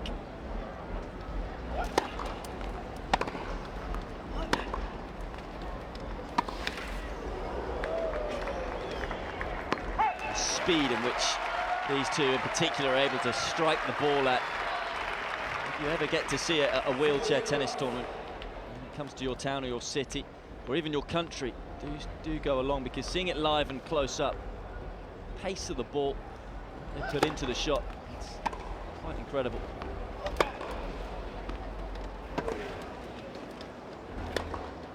That is amazing. Fabulous play from Alfie Hewett. He has put a marker down in this game, that is for sure. Holds to love and some really superb play. I mean, the drive backhand and the actually drive forehand volley in the backhand at the corner before that. Quite outstanding. What a start.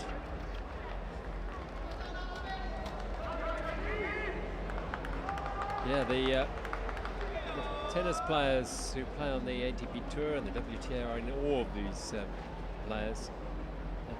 Particularly the backhand. They cannot get their heads around the backhand and how well they play it.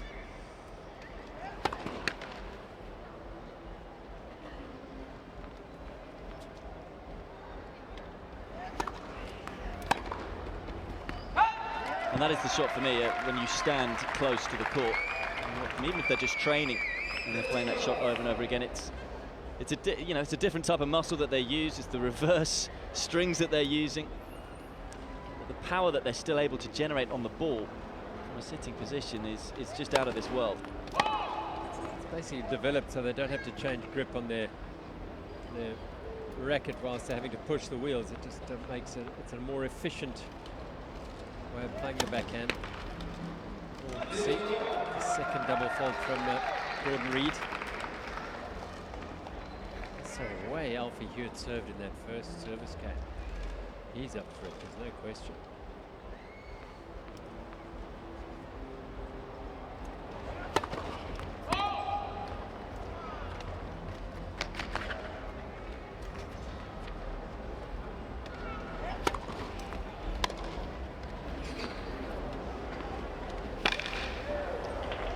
You do just feel, of course, there's no pressure whatsoever on Hewett.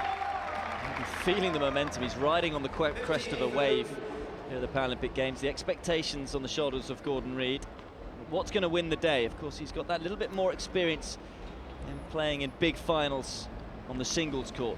He won the Australian Open, won Wimbledon this year.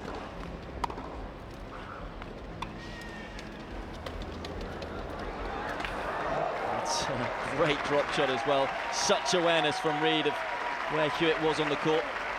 He has such wonderful touch. I think, the fearlessness of Alfie Hewett. They've only played in 2 finals. That was really early in their careers, 2013-14. So he's just teeing off everything and just saying, here's my chance. Paralympic Games, 18 years old, have a go. It's worked throughout the whole of the week. So why change? Particularly that semi-final against Gerard.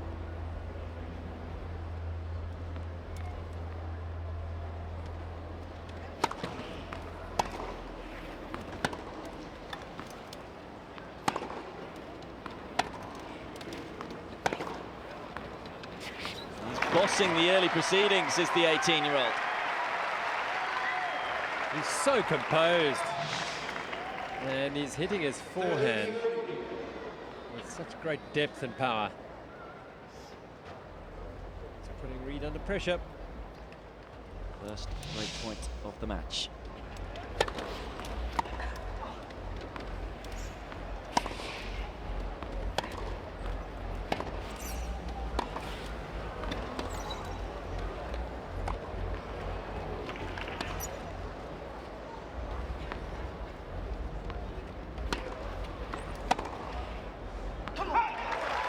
Well, what a start that Alfie Hewett has made.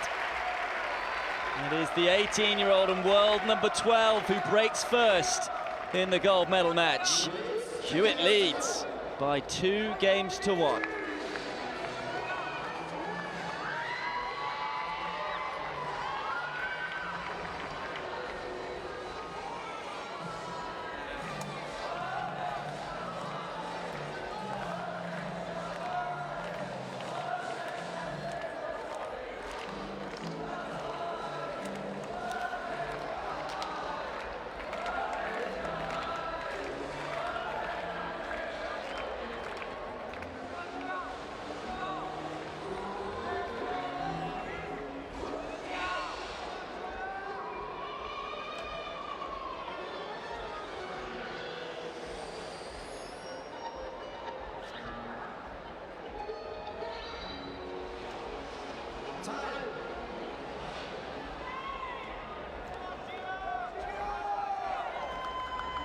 Say Alfie Hewett is probably wondering if he's going to wake up at some point. It's just been a dream, the Rio Paralympic Games. I think if he had his way, he'd rather not get to the end of the dream with the gold medal around his neck. He's playing outstandingly. Leading 2-1 with the break now.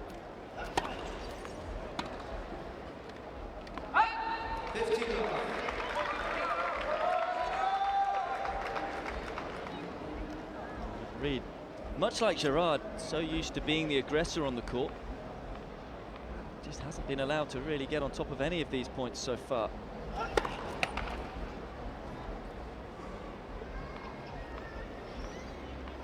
First serve he's missed.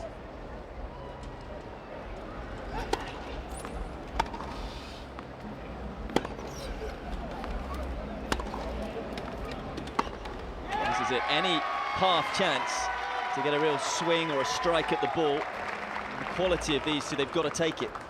Get on the front foot. Yeah, and that's why this is going to be so entertaining, because they both know each other. They know how good the other one is and how the game, they know each other's game so well.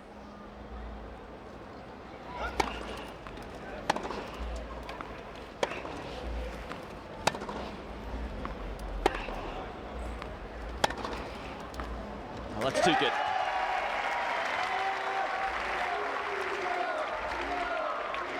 Just hit a couple of really good winners. Gordon Reed, backhand, primary example.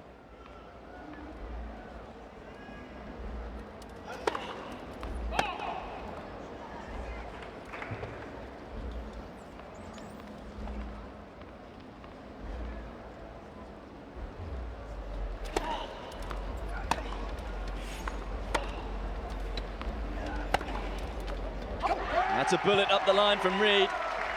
And the world number 3 is responding to going a break down. They moved into the court well there, played that inside the baseline. So 2 break back points for Gordon Reed.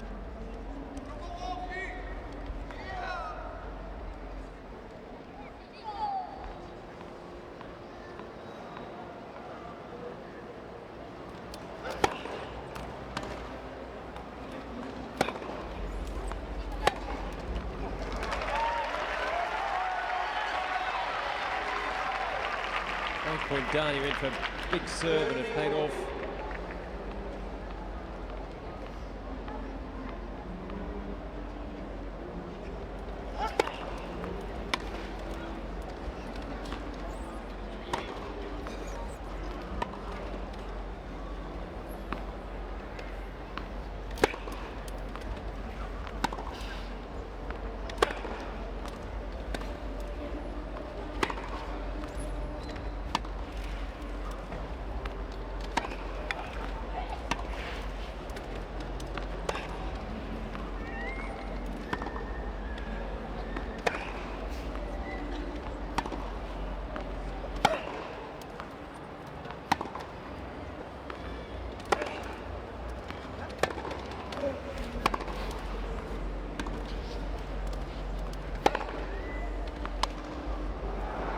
Oh, what a point. We're both sat in this commentary box, Joel, just shaking our head time and time again. How do they do it? Incredible tennis. You know, if you close your eyes and you listen to the ball on the racket, particularly from Alfie Hewett's backhand, it's like an explosion. Beautiful hitting. 2 break points are saved by Hewett.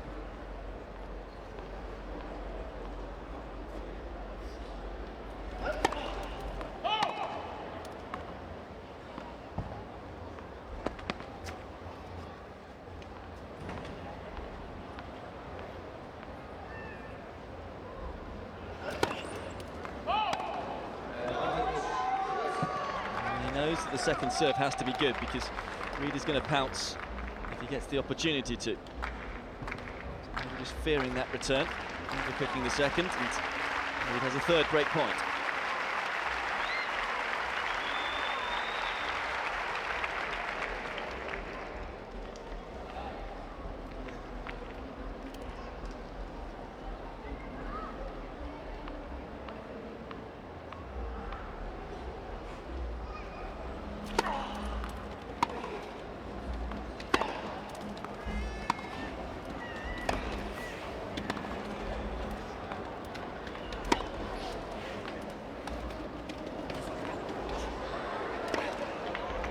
Oh yes, or no, and it's been called wide.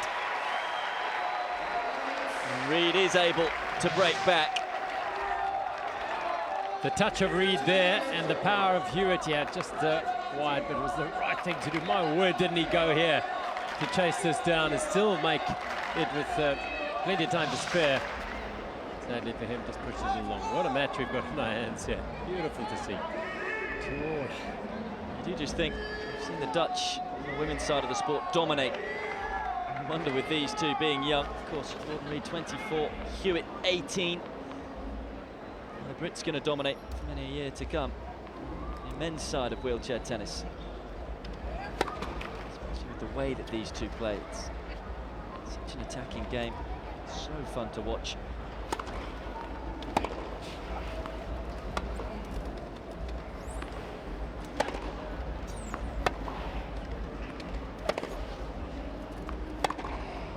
Just swats it away. And that's the experience of this man, using the court beautifully and creating the opening for that swat backhand. He just dismisses it. Seems like he's just saying, get away from him. Slapping it into the corner. You talk about experience. Hasn't panicked. Down an early break. No reaction whatsoever from the world number 3. Getting on with the business.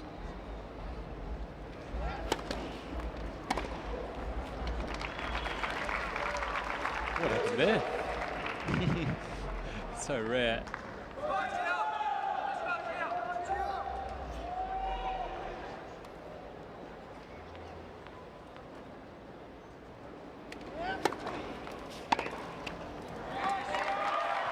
Lovely serve out wide, stretching the Hewett forehand. Forcing this here, beautiful.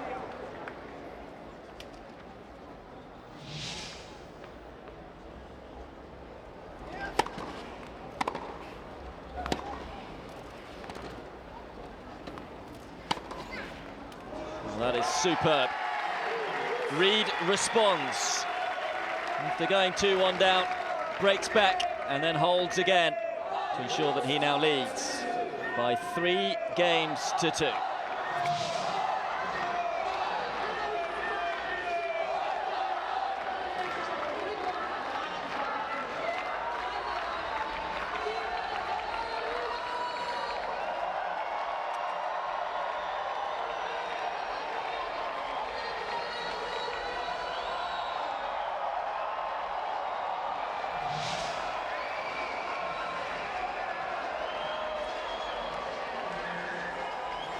So Reed then with a 3-2 lead now, having been 2-1 down. But it is an awesome match so far, isn't it? Hold on to your seats, this one should be a cracker.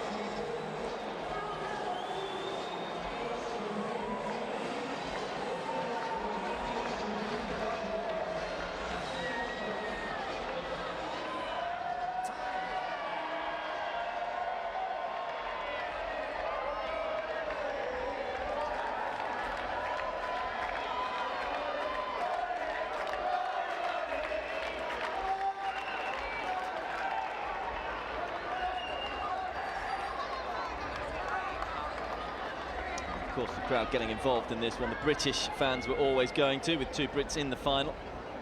I think everyone else can't help but stand on their feet and shout and holler. Make you want to do that, these two. Now serving 2-3 first set.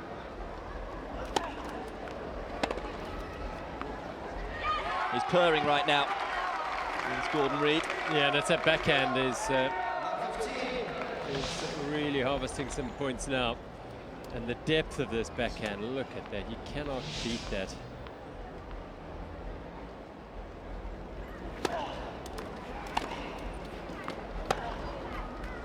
Hewett has just gone off the ball momentarily. I understand it, his level was so high for the first 3 games. And he knows how dangerous his opponent is. He's under no illusions as to the difficulty of the task here. And, 1 or 2 winners from Hewett and can dent his confidence from Reid at least.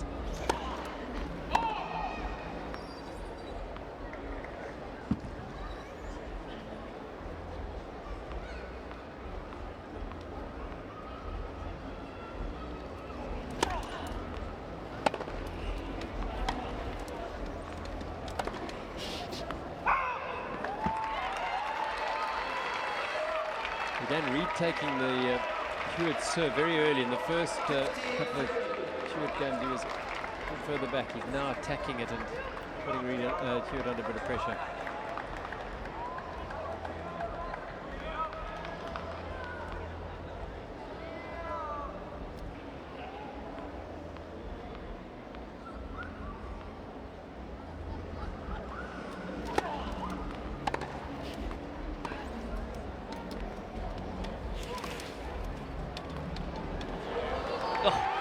I'll tell you what, there's been no messing about in this final so far. No nervous play to start.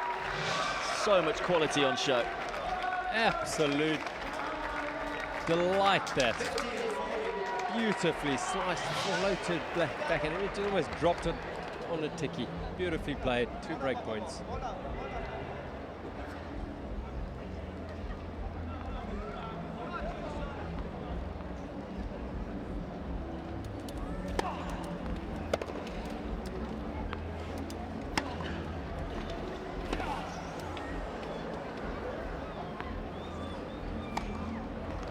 So good. What a forehand though, originally, to set that one up.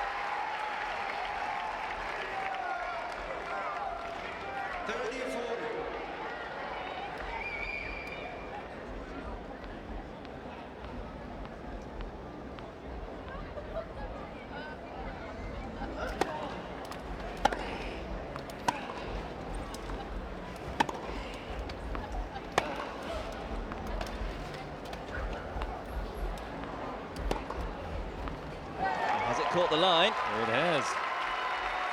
And he just missed one at the end of his previous service game.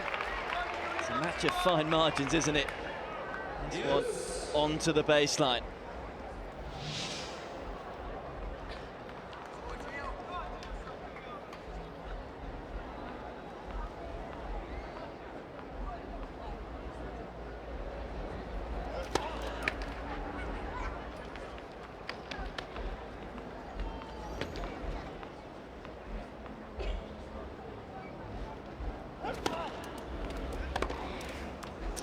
Second serve sat up a little, and Gordon Reid just said thank you very much. See, he doesn't miss out on opportunities like this, Gordon Reid. Absolutely nails it, and that is why the pressure is starting to mount on Hewett. He knows he cannot drop anything short. This man will kill him.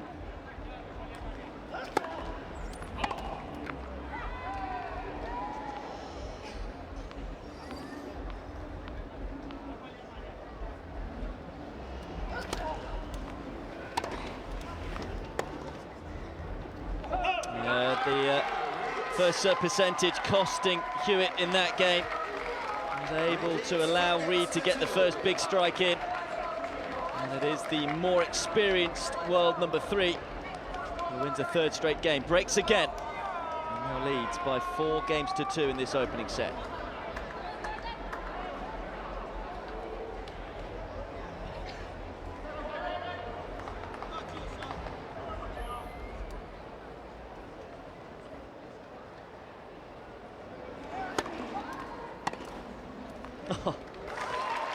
Anything you can do, so can I. He is there. It's not even a bad serve. No. What a return.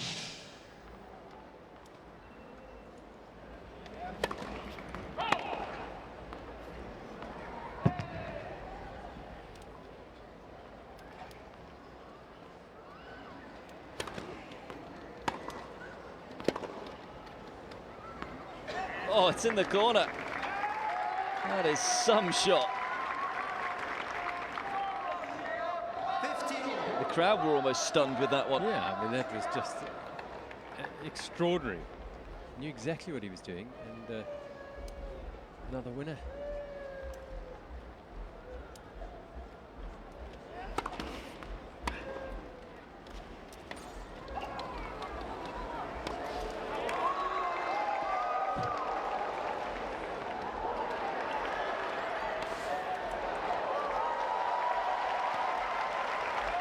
I mean, come on, guys. Are you serious? Yes. Oh, the crowd are on their feet, and so they should be.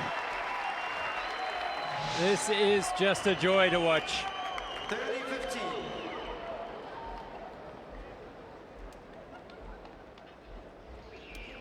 Court coverage, angles, skill.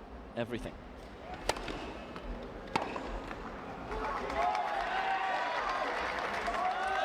And it's almost worth 2 points, the previous one, you feel. Yeah. I mean, Hewett didn't do anything wrong, played a superb point himself, yet lost it, and must be so hard to deal with when you construct a point like that, but still lose it. At the moment, Reed's stats look pretty good. 11 winners, just 5 unforced errors.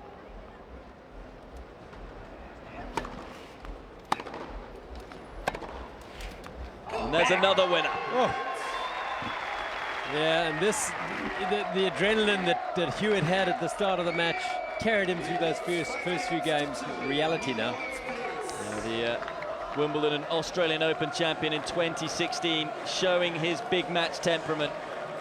Wins a 4th straight game, leads 5-2 in this opening set.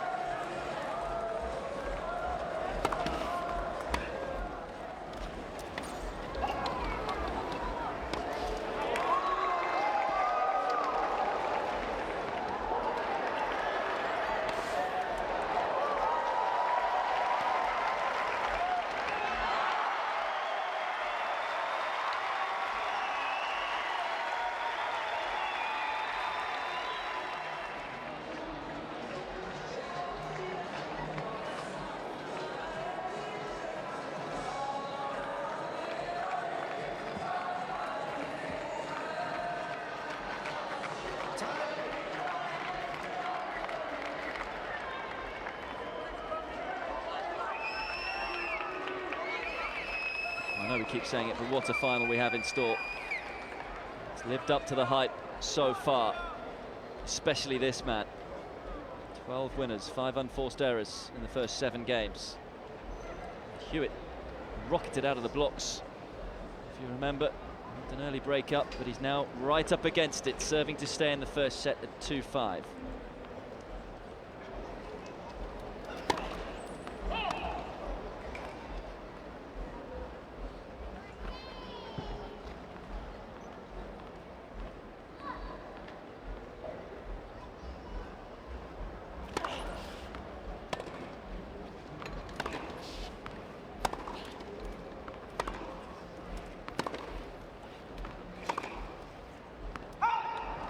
Just beginning to turn the screw, you feel, isn't it?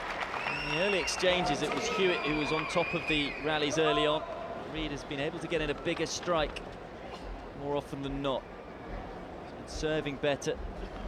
He's getting on top of the returns too, which spells danger for Hewett.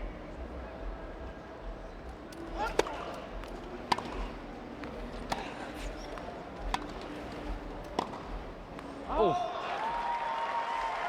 Oh, he knows he didn't miss that by much, and didn't he attack it? He got down so low and played it really positively. Yeah, I think he feels he has to change something. Seen him come to the net for a while. Tough volley to make. To be that close to the line.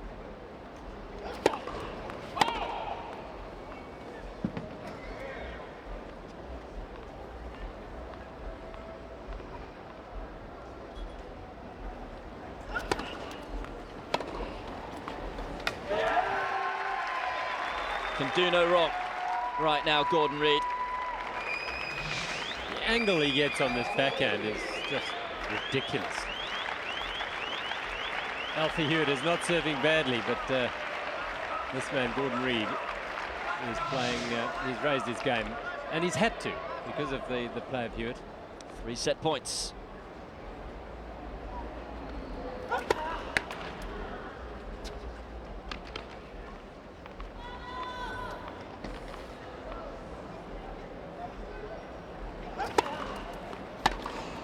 Just an inspirational set from Gordon Reid, an exhibition of quality. It's the 3rd seed, Gordon Reid, who has taken the first set by 6 games to 2 in 30 minutes.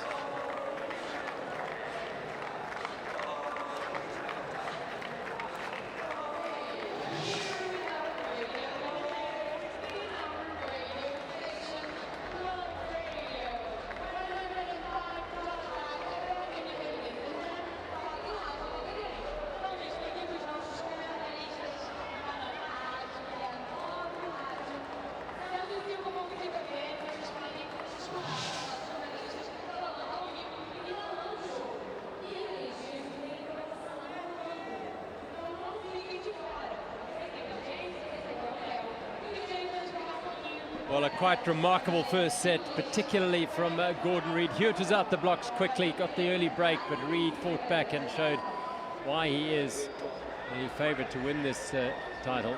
14 winners to 5 from Hewett. So few unforced errors from both players, 12 in total. This is a quality match, befitting the gold medal match in the men's singles.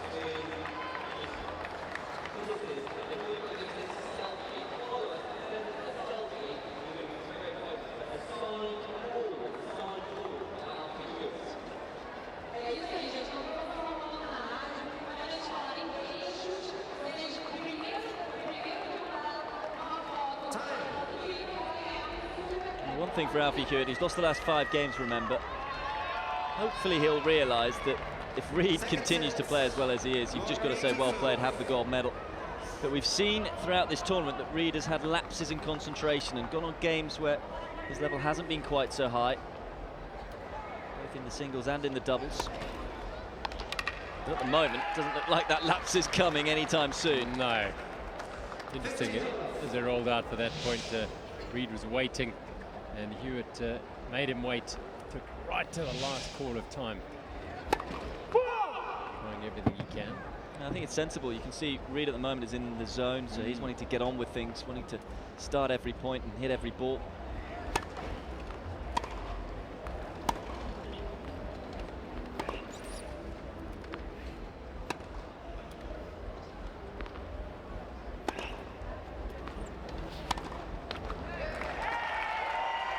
As I said before, these guys started, you know, as in the pressure was on Reid. He's the favourite coming into this one, but he's got a wonderful mindset before big matches. He said he's trying to enjoy them all the time. He's trying to take all the pressure off and just say, look, I mean, how lucky am I to be playing in a Wimbledon final, an Australian Open final, a Paralympic Games final. And you can see he's enjoyed himself in that first set. With enjoyment comes great tennis. Yeah. Only 2 things that can happen here. You win or you lose. Even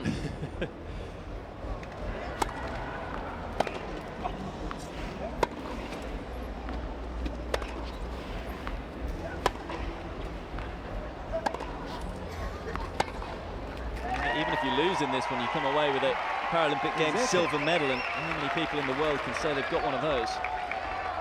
You heard finding the baseline there. Just keep his head down and keep focused here.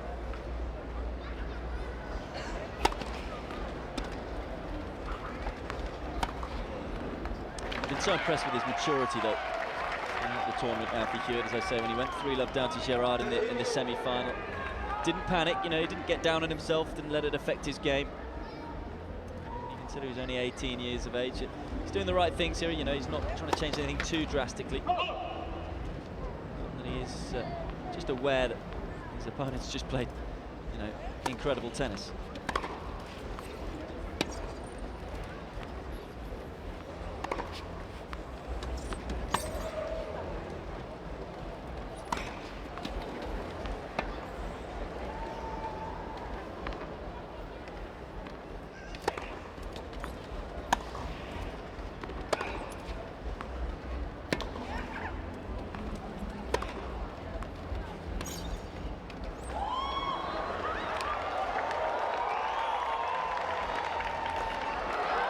barely made it. It's another fabulous rally, though. Amazing. It is just fantastic. Alfie Reid trying everything possible. The drive volley from the middle of the court earlier in the rally, then the chase down. How good's that? And he's disappointed he didn't make that. I mean, it's so difficult, but he got a racket to it. A big shot to come on from Reid. Knows that was an important game to continue his momentum picked up from that first set. Remember, it was Reid who won 5 games straight in the first set. He's now won 6 straight because he leads by a game to love in the second set.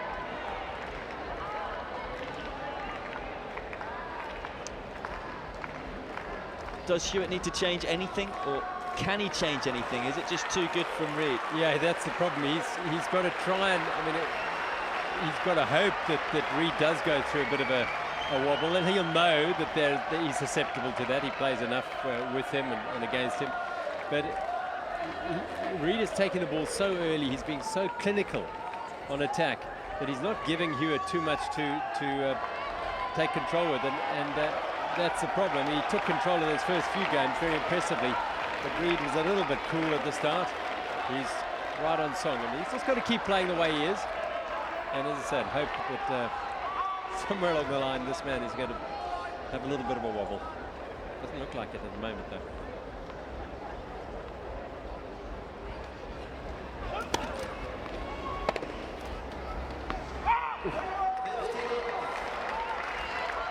That's the thing, he's doing very little wrong. The first set percentage is still pretty decent for Hewett. 60, 63% right now.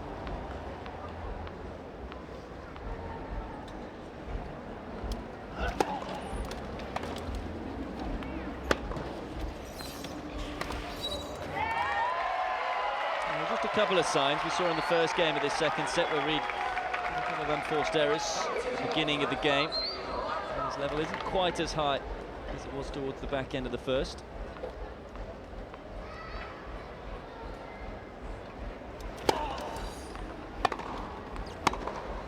Oh, that is 2 crunching shots, one after the other. That was a huge return. Hewett using the pace to send it up the line. I mean, he hit that from a foot above his head, the backhand, and it came back with interest on the forehand. Great tennis.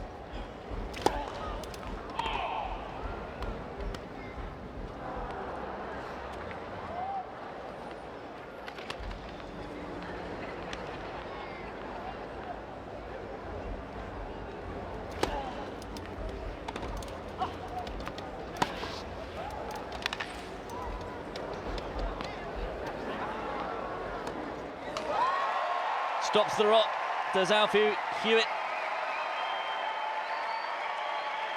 It's his first game in 7 and holds to love, much to the delight of his army of fans. And there are plenty of those. What a match now. Hewett just keeping himself in Reid's face, and he held comfortably there. Listen to this crowd.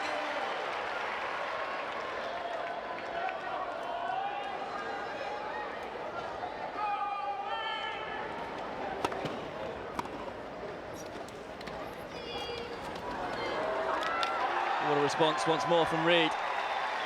He has more weapons in that he has the touch, and we've seen it a few times, and this is another great example. A beautiful, takes the pace off the backhand, places it perfectly.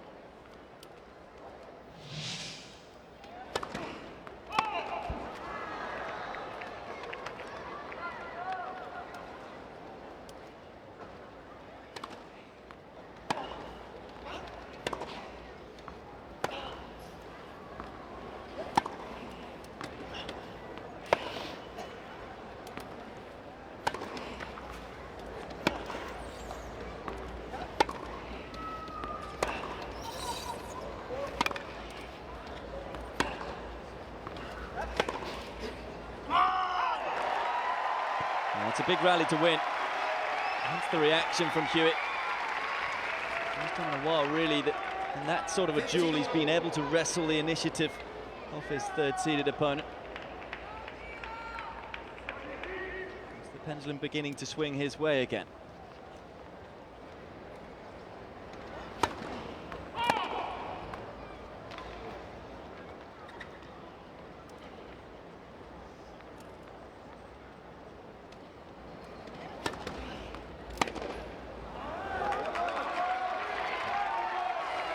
So desperate to make the return and not just put it back in play. And, probably saying to himself that, why didn't you just put it back in play and get into the rally? But he knows the danger of this man.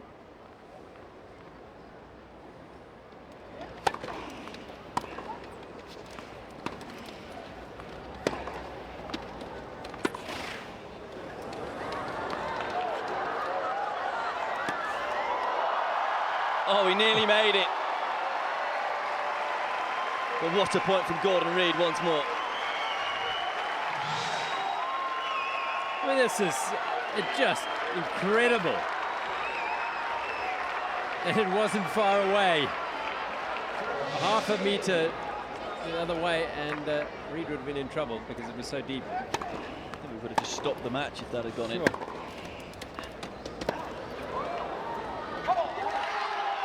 Reid is hitting with such depth and conviction. He secures another service game. Moves in front once more in this second set. It is the 24-year-old who leads the 18-year-old by 2 games to 1.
Oh, yes.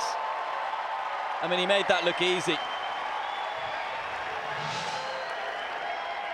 Deep to the backhand, and look how he floats in, and he's rolling away from the ball and way in the other direction, just opens his wrist and puts it into play. What a superb shot.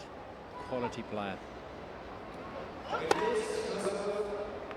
The skill set of these guys is just something to behold. I mean, played that one behind his back. Yeah. And yet, the touch is a foot away from the net.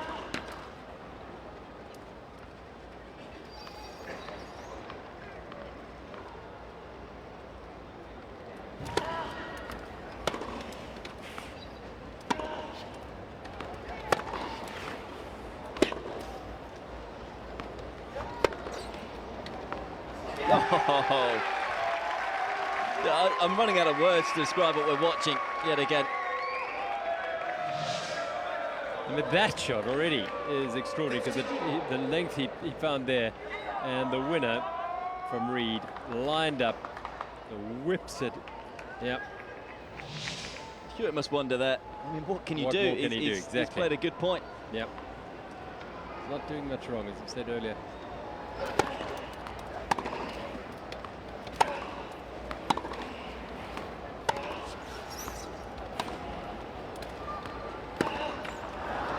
So we talked to, you know, the difference between able-bodied tennis and wheelchair tennis is the fact they get 2 bounces, but you so rarely see it with these two. Yeah. Both of them trying to play on top of the baseline, trying to take the ball as early as possible.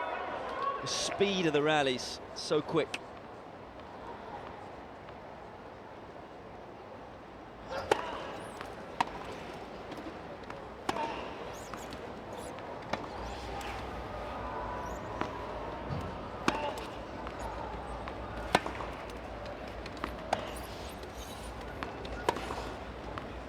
Just like that.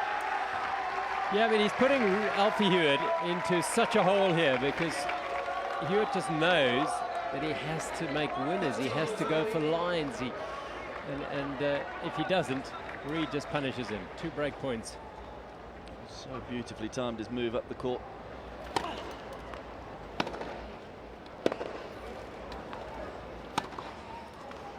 It's just incredible tennis from Gordon Reed. It's about as close to perfection as you will see on a singles court. He's doing no wrong, can he? Yeah, he's hitting everything. He's hitting all his forehands, backhands in the last meter of the court, and that is that's the golden area in this form of the game. So Reed has a lead. Yeah, breaks first in the second set. Opens up the 3-1 cushion.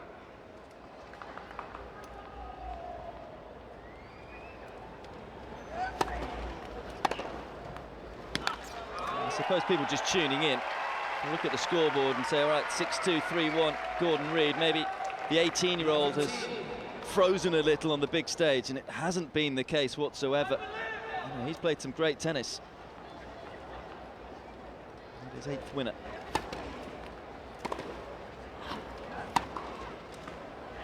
Reed's just played better as he finds another line. He is in charge, there's no question, and this is another beauty.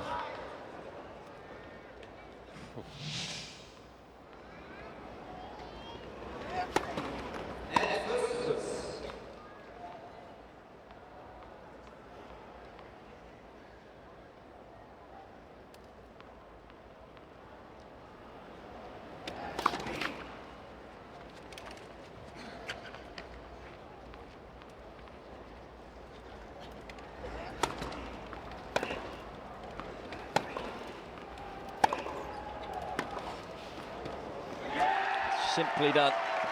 Such intelligent tennis, once more from the 3rd seed.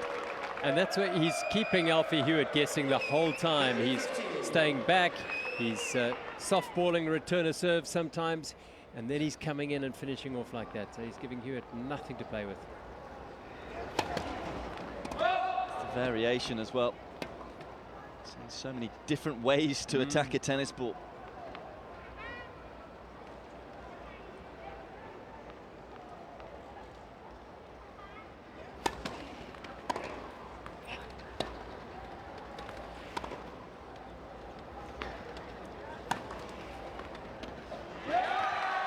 Making it look so easy. He's just owning that back meter, and Reed has no answer, at least Hewett has no answer. Yeah, it's so difficult to pull back.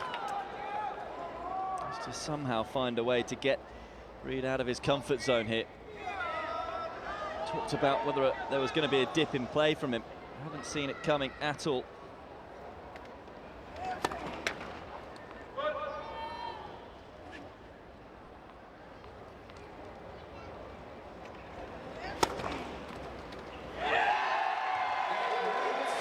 Just wow.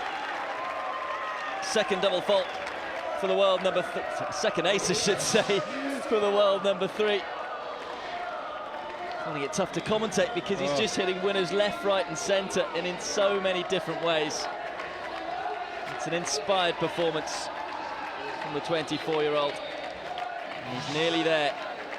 You can see the gold medal right now. Leads by a set to love and by 4 games to 1.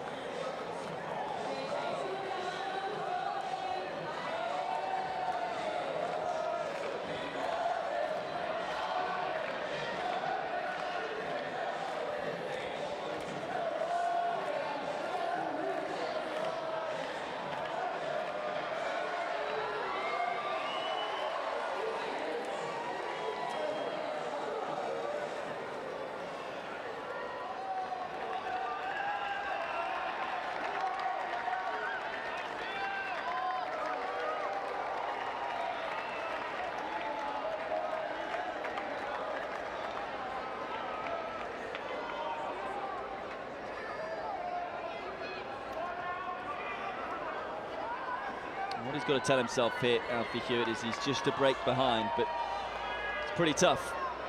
And you've lost 9 out of the last 10 games.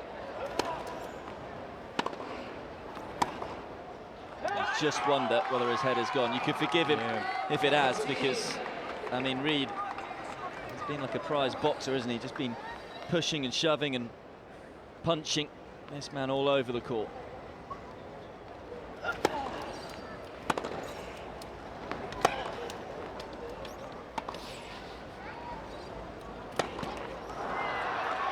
Yeah, he's putting himself under pressure here, having a go at himself. Really, he cannot be faulted in any way. It has been a master class so far from Reid. You can always tell he doesn't quite know what to do on the court now, Hewett. Yeah, it's going to unravel a bit here, I think. But you can understand that. Oh, and how? Just how do you beat Reid at the moment in the form that he's in?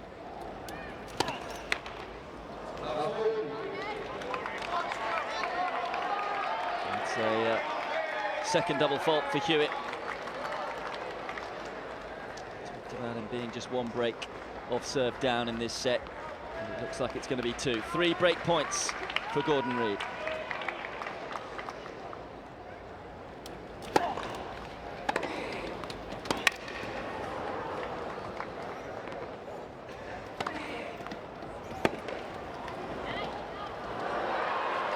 He just gets better and better and better. Reid breaks again and is a game away from the gold. It's as good a tennis as you wish to see anywhere from Reid. Set up, and now 5-1 up in the second. It's more than a mountain for Alfie Hewett to climb, especially with the way that this man has played. Serving for the gold.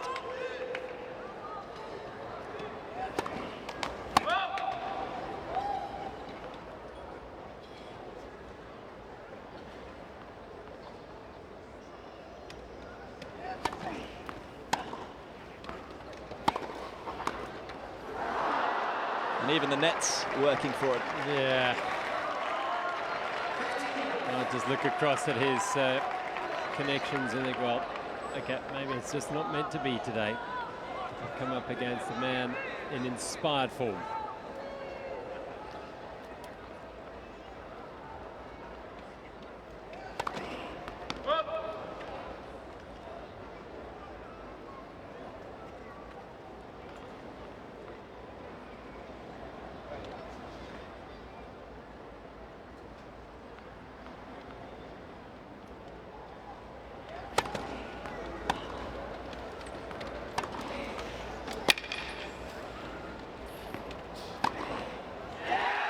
At times he's been almost mean to his compatriot.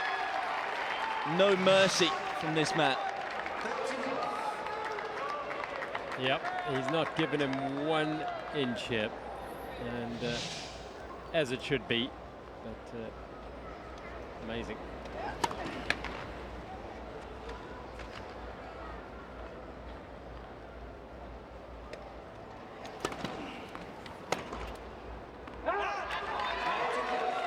Little shake of the head from Alfie Hewett. He's contributed so much to these Rio Paralympic Games men's singles tournament, but it doesn't look like it's going to be his day. 3 gold medal points for Gordon Reid.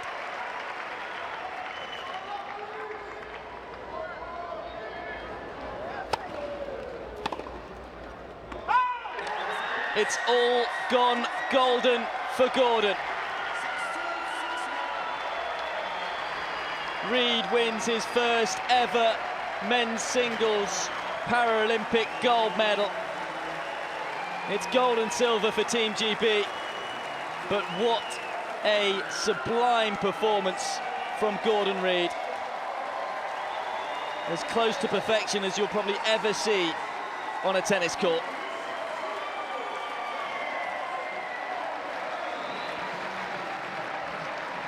It is the world number 3, Gordon Reid, who beats Alfie Hewett 6-2, 6-1 in 54 minutes.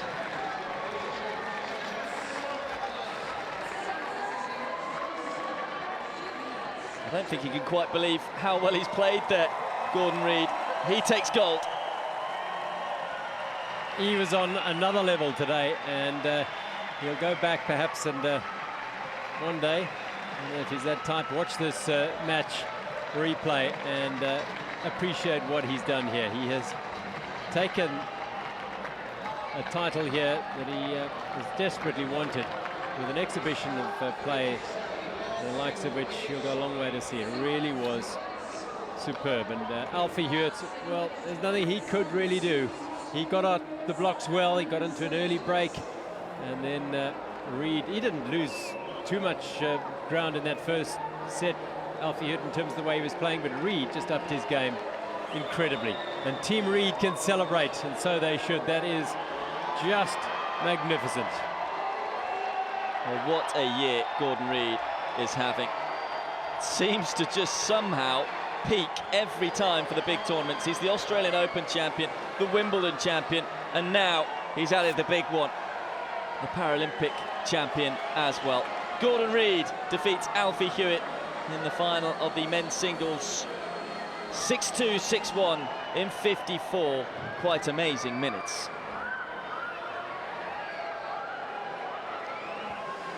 And you have to say, Hewett contributed so much, not only to the tournament, but to the final as well. I'm sure he'll be feeling a little down right now, but I'm sure once the coaching team and maybe his family and friends talk to him, they'll probably just let him know, you did nothing wrong in that final.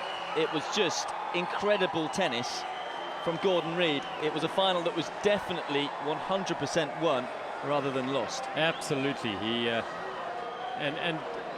he knew he had to do that because he knows how dangerous Hewett can be, and he saw in the first couple of games Hewett came out firing and got the early break, and therefore Reid had to up his game, find a way to get on top of this man. And once he was in control, there was only going to be one winner. Well, they're good friends, and he's only 18.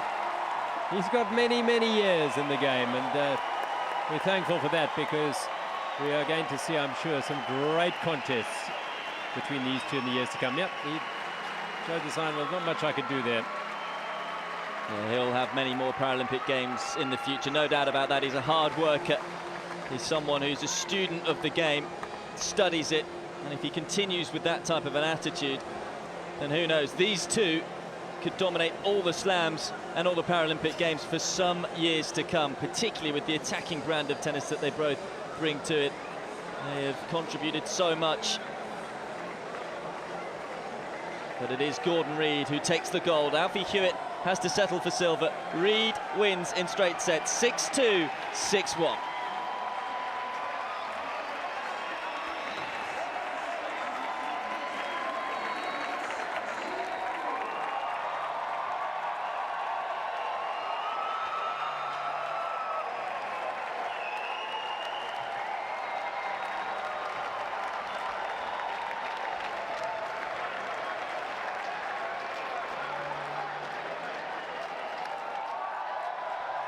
Well, a quite sublime performance by Gordon Reid. Just 8 unforced errors. The winners flowed relentlessly from his racket. 26 against 8 from Hewett. He only had 14 unforced errors from his racket, but it was all about Gordon Reid. A brilliant performance by the 24-year-old Scot to take his first Paralympic gold medal. He's a double gold medalist now, with a superb performance.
What a final that was between Gordon Reid and Alfie Hewett. It is gold and silver for Team GB, but it is the world number 3, Gordon Reid, who takes the gold, playing some quite inspired tennis from start to finish against his compatriot and winning 6-2, 6-1 to win Team GB's first ever men's singles gold in the open format. What a performance for the UK, and what a win for Gordon Reid.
the last of the medals to be presented at the Olympic Tennis Center in the men's singles of wheelchair tennis, and the 3 medalists roll out on a cloudy but beautiful evening in Rio as this wonderful wheelchair tennis tournament comes to a conclusion. What a final it was. Okay, the scoreline looked a little one-sided, 6-2, 6-1, but it was just full of quality, as was the bronze medal match as well.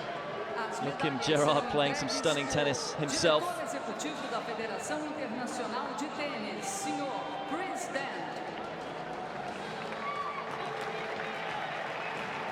Chris Dent, the ITF executive director, he must have been absolutely delighted with what he's seen at these Paralympics from the players who have taken the sport to another level. Tanya Rodriguez, president of the Materials Association of People with Physical Disabilities.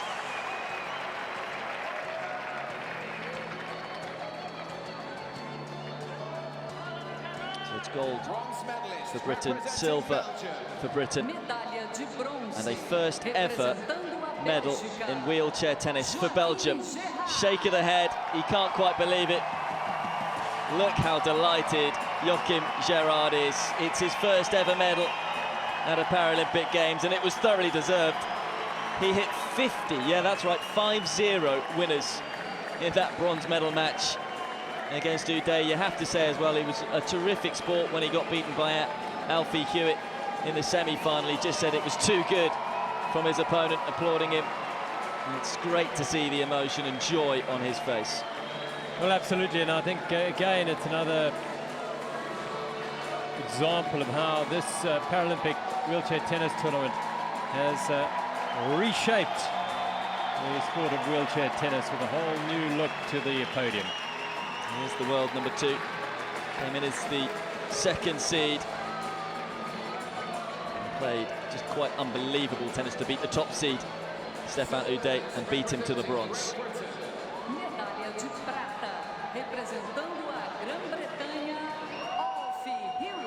And the player who beat Gerard in the semi-finals, I don't think he can quite believe what a tournament he has had.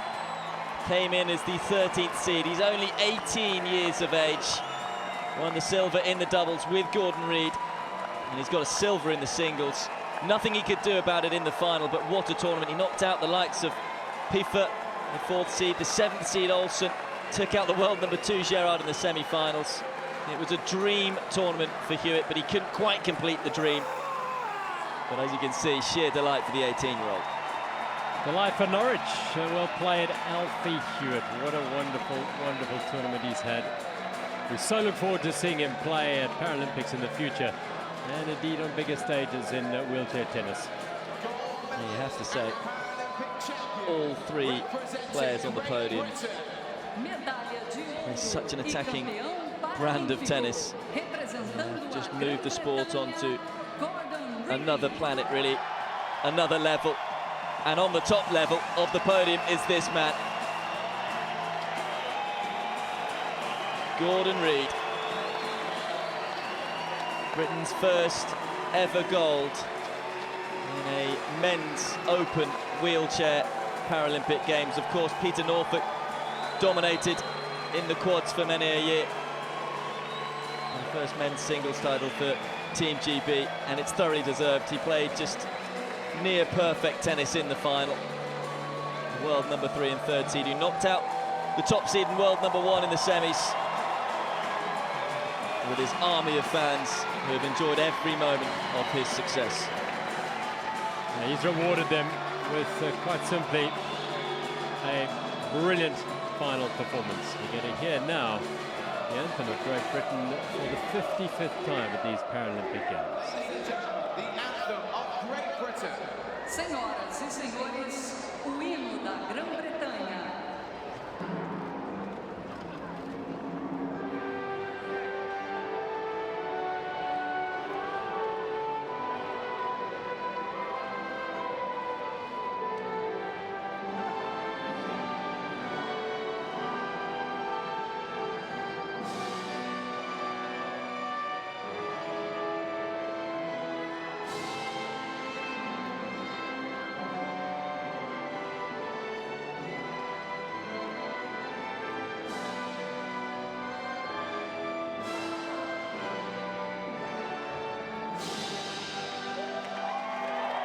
Well, what a Paralympics it's been for Team GB. Their 55th gold. Hewett picking up their 32nd silver as well. They're surely going to surpass their medal tally from 4 years ago in London. It's bronze for Joachim Gerard, silver for Alfie Hewett of Great Britain, and gold for Gordon Reid, also of Great Britain. Just a reminder, it's Belgium's first ever medal in wheelchair tennis as well. And what a performance from all three of these players, who have just thoroughly entertained from start to finish this week. They've become superstars. They've taken the game to another level, and doesn't it bode well for the future? And if you ever get a chance, go along and watch these players play from close quarters. It is quite simply mind-blowing. We expect all four of these to be in Tokyo as well. Gerard is 27, Reid 24, and Hewett 18. May well be in a fair few more Paralympic Games throughout his career. With the attacking brand of tennis, just who knows what we'll be seeing in 4 years' time. I don't think it could even get even better than this. Difficult to imagine it will, but you know, we've seen like Stefan Houdet take the technical side of the sport to another level with a chair that is pushing the boundaries, and perhaps that'll set the tone for more developments in that arena. But clearly the sport is flying high right now, and let's hope that we'll see these players playing on big stages over the next few years, because they certainly deserve it. So it is gold for Gordon Reid and Team GB, silver for Alfie Hewett in Great Britain, and bronze for Joachim Gerard of Belgium.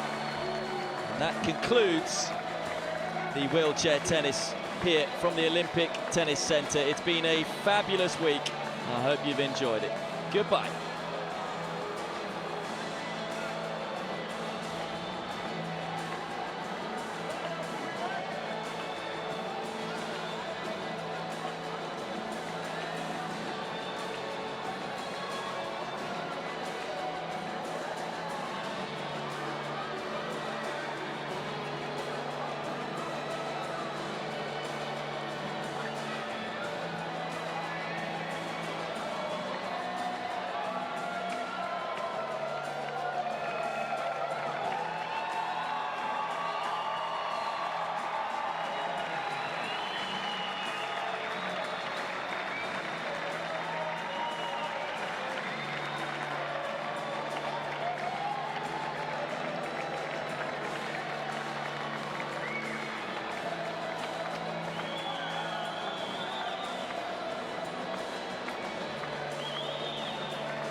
Well, what a day it's been, and what a week it's been at the Olympic Tennis Centre in Rio.